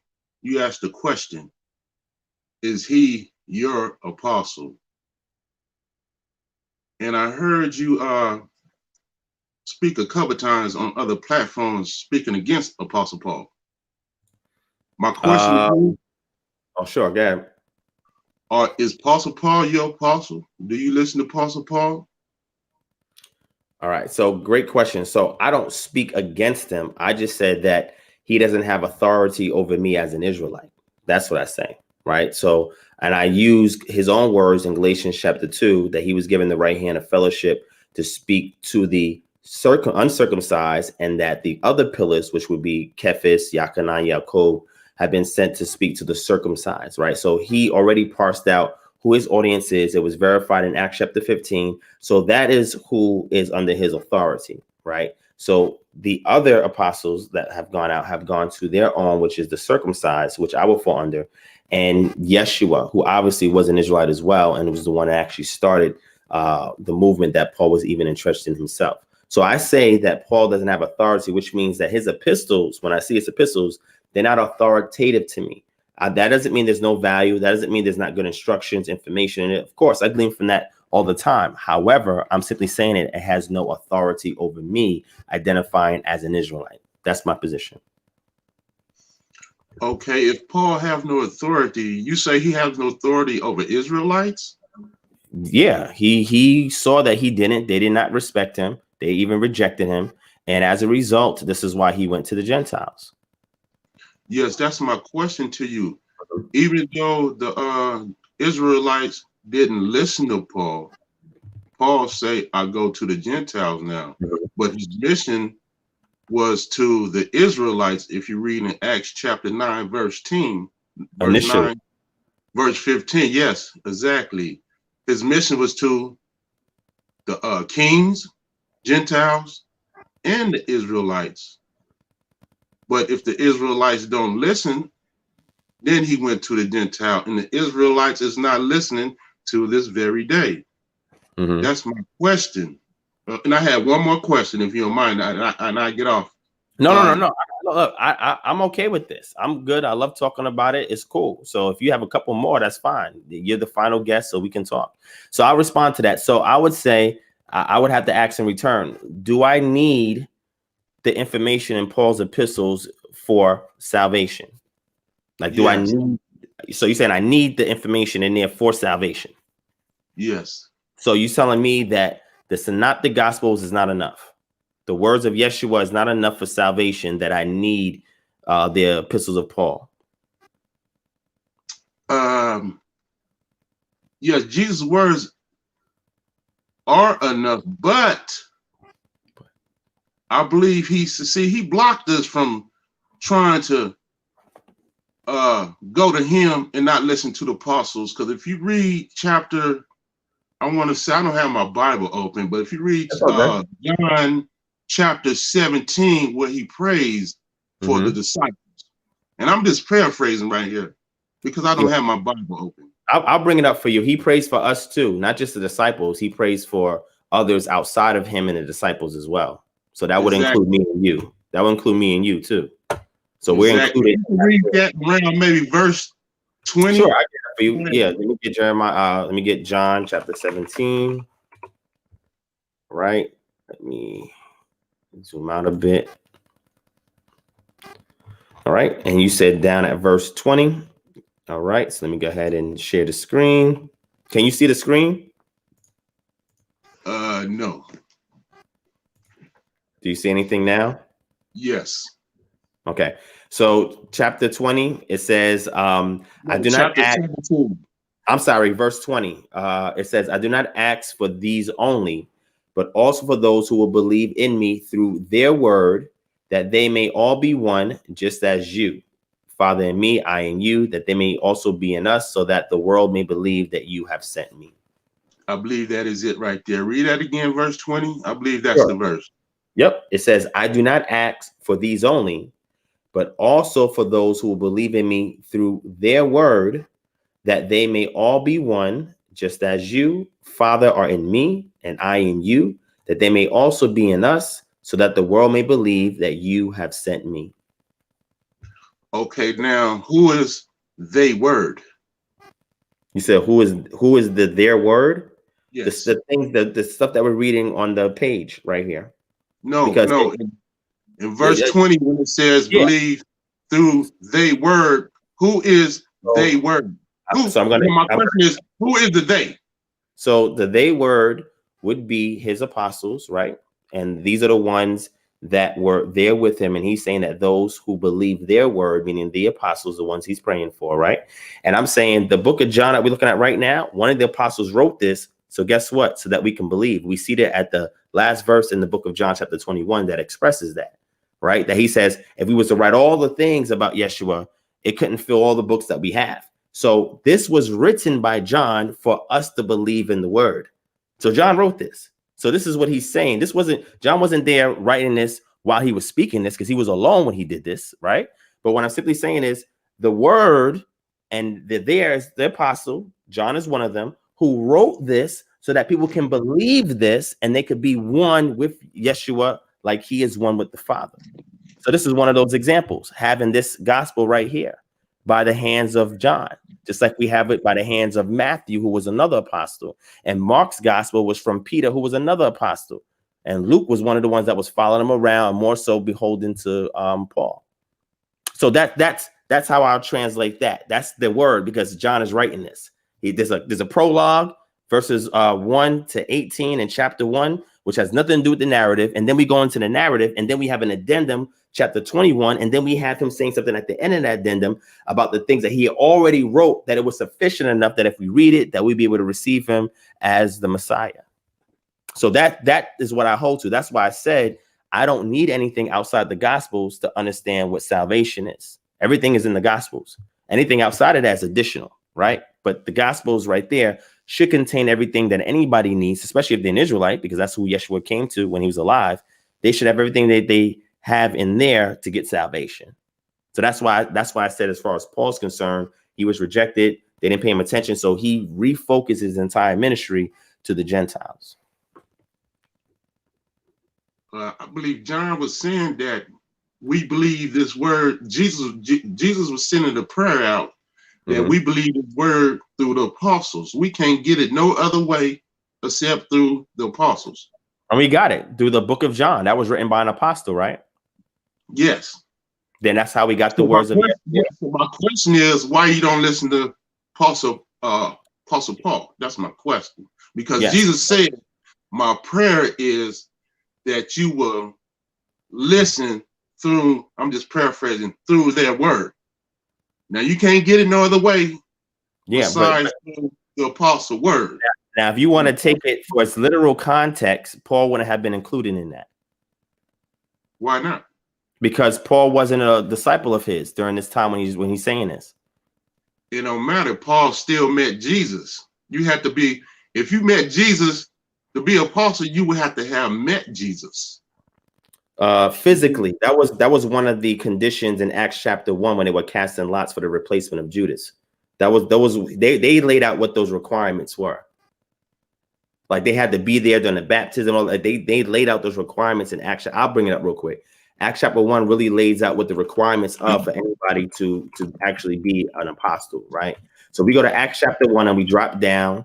So after they pray and they cast lots, they say in verse 21, so one of the men who have accompanied us during all the time that Yeshua went in and out amongst us, beginning from the baptism of John until the day when he was taken up from us, one of these men must become with us a witness to his resurrection. Now, did Paul witness the resurrection? Yes. He did. Do you have a scripture for that? No, I want to say he didn't witness it, but he had a vision where he seen Jesus. That was a vision. Correct. And that was in its ascended state, correct? That was after. Yes, but the words in red, Jesus made him apostle. so we can't fight. No, let me ask you one more question. What Sure. about Apostle Peter? Do you listen to him? Do I listen to Apostle? Yes, I asked that question because I hear you say sometimes like the truth, like you got something better than the gospel. Who, me? Yeah. Oh no, I never said I have anything. Sometimes like I'm in the truth.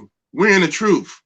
Like, well, the gospel, it begins in Isaiah chapter 52, where it talks about the good news that's coming to the children of Israel about Zion being restored, right?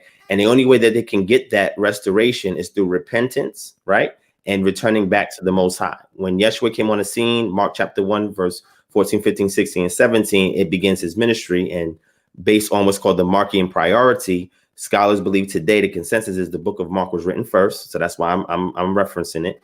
And he says, repent, for the kingdom of the Most High is at hand. So there's already an expectation, right, for them to turn, because again, this was already prophesied by Isaiah, for them to return and for them to receive the Most High and for them to enter into the kingdom. When he sent the apostles out, right, in Matthew chapter 10, he did not tell them, oh, go and teach them my death, burial, and resurrection too. He gave them a sufficient gospel that if they kept it, that they would be able to enter into the kingdom. His death, burial, and resurrection, he mentioned it to the apostles and told them, don't tell nobody that. Keep that to yourselves. The Son of Man is going to be handed over to the priests and to the kings, and he's going to suffer for 3 days, be put on earth, he's going to resurrect, but keep that to yourselves. But yet he's sending them out to preach the gospel to the children of Israel. So did he send an incomplete gospel to them, or did he send them the actual full gospel? And then the additions came later to strengthen the message that he was trying to send initially when he first sent them out with the gospel. See, it's just understanding things holistically in context. So if we believe that the words of Jesus is what brings life and salvation, the words of Jesus, and we have those narratives laid out in the gospels, should that not be sufficient for salvation? Anything else would be secondary or tertiary. Should that not be sufficient enough for salvation? Yes, but Jesus' dispensation of time, at that time, he didn't sit down with the apostles at the table. Correct. But at the end of his ministry, he made sure that he told the apostle about his death, burial, and resurrection. And what you mean? Oh, I mean, they witnessed the resurrection. Remember, he spent 40 days with them to kill time. But before the resurrection, he was speaking about his resurrection. No, yeah, he told them about it. Correct, but he didn't. But did he ever say that was part of the gospel? Did he say that? Did Yeshua say that? Yes. Okay. Everything Yeshua. I don't like using that word because I'm not. I can't speak Hebrew. No. You can say Jesus. That's fine. I'm saying, did Jesus ever say that this death, burial, and resurrection was part of his gospel message? Did he ever say that while he was alive, or was that something that was tied together by his successors? No. Yes, he said it at the table. The table. Yes. What did he say? I forgot what chapter or what. But Matthew 25. I got it for you. I'll bring it up. Hold on. Let me bring it up on the screen. And we can examine it at the Last Supper. Yeah, I'll bring it up. So let me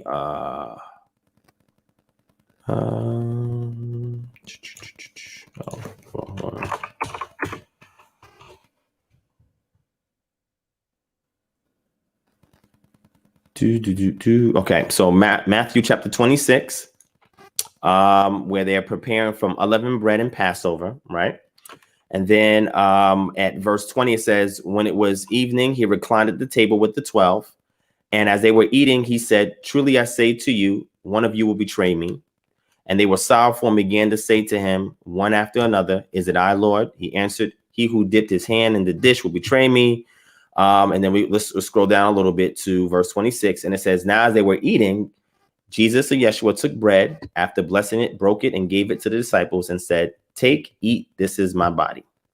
And he took a cup, and when he had given thanks, he gave it to them, saying, drink of it, all of you, for this is the blood of the covenant. Because you know that word new is something was a later addition. right? Because if we look at any, don't do that. Don't do that, Devon. No, I don't have to do that. Let me show you. Look, are you looking at the screen? Are you looking at the screen? Can you see the screen? Okay, so you see where I have Matthew chapter 26, verse 28 here. If you read the screen, brother. You can't. Okay, well, I'll read it to you so you can see what's going on. In the ESV, just like in any critical edition Bible, there's footnotes. And the purpose of the ESV thing, DivineProspect, NIV, ESV. No. Okay, so with the King James version, right? Is that what you rock with? No, I rock with all the versions. Okay, so I'm trying to read one. I'm trying to read one to you. I know what you're going to say, that the ESV took this out in the footnotes, this and that. No, it didn't take anything out. So I was just trying to explain that you have a footnote, right? So you have a marker for a footnote, and pretty much what it does is that it gives you additional insight or information as it pertains to that particular verse. In this case, what it's saying is that some manuscripts, and when you're going to look at what manuscript family that is, they add new, but in the earlier manuscripts, that word new is not there. It's just, for this is the blood of the covenant, which is poured out for many for the forgiveness of sins. Okay. So then he goes on to say, I tell you, I will not drink again of this fruit of the vine until the day when I drink it anew with you in my Father's kingdom. Has nothing to do about his burial, has nothing to do with his resurrection. If you look at this as an Aramaism, or what's called a Semitic idiom, anytime somebody sits down and drinks wine and breaks bread and said, this is the blood of my covenant, right? That is an actual covenant that they're making with those people, right? So meaning that if something happens to me, you have to continue on this mission. And the reason why that he's allowing himself to be martyred, because again, he knows he's going to die. It's not like it's a secret. The reason why he's allowing himself to be martyred is because through his death, the people who are going to say, yeah, put him to death, he can open up the door for them to be forgiven, because according to Torah, you can't put an innocent man to death or shed innocent blood and not receive a penalty for that crime. You got to get capital punishment for that. Peter elaborates on this in Acts chapter 2, when he tells them, you killed an innocent man, a man of God. It's, what should we do? And then he told them, okay, look, this is what you do. Each one of you go get baptized, right? In his name for the remission of sins. And then he goes on and continue with the rest of his sermon, because this goes back to this. Those same people were responsible. For a quick minute. May I stop you for a quick minute? Okay, well, let me say this last point. I was going to say those same people were responsible for putting him to death. This is why when Yeshua resurrected and he reappeared, he stayed with them for about 40 plus days, because it took 40 plus days to go from unleavened bread Passover to get to Shavuot, which means 3 times a year, the males appear before Jerusalem. The first time is Passover, right? And unleavened bread. The second time is Shavuot. That means those same people that was cheering to put him to death, that the Pharisees, Sadducees, and the scribes got him killed, will be returning 40 to 49 days later for Shavuot. So now when Peter and them are in the upper room, they're receiving the Ruach to speak the message back to those same people that put an innocent man to death. They all should have been killed, but he gave them a way to get forgiven of that sin of putting him to death. And then what did they do? They got into covenant with the apostles after that and continued on Yeshua's mission. So I'm just saying here, he doesn't say my death, burial, and resurrection is part of the gospel. He never says this is part of the gospel. He tells them what the gospel is. He gives it to you when he's in the temple, in the synagogue. He opens up the book of Isaiah and starts telling people what the gospel is. He says it. So all I'm saying is that was something, that element, that addendum was added to the gospel message. So that way, when people see and they see what we got to repent, he's made a way for them to come back to the Father through his death. He made a way for them through his death. And through that blood covenant that his disciples make, and anybody that gets baptized, making the blood covenant, even Paul says himself that, are we not crucified with Christ? The blood covenant. Now what happens is you've been exonerated in vain of those who put him to death, right? By virtue of their actions against Yeshua. They called him, blasphemous, and they said that he was performing witchcraft. So we also have persecuted him when he came to do this work. So when we are baptized, what the idea is, when we are baptized, now we are being buried with him and raised again. So now we're walking in newness along and aside his mission and his assignment. He died prematurely, so that way through his death he can reach everybody. When I say everybody, the children of Israel. That's who he came for. But as a byproduct of their rejection, he opened up the door for Gentiles to be cleaving in or to graft it. That's I'm just saying that's what my position is. Now I'm gonna give you the floor. You can speak as much as you want. We may disagree on that, but I would love to hear your position on that. I didn't want too much to get off topic, but the word new, are you saying the word new is not there because it's in italics? No, it's not in italics. It's not even there in the ESV. What I'm simply saying is the footnote tells you that some other manuscripts add new, but the earlier manuscripts don't have new there. See, and that's the dilemma. That ESV is not an early manuscript. It was founded in 350 AD, but the KJV Bible is a text of receptors go back further than that. Copies of manuscripts. Okay, so I hear what you're saying, but that's not factual, right? The Textus Receptus comes from the majority text that precedes the Textus. The Textus Receptus is very late. You can look it up. Matter of fact, I'll bring it up on the screen and read it to you so you can see. No, it's a very late manuscript. Hear what I'm saying. Frankenstein manuscript. Hear what I'm saying. I'm getting off subject with this right here, but this is good though. This is a long line of manuscripts from our forefathers, and our forefathers go beyond 350 AD. So the first century church had the manuscripts of the Textus Receptus. Wait, but where you getting that from? Do you have a source for that? Yes, I don't have my material out right now. Yes, I do have sources, but I don't have my material out right now. Okay, but we can talk about that another time. It's not a problem, my brother. So go ahead. You can go back to your point. I'm gonna go on mute. About the gospel though, when he was saying, "This is my blood, break this bread and drink this wine," that's the gospel because his body got broke on the cross. His blood was shed on the cross. And I believe way before that in chapters, he says something like, I'm just paraphrasing here. He said that he was going to be in that hole for 3 days and 3 nights. Like, what's the name of that boy was in the fish? Come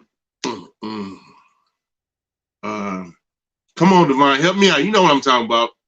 What you say that again? You somehow say that one more time. I was just giving you an opportunity to speak. I didn't want to cut you off. When the boy was in the fish, what's the name of the prophet? Jonah. You talking about Jonah? Jonah was in the fish. It was in the belly of the whale 3 days and 3 nights. Jesus told you that he will be in the earth for 3 days and 3 nights. That's the gospel, brother. And after that, he told you that he will shed his blood and his bread will be for my body that's broken. Okay. Also, the kingdom of God I believe all Jesus' words is the gospel. Everything in red is the gospel.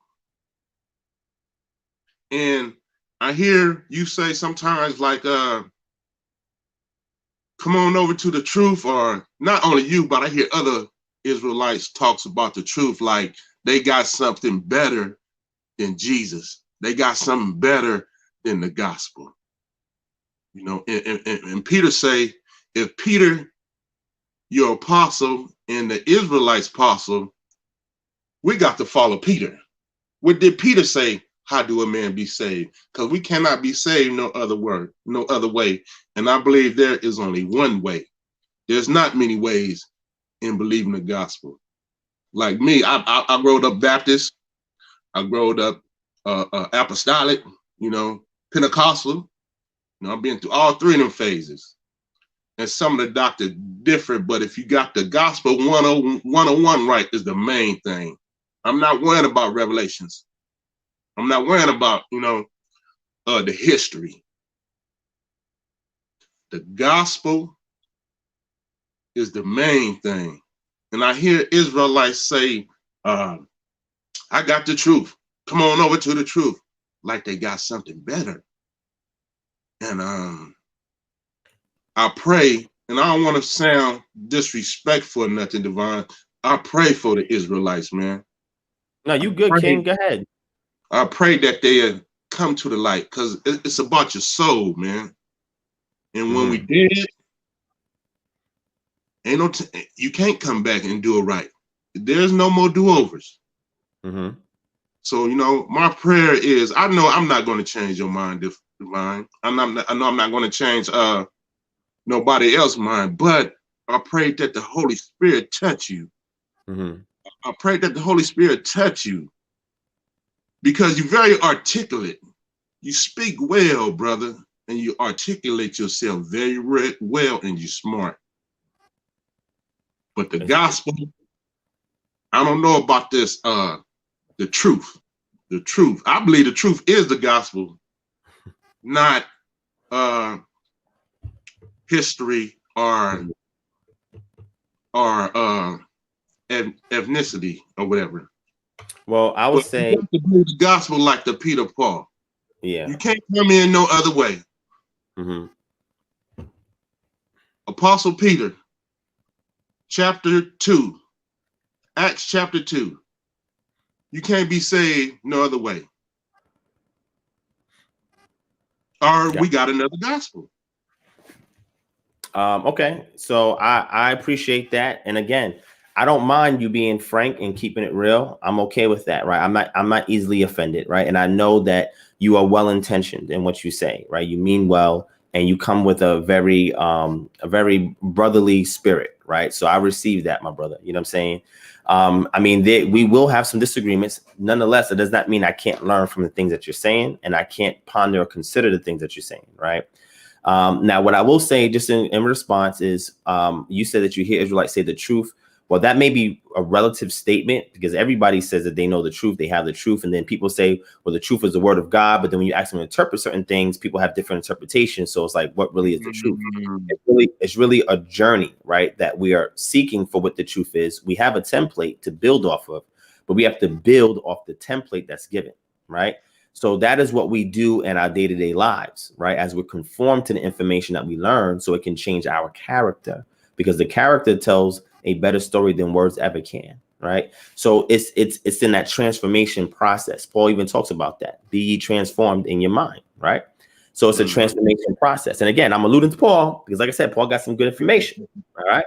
And I know you can relate to that. So I'm just simply saying, when I say the truth, I'm saying I'm letting you know it's a journey, right? I never said that I have all truth. Nobody has all truth, right? The only one has all truth is the one that's the causal agent behind everything that we see in existence, right? Because they're the one overseeing things, has insight to things that we don't, and is actually moving and manipulating things that we can't, right? So that's the only one that has the full truth. Going back to Paul, Paul said that when we look at the mirror, we see it what? Half what? Half full. Half full, right? And some people see it dark. But when the time comes, see, me and you are not there yet, my brother. But when the time comes, we'll see everything very clearly, right? However, through our sincerity and pursuance of the truth, we'll get revelations along the way, and then Yah will judge us based on that. So I'm not sitting here trying to put in a stumble block. This is what Yeshua says, or Jesus says.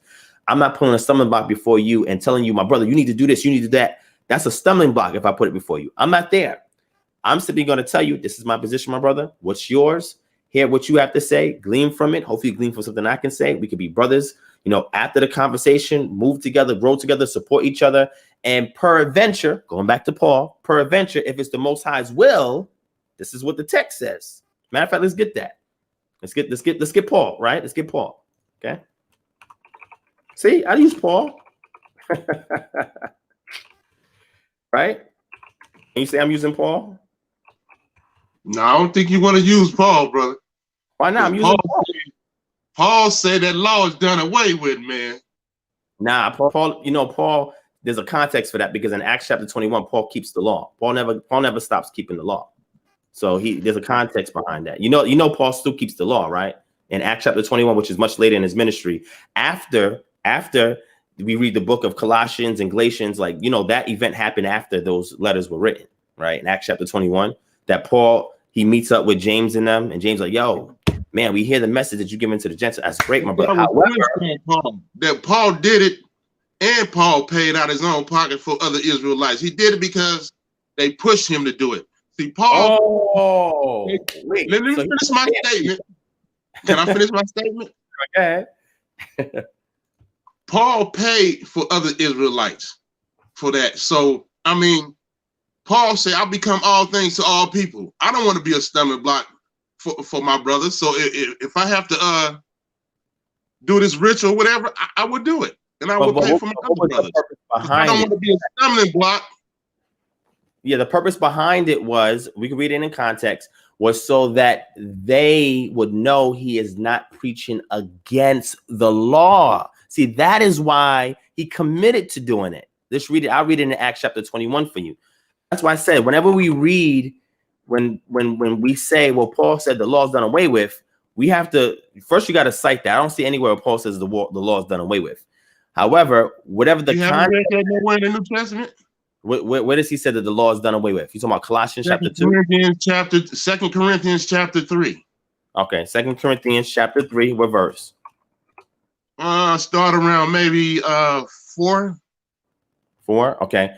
Such is the confidence that we have through Christ towards God, that we are sufficient in ourselves to claim anything that's coming from us, but our sufficiency is from God, who has made us sufficient to be ministers of a new covenant, not of the letter, but of the Spirit. For the letter kills, but the Spirit gives life. Now, if the ministry of death, carved in letters on stone, came with such glory that the Israelites could not gaze at Moses' face because of his glory, which was being brought to an end, will not the ministry of the Spirit have even more glory? Is that what you're talking about right there, where it says being brought to the end? Yes, but if you go up a couple more verses, it talks about. Okay. Yeah. So it says, are we beginning to commend ourselves again, or do we need, as some do, letters of recommendation to you or from you? You yourselves are our letter of recommendation, written on our hearts to be known and read by all. And you show that you are a letter from Christ delivered by us, written not with ink, but with the Spirit of the living God, not on tablets of stone, but on tablets of human heart. That's what you're talking about? Keep reading. Okay. Then I read, such is the confidence that we have through Christ towards God, now that we are sufficient in ourselves to claim anything as coming from us, but our sufficiency is from God, who has made us sufficient to be ministers of a new covenant, not of the letter, but of the Spirit. For the letter kills, but the Spirit gives life. Now, if the ministry of death carved in the letter, wait a minute, Divine, you're reading from the ESV, huh? Yeah, but what's the difference? It's no problem. I can't put it together. Okay, I'll go to the KJV. All right, I go to KJV. No problem. Okay. For as so much ye are manifestly declared to be the epistle of Christ, ministered by us, written not with ink, but with the Spirit of the living God, not in tables of stone, but in fleshly tables of the heart. And such trust have we through Christ to Godward, not that we are sufficient of ourselves to think anything else of ourselves, but our sufficiency is of God, who also have made us able ministers of the New Testament, not of the letter, but of the Spirit. For the letter killeth, but the Spirit giveth life. But if the ministration of death, written and engraved in stones, was glorious, so that the children of Israel could not steadfastly behold the faith. Stop right there. What was written and engraved in stones? The 10 Commandments. Okay. There it is. You know the statutes, laws, and commandments was written on parchment, on a scroll that was placed on the side of the covenant, right? Of the ark. Okay. It wasn't written on stone. I heard that a lot of people say that, but I got to break my Bible over right here. For that. Wait. The scripture that says that it's placed on the side of the Ark of the Covenant as a testimony against the Israelites, but inside the mercy seat is Aaron's rod, right? A manna of bread that they were eating, and the tablets of testimony, which is the 10 Commandments. So there was you didn't write all those laws on 2 tablets of stone. Like the laws were written on 2 tablets of stone. It's just the 10 Commandments was written on those tablets of stone. But if you want that, I can give you that verse as well, my brother. Hold on, let me check in with the chat. So I see people still in the chat. Do you guys want us to go for another 15 minutes or so and keep talking? Or are you guys good with us closing out? Me and the brother can finish at another time. I'll hit 1 if you want us to keep going, and hit 2 if you want us to close out. Because I want to say close out, man. I don't want to No. Listen, I'm okay with this, right? I could go maybe for another 15, 20 minutes. I just want to see if this is edifying enough, if they want us to stay on and continue to build, because you may not think nobody's receiving what you're saying, but I would disagree with that, because all types of people watch this platform. So you could be reaching somebody, and the things that you're saying could be the words of life a person needs in their time of trouble. that because you said one or two things, it touched them and it helped them get past that issue that they were going through, my brother. So never demean what Yah's using you to do, right? Because I know that he didn't bring you here by accident, right? You came here with a purpose, right? And that purpose was spirit-led. Whether the side is for me to give some influence to you, you give some influence to me, or for us to effectuate the audience, my brother, this dialogue. I just want to make sure that everybody else here enjoys what we're saying as much as we do, right? And brotherly love, because that's what Paul says as well, right? Let brotherly love what? Abide. Okay. So they said they're good. So if you want, my brother, we can do another 10-15 minutes. I mean, if the live is long, that's okay. I always blame the chat anyways, not my problem. You know what I'm saying? But yeah, we could do another 15 minutes, my brother. If you want to bring a scripture out, now that you got your sword, right? Feel free to bring a scripture out. What I simply want to say is I want to show you that Paul did not say the law is done away with. There's a context behind what he's saying. And if you go back to the Tanakh or the Old Testament, it validates the things that Paul's saying. An example of that, my brother, would be Ezekiel chapter 36, verse 26. Because, you know, when he's talking about that tablet of stone, the Most High say he's going to remove the stone and he's going to give us the heart of flesh. That's what the new covenant is. He's going to sprinkle us with water so that we're clean. He's going to give us the spirit. He's going to write his laws in our mind and our hearts and put us back into the land so that we could be his people and he could be our God. This is what Paul's alluding to, because this is Paul's background as a Pharisee and as a Benjamite. This is his background. This is what he's pulling from. So when he's telling them this to the Gentiles, he's letting them know that that initial covenant that was made, it wasn't sufficient because guess what? They didn't follow Deuteronomy chapter 10, verse 16, which says circumcise the foreskin of your heart. Doesn't matter what's written on paper. If your heart is not circumcised, that law don't mean nothing. When Yeshua was talking to the Pharisees, he said, look, you guys, you tithe, mint, come. However, you've missed the weightier matters of what? Of the law. This is what he said. The weightier matters of the law. See, Paul put emphasis on that because the legalism is time, which is excessiveness. That's what legalism is. It's excessiveness to create rules and so forth. He was speaking against the excessiveness of the Pharisees and was trying to show the Gentiles that, hey, because of the excessiveness of the Pharisees, you guys miss these parts of the law. This is really the essence, the foundation of what the law simply is trying to express. It just becomes a lifestyle where certain things that you do and your civil duties, your ritual duties, and your moral duties expresses the foundational tenets of the law, which is love, justice, mercy. Most High said he's long suffering. He said he's merciful. He's gracious. These are the things that the law teaches us to do. However, when you're caught up in the legalism of the law, you add all this excessive weight that Yeshua, when he was talking against the Pharisees, he was like reprimanding them. He was telling them like, yo, y'all creating all of these people who are not even going to make it into the kingdom because you go and find another proselyte that's twice as much of hell as you are. Why? Because they're not teaching them the weightier matters of the law: justfulness, faithfulness, truth, righteousness, love.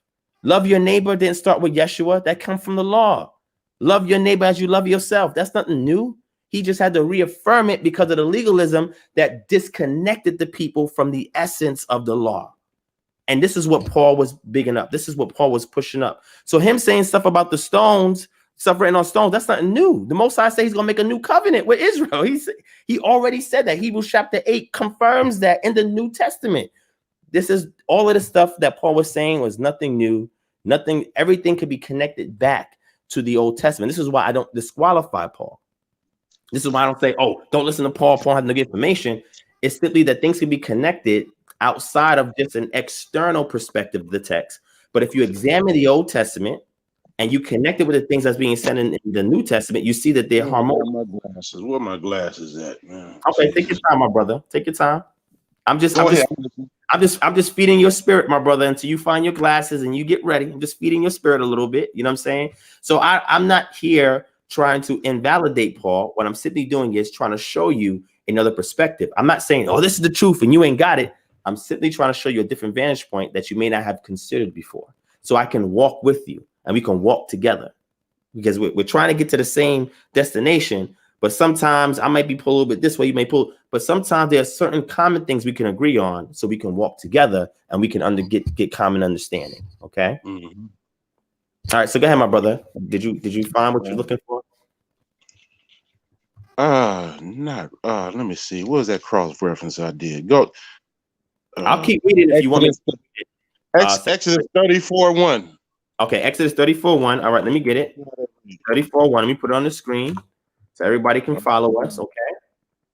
All right, Exodus 34:1. All right, so it says, and Yod-Heh-Wav-Heh, or to simplify it, and the Lord said unto Moses, hewn thee 2 tables of stone, like unto the first, and I will write upon these tables the words that were in the first tablets, which thou breakest. Now, do you want to go back to Exodus 20 and see what these things were that he wrote with the finger of God or the tablets? Exodus 20 expresses that. That's the 10 Commandments. What I was looking for is what was in that ark. Okay, so let me get that for That's you. All right. What I was looking for. Got it. All right, let me get it for you.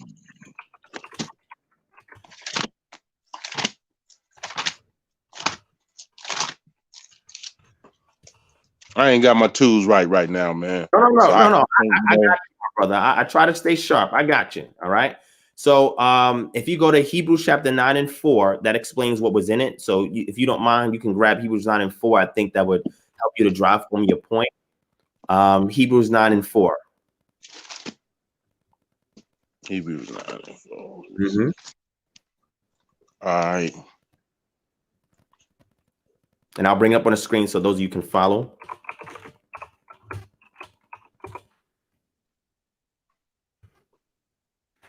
Okay. Huh. Is that what you was looking for, brother? No, that's not what I'm trying to do. A cross reference from that verse right there. See what it gets. So I got you. Let me do the cross reference for you. All right. So we go to Hebrews 9 and 4. Some of the cross references that come up for that is Exodus 16 and 32 comes up as one of them. It says, Moses said, this is what the Lord has commanded. Keep an omer of manna for the generations to come, so that they may see the bread I fed you in the wilderness when I brought you up out of the land of Egypt. So Moses told Aaron, take a jar, fill it with an omer of manna, then place it before the Lord to be preserved for generations to come. And verse 25:10 goes into how the ark was actually created. And verse 25 and 16 says, and put into the ark the testimony which I will give you. All right, that's Exodus 25 and 16. Okay, Exodus 31 and 18, which is close to the verse that you gave, says, when the Lord had finished speaking with him on Mount Sinai, he gave Moses 2 tablets of testimony, tablets of stone inscribed by the finger of God. Okay, let me I'm gonna read Hebrews 9 and 4 again. Yes, my brother. My point was I hear a lot of Israelites say when Paul talking about the law is done away with, they talking about the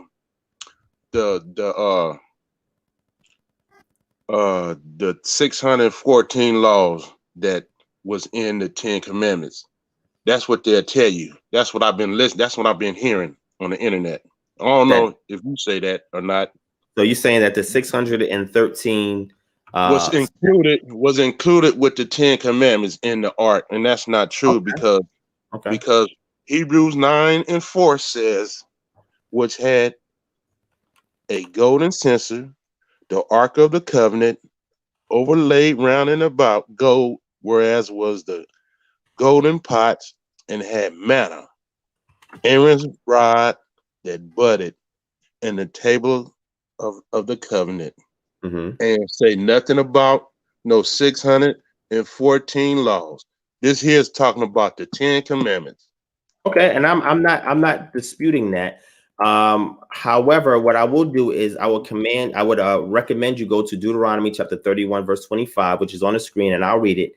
It says that Moses commanded the Levites, which bear the ark of the covenant of the Lord, saying, take this book of the law and put it in the side of the ark of the covenant of the Lord, your God, that it may be therefore a witness against you. So now we have a book of the law that's on the side, and then we have tablets that are placed inside. There's 2 different things going on there. I hear some feedback. Do you have YouTube on or? No. I don't know why there's feedback. That's weird.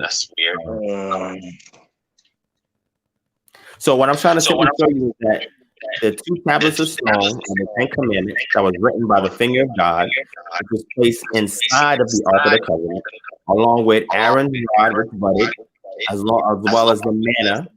And then what was placed on the side of the ark is the book of the law. They're 2 different things. The bud and the manna, exactly. But nothing was in there, 614 laws. No, but that's the book of the law that was placed on the side of the ark. That wasn't placed in The book of the law is the 10 commandments, right? No, they're 2 different things, brother. The 10 commandments was written on the stone. That's what he received in Exodus 20. That is what's placed inside of the Ark of the Covenant, along with Aaron's rod and manna. And then now in Exodus 31 and 26, which I explained, it says, take this book of the law and put it in the side of the Ark of the Covenant of the Lord your God, and it may be there for a witness against you. Don't we got a better covenant? What you mean when you say better covenant? Don't we have a better covenant than the 10 commandments, than the law of Moses? A better covenant? I would say that we have what I would call amendment to the covenant that makes it more practical, right? A new covenant that's better than the law of Moses. Well, the new covenant, when it's fulfilled, the new covenant hasn't been fulfilled yet. Huh? Yeah, the new covenant hasn't been fulfilled yet. Man, now we going somewhere else now. Hey, that's a long subject right there, brother. So let me ask you a question, right? Is the redemption of the saints part of the new covenant? Excuse me, what you say? Yes, the redemption of the saints. Is that part of the new covenant? The saints, yeah, the saints being redeemed. All right. Are you saying to be redeemed? Yeah. So is that part of the new covenant? Is that what you're saying? Yeah, redemption. And when I say redemption, I'm talking about those of us who died, right? Those who you believe who died in Jesus. The new covenant is fulfilled when he resurrects the dead, and then he gives them their reward and reestablishes them in the land of New Jerusalem. Right, so that's all part of the new covenant. No, the new covenant started when Jesus died on the cross, brother. So when he died on the cross, is that when the law ended? Is that when you say the law ended? That's when the law ended. And you say he fulfilled the law at that point? He fulfilled everything, all in all. I think it's 5:24, I believe. No, I want to go to Hebrews, not chapter 9. Hebrews chapter 9, where it speaks about Jesus, the new covenant kicks in at the cross when Jesus rose from the grave. That's when that new covenant kicked in. That's when we have something better. So let me ask you, did the apostles stop keeping the law at that point? They had something better? You got to understand something, Divine. The book of Acts is a transformation book. All right. Because if you read in Acts 13, yeah, you got Apostle Paul going into the synagogue on the Sabbath. But you got to understand what Paul was saying. Paul was preaching against Moses. That's why they tried to kill him, because he was preaching against Moses. You don't believe me? No, I really not. I don't believe that. Go to Acts chapter 13. Okay, let's go to Acts 13. Now, perception is one thing, because they said Yeshua was breaking the law too. He didn't break the Sabbath. He didn't break no law. No, my question was, Paul went into the Sabbath. You got Paul going into the Sabbath, but he wasn't preaching that law of Moses. He was preaching against the law of Moses. And so that's why they wanted to kill him and stone him. Acts 13 and what around maybe verses 38. Oh, okay, all the way down. We go down. Maybe around 38, 38, 39. Let me skip. It says, okay, so it says here, right? Be it known unto you, therefore, men and brethren, that through this man is preached unto you the forgiveness of sins, and by him all that believe are justified from all things for which you could not be justified by the law of Moses. Stop. What that verse saying right there? That one verse. Okay, he says, and by him all that believe are justified from all things from which ye cannot be justified by the law of Moses. Now, who is his audience right here that he's talking to? Who is seeking to hear Paul? The Gentiles will come into the synagogue to hear Paul speak, correct? Correct, but you haven't answered my question, Divine. What that verse say right there? What was he saying in that one verse when he's saying about the law of Moses? I'm trying to explain it to you, right? So the law, Paul told you in Romans chapter 3, the difference between the Israelites and the Gentiles, right? So the law of Moses was given to the Israelites, with a few strangers sprinkled in amongst them, right? But a lot of those strangers, they had died off in the wilderness, right? So the justification through the law for the Israelites wasn't just what people call the legal aspect of it, but the aspect of it that dealt with love, righteousness, reciprocity, faithfulness, and media matters, right? So these are the things that was not being preached during this period of time. So the association of the law of Moses was with the Pharisees who indulge in legalism. So when it came to the Gentiles, they were curved away from that. They had to go through a process of Judaism, the Judaism put them through a process of circumcision and keeping the Sabbath and the feast days and the law of Moses. So this is what Paul's coming to say. He's coming to tell them, wait, hold on. That legalism stuff is not really the way. Yeshua said the same thing. We all know that. You don't need the legalism to actually keep the law. So when he's preaching to them, he's trying to express to them as very clear based on his audience. And as long as we know that Paul agreed that he was not preaching against the law, you have to go back and reinterpret this, my brother. I'm gonna show you. Because again, we have to keep everything together, right? So if you go to Acts chapter 21, can the law justify you? Can the law justify you? Said as far as what, like the legal aspects of it? No, of course not.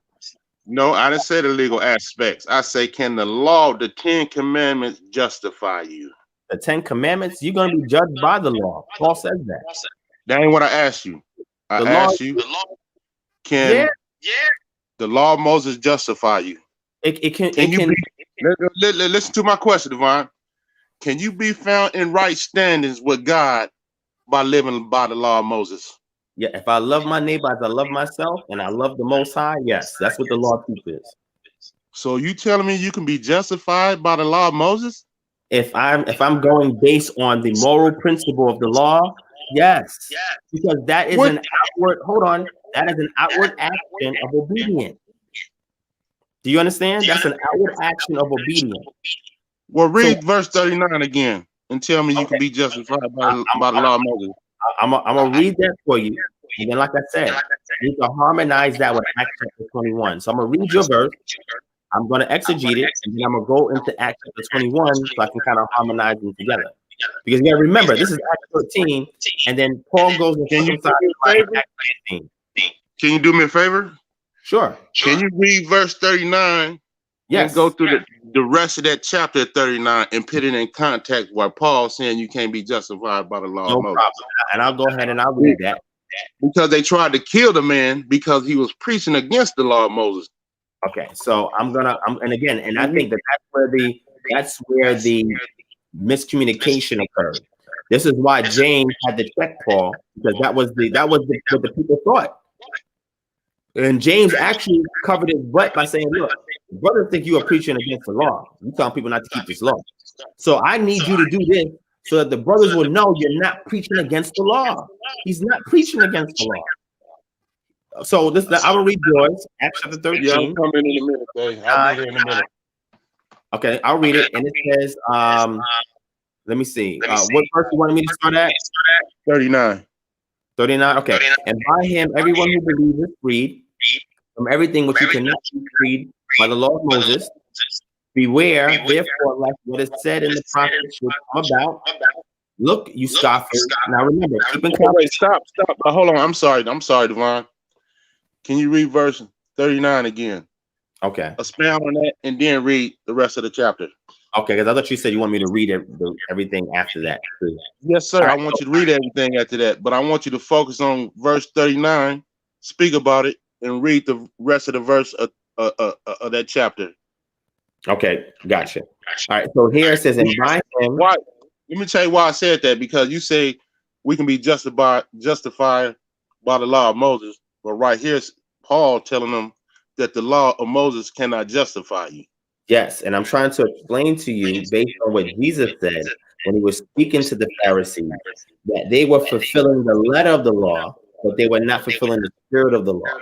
See, the spirit of the law only comes about through true obedience. The letter of the law is just the religious aspect of it, right? And this is what Yeshua came to teach, and this is what he said to the Pharisees.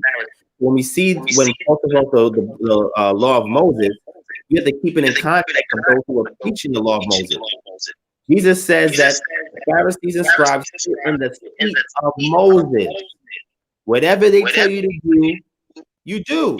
But don't do as they do, for they tell you one thing and do something different. So who is representative of the law of Moses during the time of Paul? The Pharisees who Yeshua or Jesus was speaking against. That's why I said we have to look at it in context, right? But let me keep reading, right? But by him, everyone is free, justified from everything for which you could not be freed by the law of Moses. So Yeshua came to bring a different light. Beware, lest what is said in the prophets. Now, hold on. What's up, my brother? Did the prophets break the law? No. Okay. There should be harmony here between the law of Moses and what the prophets are saying, correct? Excuse me? There should be harmony between the law of Moses and the prophets. If you're saying the prophets did not break the law of Moses. Yes. You mean there should be harmony with the apostles and the prophets? Okay, correct. So then now after Paul says this about the law of Moses, he then goes and quotes the prophets who are keeping the law. So there's something else there that we're missing.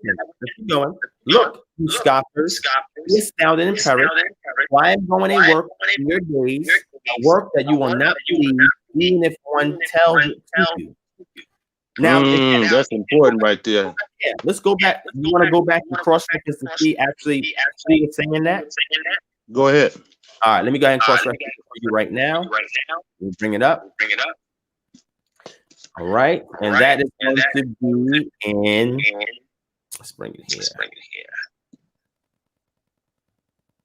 Isaiah 5 and 20. I got to run in a minute. I got to go to Vern. I don't mean to hold you up, man. I got to get off this line, man. No problem. So I'll end up with this, right? Not Habakkuk 1 and 5.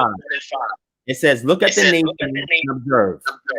Be utterly astounded, for I am doing a work in your days that you would never believe, even if you were told." So if this is the context, we have to look to see what's going on in chapter 1. And if this is in contradiction to the law of Moses. That's all. So what I want to say, everybody, thank you for coming on the show, expressing your perspective. I would love for you to come back. We can unpack some more and build. Give me some things to look into. I appreciate your authenticity. And you're still my brother at the end of the day, and I love you, okay? Yes, sir. God bless you, man. Anytime, King. Mm-hmm. All right, shalom. All right, family. So let me go. This is really way beyond the time that I was trying to be in on here. I was asking him if he had YouTube playing or something else, because I started to hear echo maybe the last 7-8 minutes. And that kind of interfered with the delivery a little bit. But at the end of the day, I just wanted the brother to see the entire context, right? When Paul is talking about the law of Moses, it is also representative of the things that the Pharisees were teaching to the Gentiles and how they needed to convert over through Judaism in order for them to understand the principles that Yeshua was expounding to them in regards to the law. Yeshua was expounding from the law. If you read Matthew chapter 5, what he was doing, he was giving midrash of the law. That's what he was doing. He was expounding on the law. That's what he was doing. He was giving you midrash of the law. So when we look at Yeshua, and this is why I say it's very critical. Yeshua is the example. Paul has to come in the footsteps of Yeshua if he's going to have any kind of validation.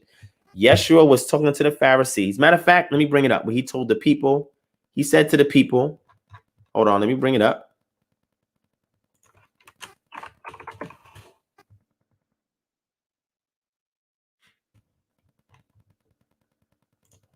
Matthew 23. He says to the people, then Yeshua spake, he got me in the KJV. I want to send him that article or that book that I sent y'all about the King James version. I want the brother to read that because it's very exhaustive and it goes thoroughly into the entire King James Bible translation, manuscript, and how everything else is done. So those who already read it or seen it from the Patreon, you already know what it is. But I'll say here, then Jesus said to the crowds and to his disciples, the scribes and Pharisees sit on Moses' seat. So do and observe whatever they tell you, but not the works they do, for they preach, but do not practice. That is, so this is why I tell Christians all the time, this is why I tell them I'm beholding to the Gospels, what they call the Gospels, right? The Injil, the Gospels, because this is the foundation of anything else you read in the New Testament.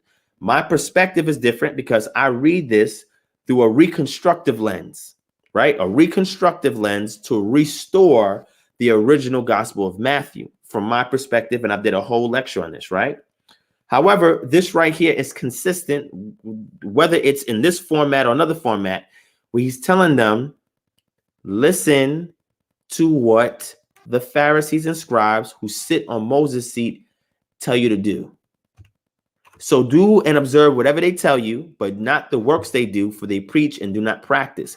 Now, what is the issue he had? He says they tie up heavy burdens, hard to bear, lay them on people's shoulders, but they themselves are not willing to move them with one finger. They do all their deeds to be seen by others, for they make their phylacteries broad and their fringes long, and they love the place of honor at feasts and the best seats in the synagogues and greetings in the marketplace and being called rabbi by others.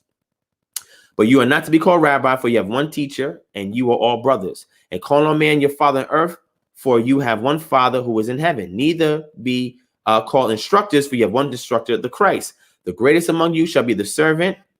Whoever exalts himself will be humble. Whoever humbles himself will be exalted. But woe unto you, scribes and Pharisees, hypocrites, for you shut the kingdom of heaven and people's faces, for you neither enter yourselves nor allow others to go in. You see here? Look at this. This is why I was trying to tell him about footnotes, looking at footnotes. This stuff is important because you have all this additional information here. But what I want people to see is as we scroll down, he says, woe unto those who are blind, you blind fools, go to the temple, you blind men, whoever was on the altar, everything that's done by it. Check this out, verse 23.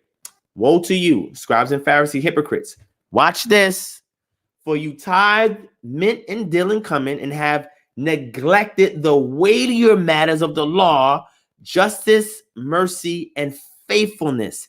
These you ought to have done without neglecting the others. The problem with the understanding of the law of Moses during the time of Paul was based on Yeshua standing up and speaking out against the legalism that has covered up the weightier matters of the law. That is a reflection of obedience to the commandments. You see, Yeshua came to bring that light that had a shade over it. So now, when we see Paul saying, well, you can't be justified by the law, well, what is Paul talking about? Who is the speaker speaking to? Who is the immediate audience? What is the context? Okay, is there any background information? This is all hermeneutics 101. So when you properly analyze that, I asked the brother, Paul, right after that, referenced a prophet. And when we go to Habakkuk chapter 1, we see where he's referencing it. But when you read the chapter, there's no speaking against the law in that. But Most High talks about that new thing. Well, we see that in Ezekiel chapter 11 and 19, Ezekiel chapter 36 and 26, what that new thing is.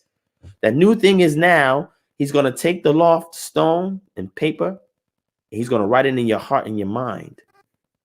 And then from that, he's going to put the spirit in you. The spirit is supposed to write these things in your heart and your mind, so that now once you have the spirit and the laws are written in your heart and your mind, keyword heart and mind. Most people just got it up here. They don't got it in here. The Pharisees, not all of them, just the ones he was talking to, because, you know, some Pharisees actually joined the movement, had it up here. They didn't have it in here. You understand? That's the legalism effect. You got it up here, but you don't got it here. There's no transformation here.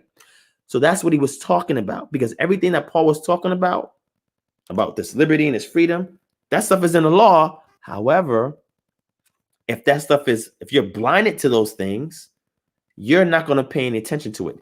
He was bringing the same light that Yeshua was bringing, but he was giving it to the Gentiles.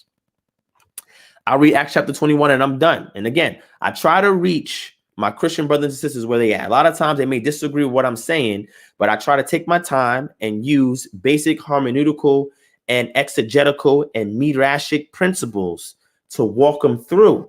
I'll stay where they at. I'll exegete, but then from there, I'll give them the holistic context. And so, well, Paul cannot have been teaching against the law if he performed attacks to prove that he was not preaching against the law. If that happens, we must go back and reinterpret what's going on.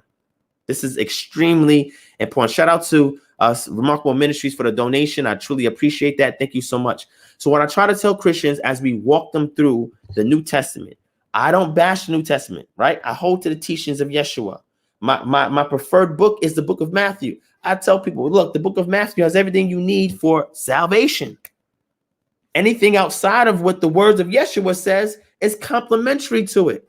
But if you're saying that his words that he spoke while he was alive is insufficient and we got to go somewhere else, then I got to say, look, we got to stand back now.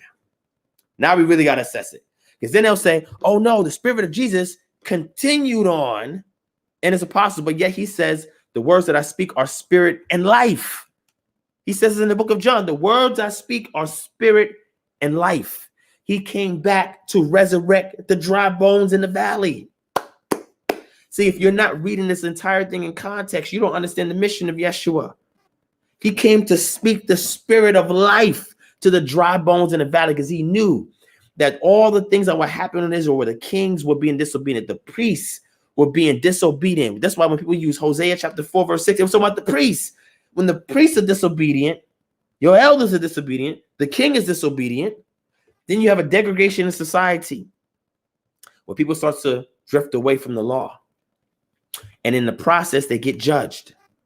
So when we say this word justification, well, you got to unpack that, my brother. What do you mean by justification? And I was in Christianity. I was taught justification. I'm going to end this in 2 minutes. I was taught justification. However, I say you have to unpack it based on the context of the verse, because when it says justified, the children of Israel, even though they were keeping the law in the wilderness, their hearts weren't right. Therefore, in 40 years, a whole generation died while they were keeping the law. That's why it didn't justify. However, the ones like your Joshua, your Caleb, you know, the ones that kept the law and had that new heart in them, when their heart was circumcised, guess what? Justification. Dawid kept the law face to face with the Most High like a friend. Like we get, like, you know, where man close to the heart of the Most High became like a friend with the Most High, was disobedient according to the law, should have been killed, yet was justified. Why? Because of repentance. This is why Yeshua's ministry began with repent.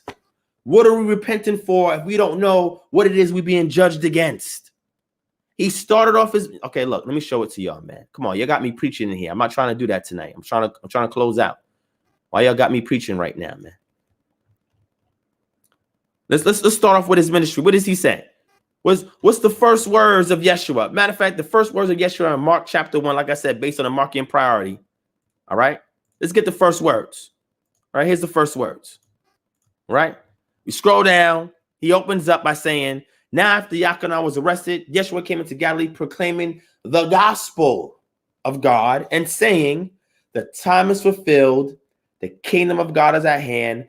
Repent and believe in the gospel. Now, I tell Christians all the time, slow down right there. At this point, what is the gospel? Because he didn't say nothing about death, burial, and resurrection here. He didn't have none of the disciples here. What is the gospel? Obviously, he's saying this to an audience that already should know what it is. Last verse and we done. Isaiah chapter 52. Because you see Yeshua, Jesus, that's what Christians want to call him. He keeps quoting from this book of Isaiah a lot. Why is he quoting from this book of Isaiah a lot? Hold on, let's bring it up.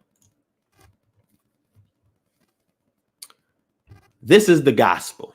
Awake, awake, put on your strength, O Zion, put on your beautiful garments, O Jerusalem, the holy city, for there shall no more come into you the uncircumcised and the unclean. Shake yourself from the dust and arise. Be seated, O Jerusalem. Loose the bonds from your neck, O captive daughter of Zion. For thus saith the Lord, you were sold for nothing, you shall be redeemed without money. For thus says the Lord God, my people went down at first into Egypt to sojourn there, and the Assyrian oppressed them for nothing.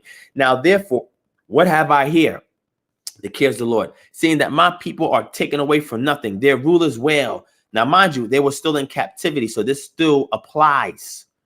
And continually all the day, my name is despised.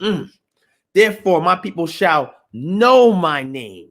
Therefore, in that day, they shall know that it is I who speak. Here I am. Here it goes. You're ready for the gospel. How beautiful upon the mountains are the feet of him who brings the gospel, who publishes peace, who brings good news of happiness, who publishes salvation, who says to Zion, your God reigns, the voice of the watchman. They lift up their voice together. They sing for joy. For eye to eye, they see the return of Yahweh to Jerusalem or Zion. Break forth together in singing, you waste place of Jerusalem. For Yod-Heh-Wav-Heh has comforted his people. He has redeemed Jerusalem. He has bared his holy arm before the eyes of all nations, and all the ends of the earth shall see the salvation of our God.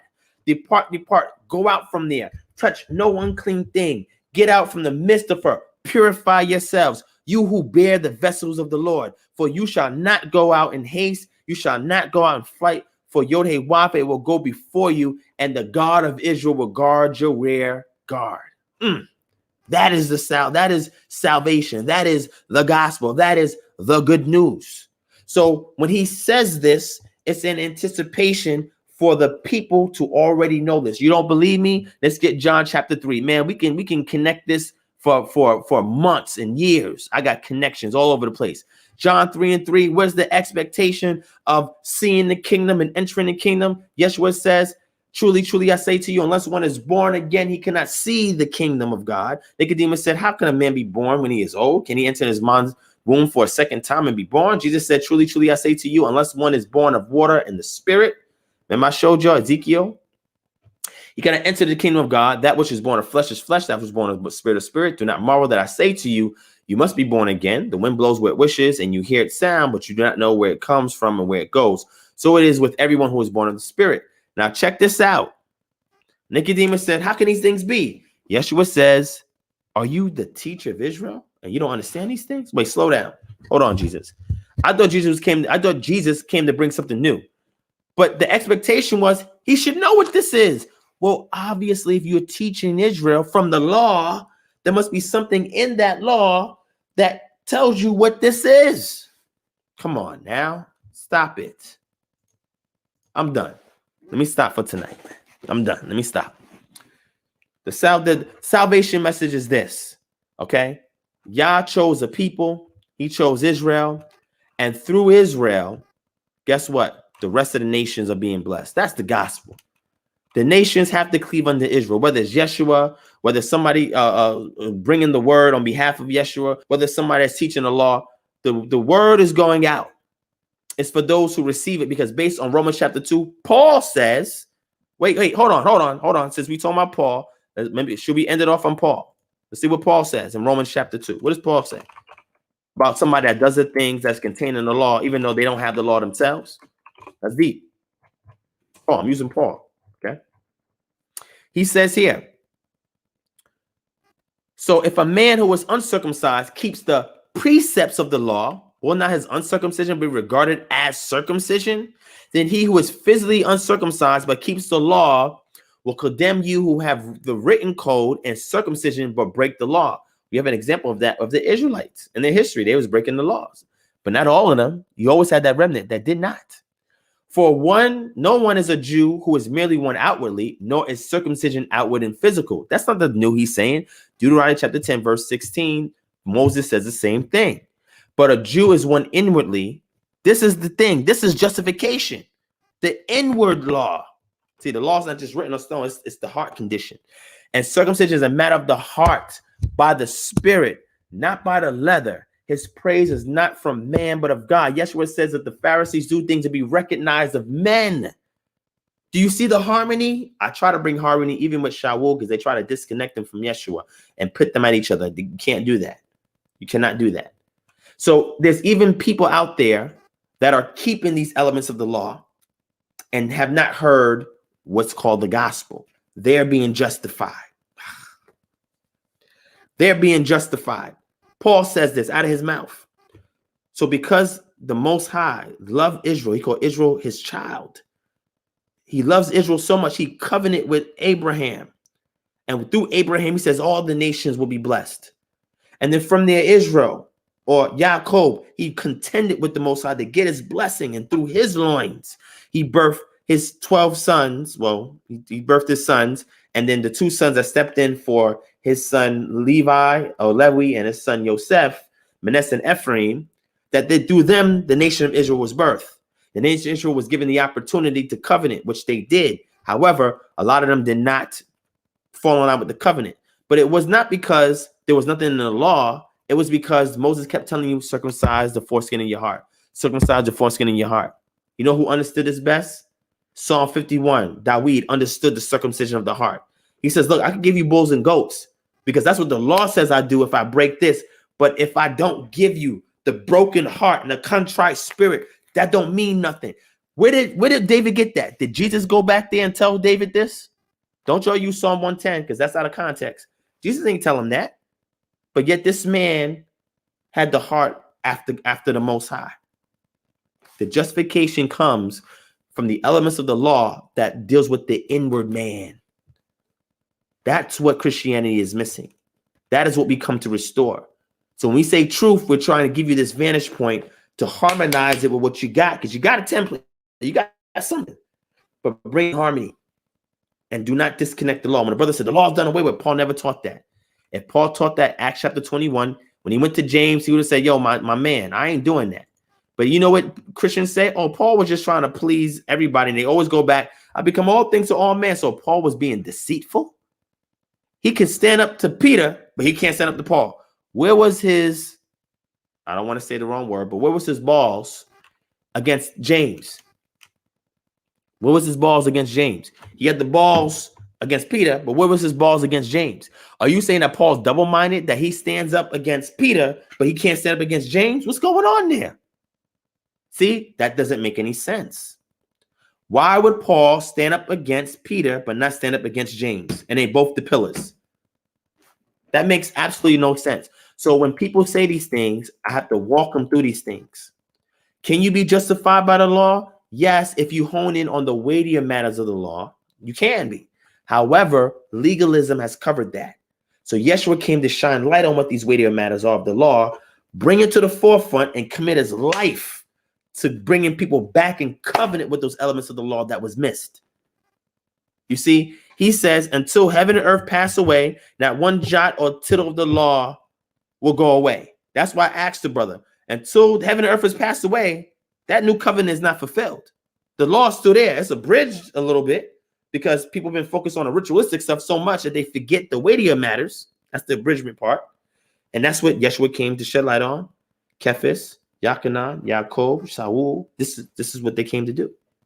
Read it in harmony, read it in context, and you'll see that there's some scales that need to drop off for you to fully receive this. So with that, let me go. It's almost 5 hours, man. We did a whole marathon today. I hope y'all enjoyed this session. We covered so much in this almost 5 hours worth of time. I thank everybody that hung in there with us. I appreciate y'all. If anybody complains to me that this session was too long. I did a check-in with y'all. You told me to keep going. You know, after I deal with Christians, I get to the point where they get me preaching, and I try to hold myself from preaching, all right? Because I'm trying to focus on some stuff, but I don't mind it. Some people need that. But I hope my brother can go back and watch this, get something out of it, and we can still walk hand in hand and build as brothers. And this is the type of face that we need to have towards Christian community so that people cannot use that stereotype to disqualify us from coming into these conversations that are world-changing, life-altering, earth-shaking, paradigm-shifting, because that's what we're here to bring, love and sincerity. So I love you, family. Thank you for watching. Yes, my brother Shema, I see you. Peace and shalom.